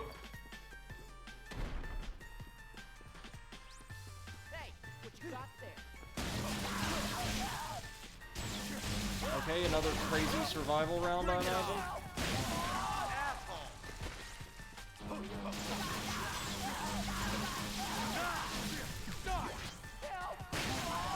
Special delivery. Or, no? Okay. Come and get some. I was about to say, we've got some backup. Out of my way!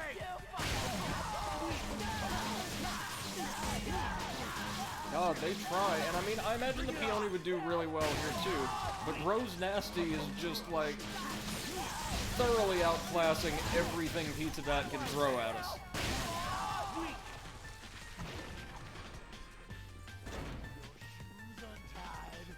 Okay, so they're just going to come in waves of 3 or 4, I would imagine.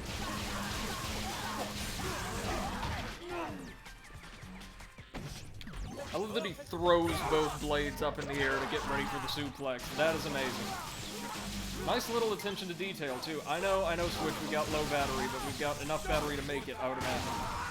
The Pro Controller can hold an insane amount of charge. The most out of any wireless controller I've ever seen, I dare say. Okay, come on. Out with it. Or out with you, I suppose.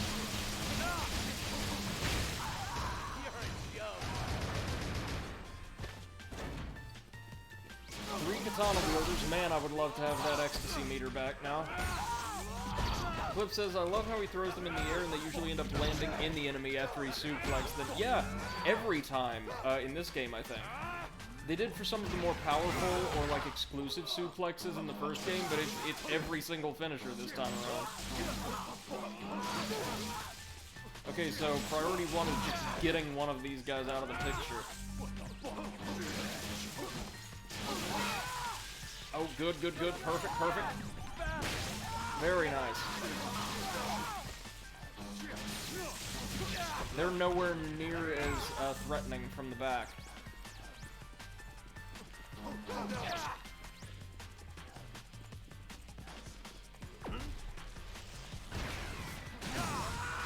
Oh, nice. That horizontal special is nothing to sneeze at. Clip says, so he pulls them out of the enemy's stomach. Yep, sure does. And that spinning move reminds me of some of the scimitar movesets in Souls games. Yeah. Specifically the power stancing curved swords in Dark Souls 2, or the 2 sets of, I think, paired curved swords in Dark Souls 3. The Sellsword Twin Blades and the Dancer's curved swords.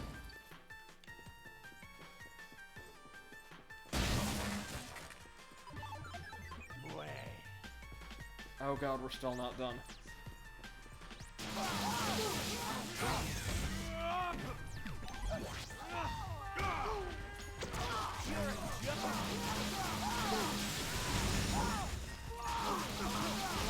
Okay, now would be a good time to use ecstasy on that. Ecstasy mode, that is.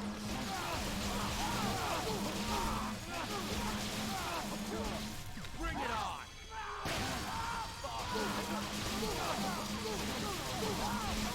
Okay, we're whittling these guys down, but man oh man, they're tanky. Bring it on!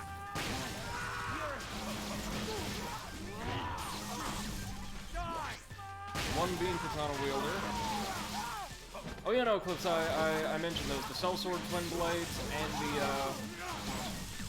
the Dancer's Curved Swords are the two sets of paired curved swords I'm aware of in Dark Souls 3. There might be more, but I don't think so. I think that's it.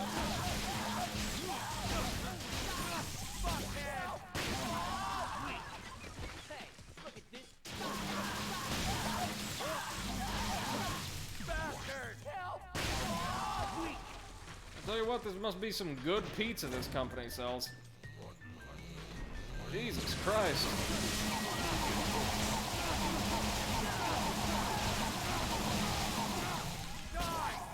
That's the way. Ooh! 3 in 1.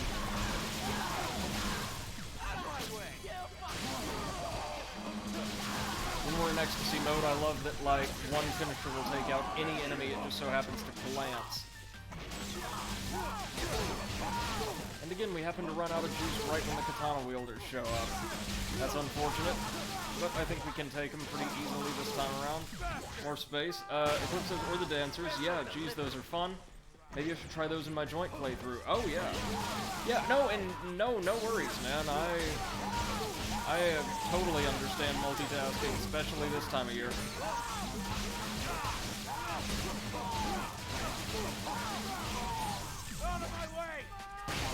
Wow, we were able to juggle that one really efficiently.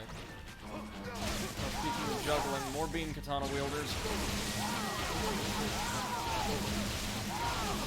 I do love how the amount of enemy gauntlets this game throws at you took me from, well, I don't think I should use ecstasy mode. It feels kind of like it just really marginalizes a lot of encounters, and that's not something we want to do to, okay, we have got to get to this boss. Let's just hammer through them as quickly as possible.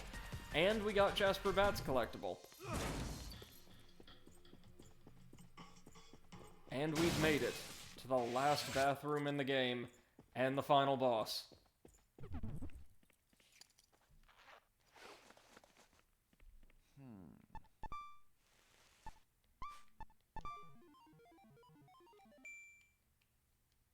It's gonna be a solid, like, 9.5 hour playthrough. For the Wii, that is not bad.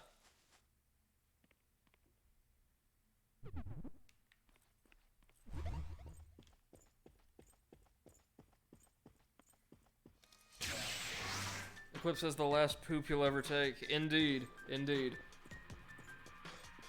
Okay, let's do this.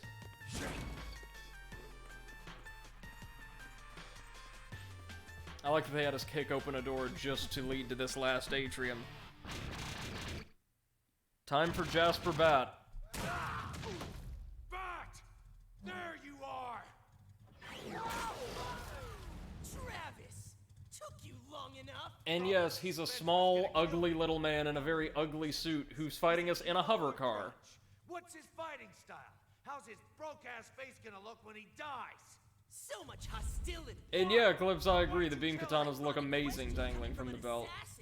Did you honestly think you could take so many lives and never suffer retribution? Look at that suit, seriously, my god. Western Shakespeare, for God's sake! If you wanted revenge, Or the pizza tattoo, he is... Not only did you murder my I hate his design, but I know I'm supposed to. That is why I took your best friend's life. Makes sense, Travis. It's called poetic justice. Go to hell. Don't ever compare Bishop with your shithead family. So naive, Travis. If you have someone to protect, you will lose them eventually. See for yourself.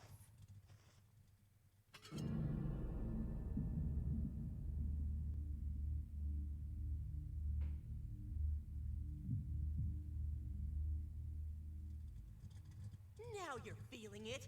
That's your life losing all meaning. You've got nothing left except this fight. Now I know you'll put all you have into this. You're gonna fucking pay. Yes, a fight to the death. Get angry. So angry you start convulsing. Now, draw your katana. Our katana's already drawn, man. Every second of this kill. May you savor your death. Unfortunately, as well. this is one of the game's only phase-based boss battles, with 3 totally distinct phases. Battle begin! And this is our opponent.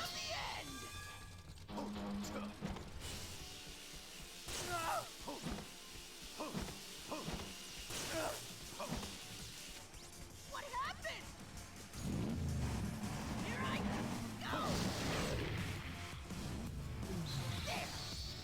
Okay, so how do we damage you? Oh, like that, I suppose. Oh, by guiding the laser projectile into this, of course. Okay, well this phase isn't too bad.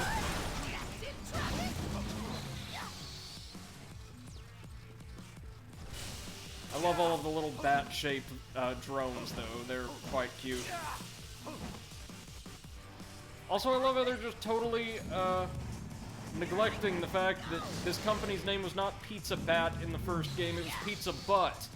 I guess having a bunch of butt-themed imagery present throughout the game would be even less climactic than what they eventually settled on.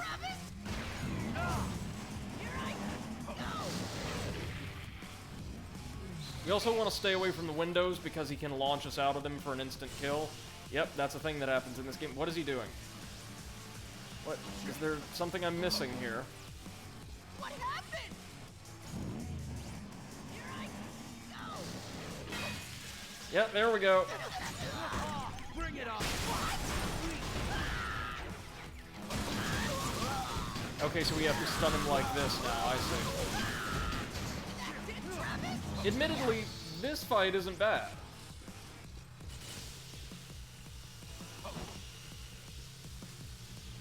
Simple, yeah, but not bad at all.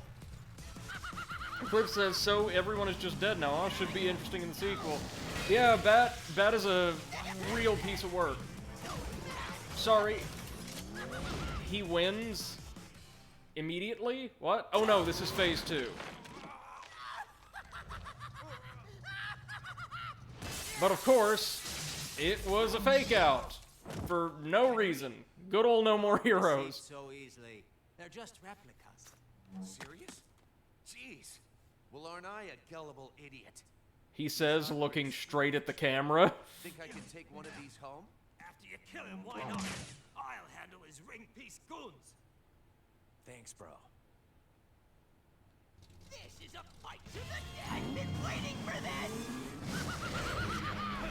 There. Yeah. I've been waiting for this.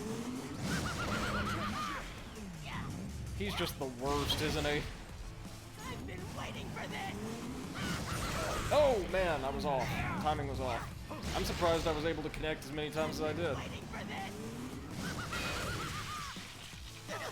Alright, Travis, there we go.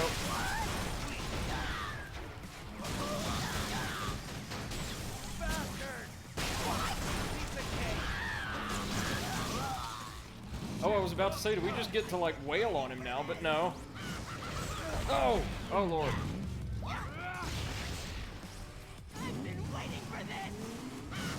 Clip says the emote spam is reminiscent of Silver in Sonic 06. Oh, yeah.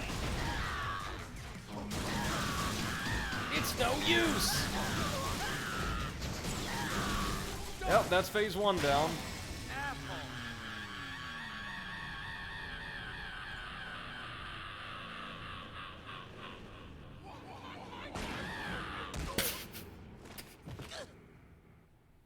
Seriously, how friggin' pathetic is this? But, through the use of experimental, drugs, he transforms into Batman. You gotta be shitting me. I know how you feel, Travis. This is a fight to the death. This is the phase that drives a lot of people insane.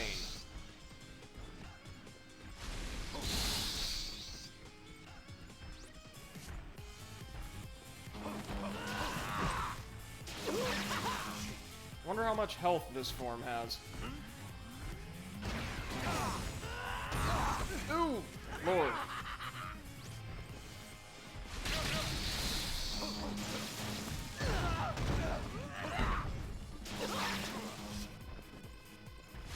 So the answer is not a ton by late game standards. I'm just really afraid he's gonna try to chuck us out the window at some point.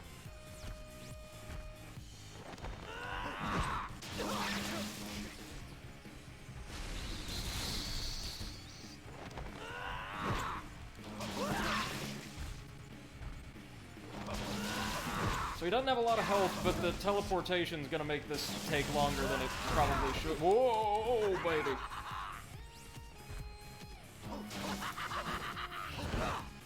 Okay, he's got a grab. That's nasty.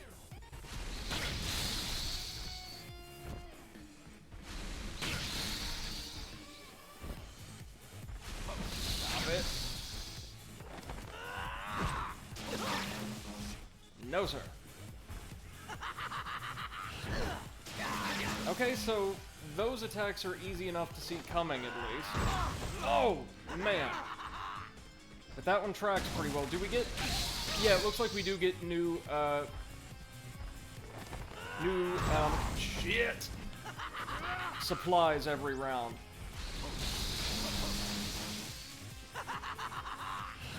Okay, so at least there's, like, 0 range on the grab, from what I've seen.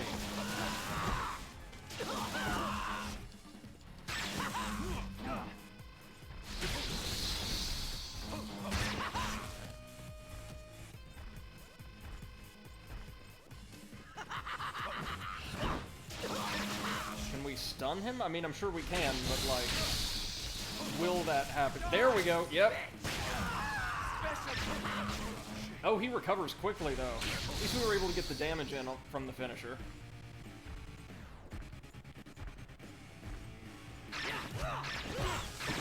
Oh my lord. Dragon Ball Z style teleport spam and charging his move so it would release just as soon as we regained our feet. That's that is friggin' awful.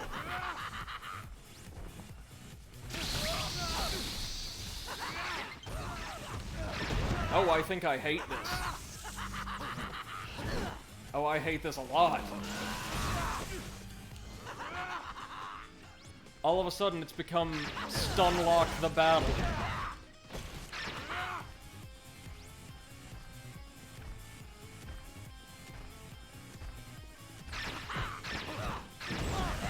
What?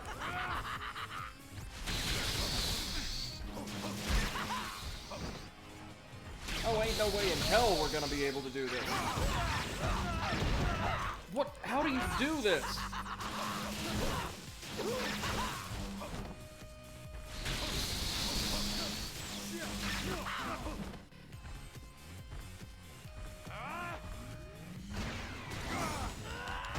Oh, shit.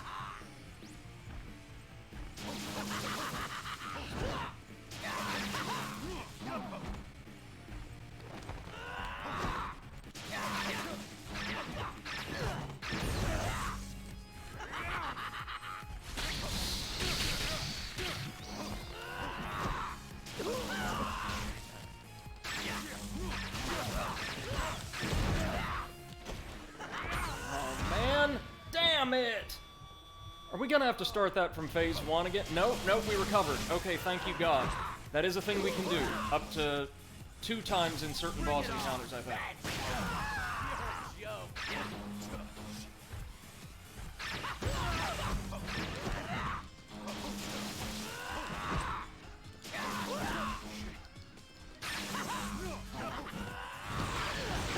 Whoa!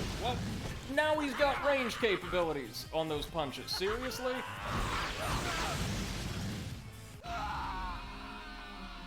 Wow. It's payback time. Please tell me we get to start from that phase. Okay, we do. Alright. Alright, we can do this.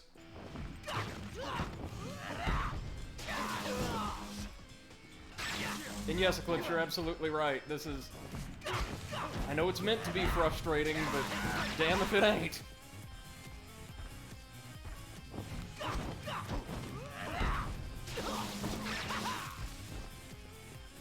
But beyond a certain point, the punches gain a new property designed to send you flying out the window. That's awesome.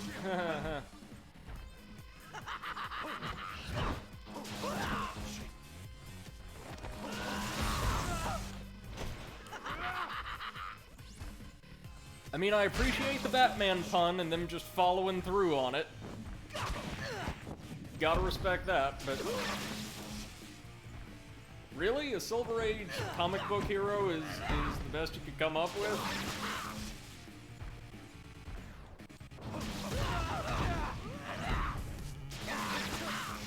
Yeah, no, Eclipse says, like, it's like, okay, game, yes, I'm frustrated. Can you piss off now?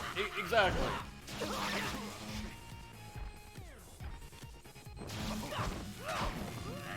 And I forget if it's this phase or the third phase that's said to be the worst. I can handle it if it's this phase, but if there's something even worse after this, that might tip my opinion of the fight into pointedly negative territory. As it is, this is just disappointing a little bit, but again, with the intent to be disappointing. Which I have mixed feelings about.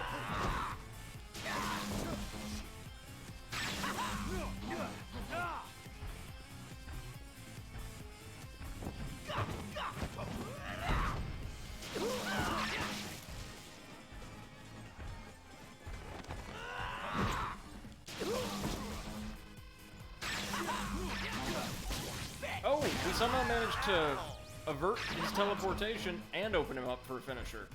Well, that's nice, I suppose.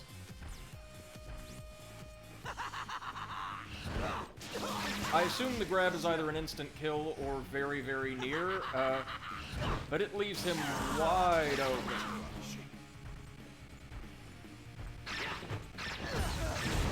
Ah, there we go.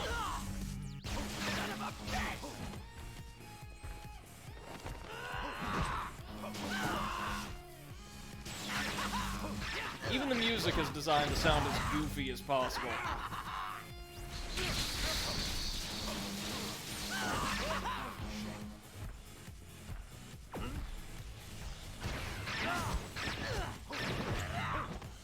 Okay, we managed to dodge it that time. Okay, Jasper, come on.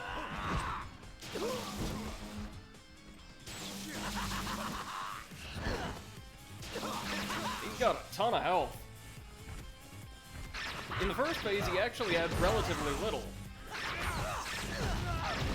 Okay, twice in a row. Fine. 3 times in a row. Really? God damn it. Well, that's one way to put the player and the boss on even ground. No, no, no, no, no, no, no. Please don't.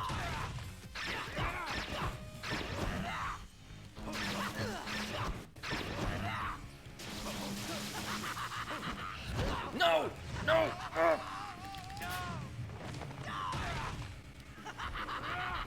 Oddly enough, his throw doesn't deal much damage, based on what I'm seeing. This is a fight.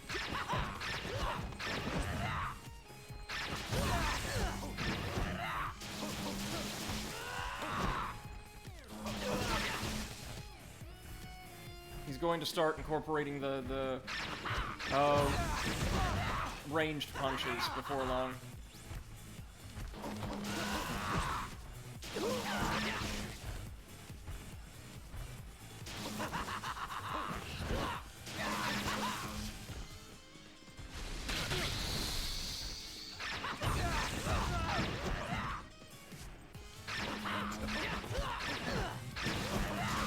Did he teleport 4 times that go around?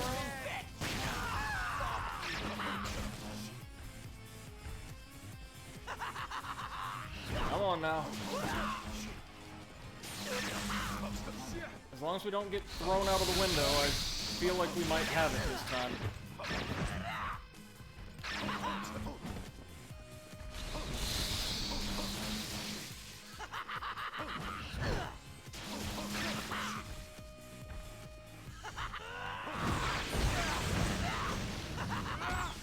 Okay, yes, please go for the grab. Just as often as you like. Is his teleportation becoming faster and faster as he loses health, or does it just feel that way?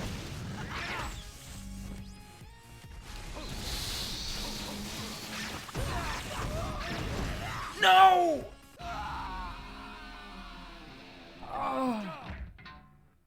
Hey, Bunny, welcome back. We're at the final boss, and it's awful. Because it's designed to be. This is something the developers were explicit about. They want you to feel bad at the end of this.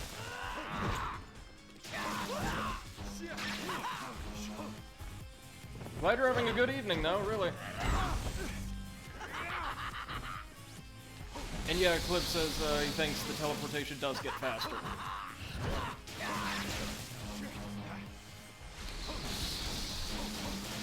So, playing this, I could definitely see why people think that Alice serves as a better, like, final exam of everything you've learned throughout the game. Her fight's demanding, but it also feels suitably climactic from a narrative sense. This is more or less just a giant troll.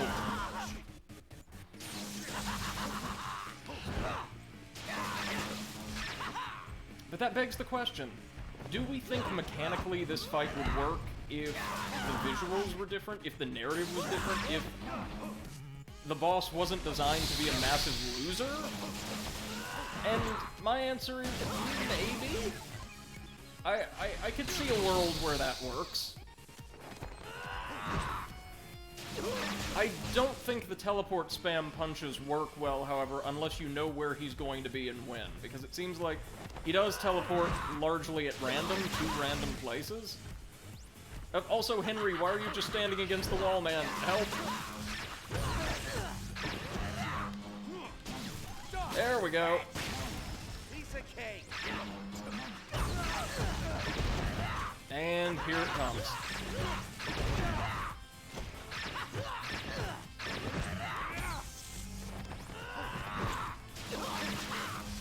Okay, so we can time when we get up to avoid, like, a successive volley of punches. That's good. And admittedly, I probably could have done alright during the last attempt if we hadn't gotten quite so greedy, but...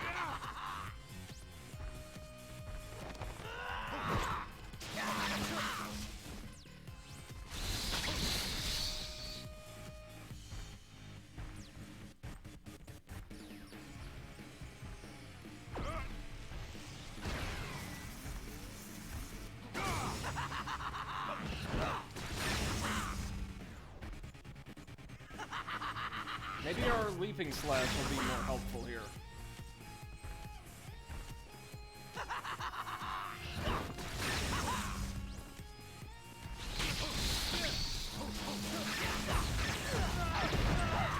I mean, Alice seemed to have slightly better evasion than he does, didn't she?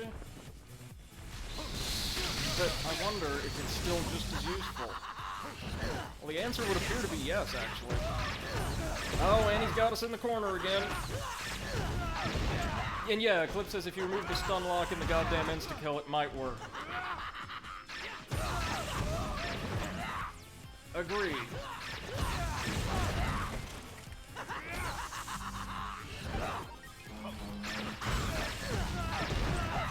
Or if you could block half of this, even at like a considerable cost to your battery.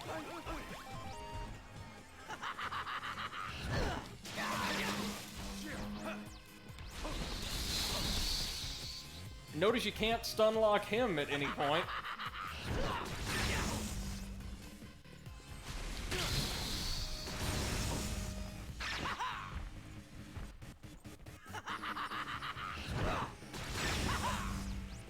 He also sounds like a teenager or a young child.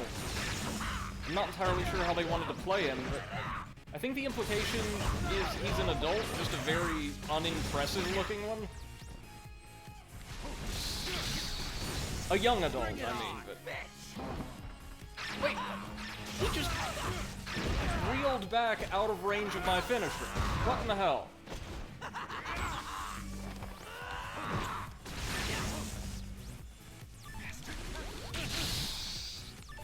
Oh, Lord. Come on. Come on.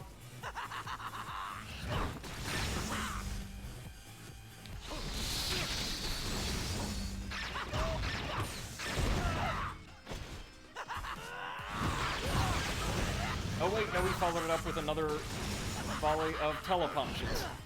Of course.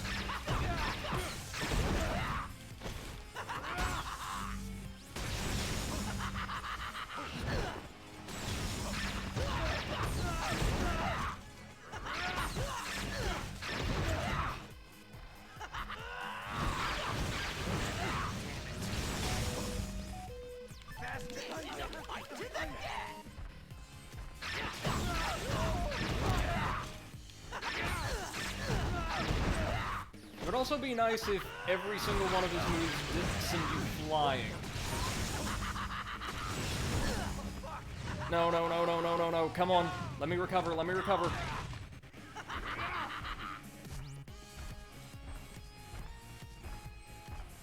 Carry Pong Geek!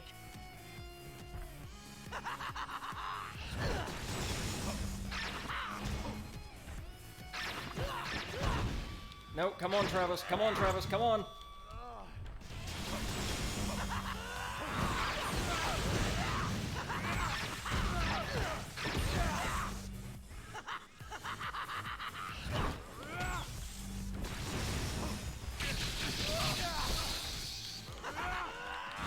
No, Travis, come on. Come on, stay with us. Stay with us.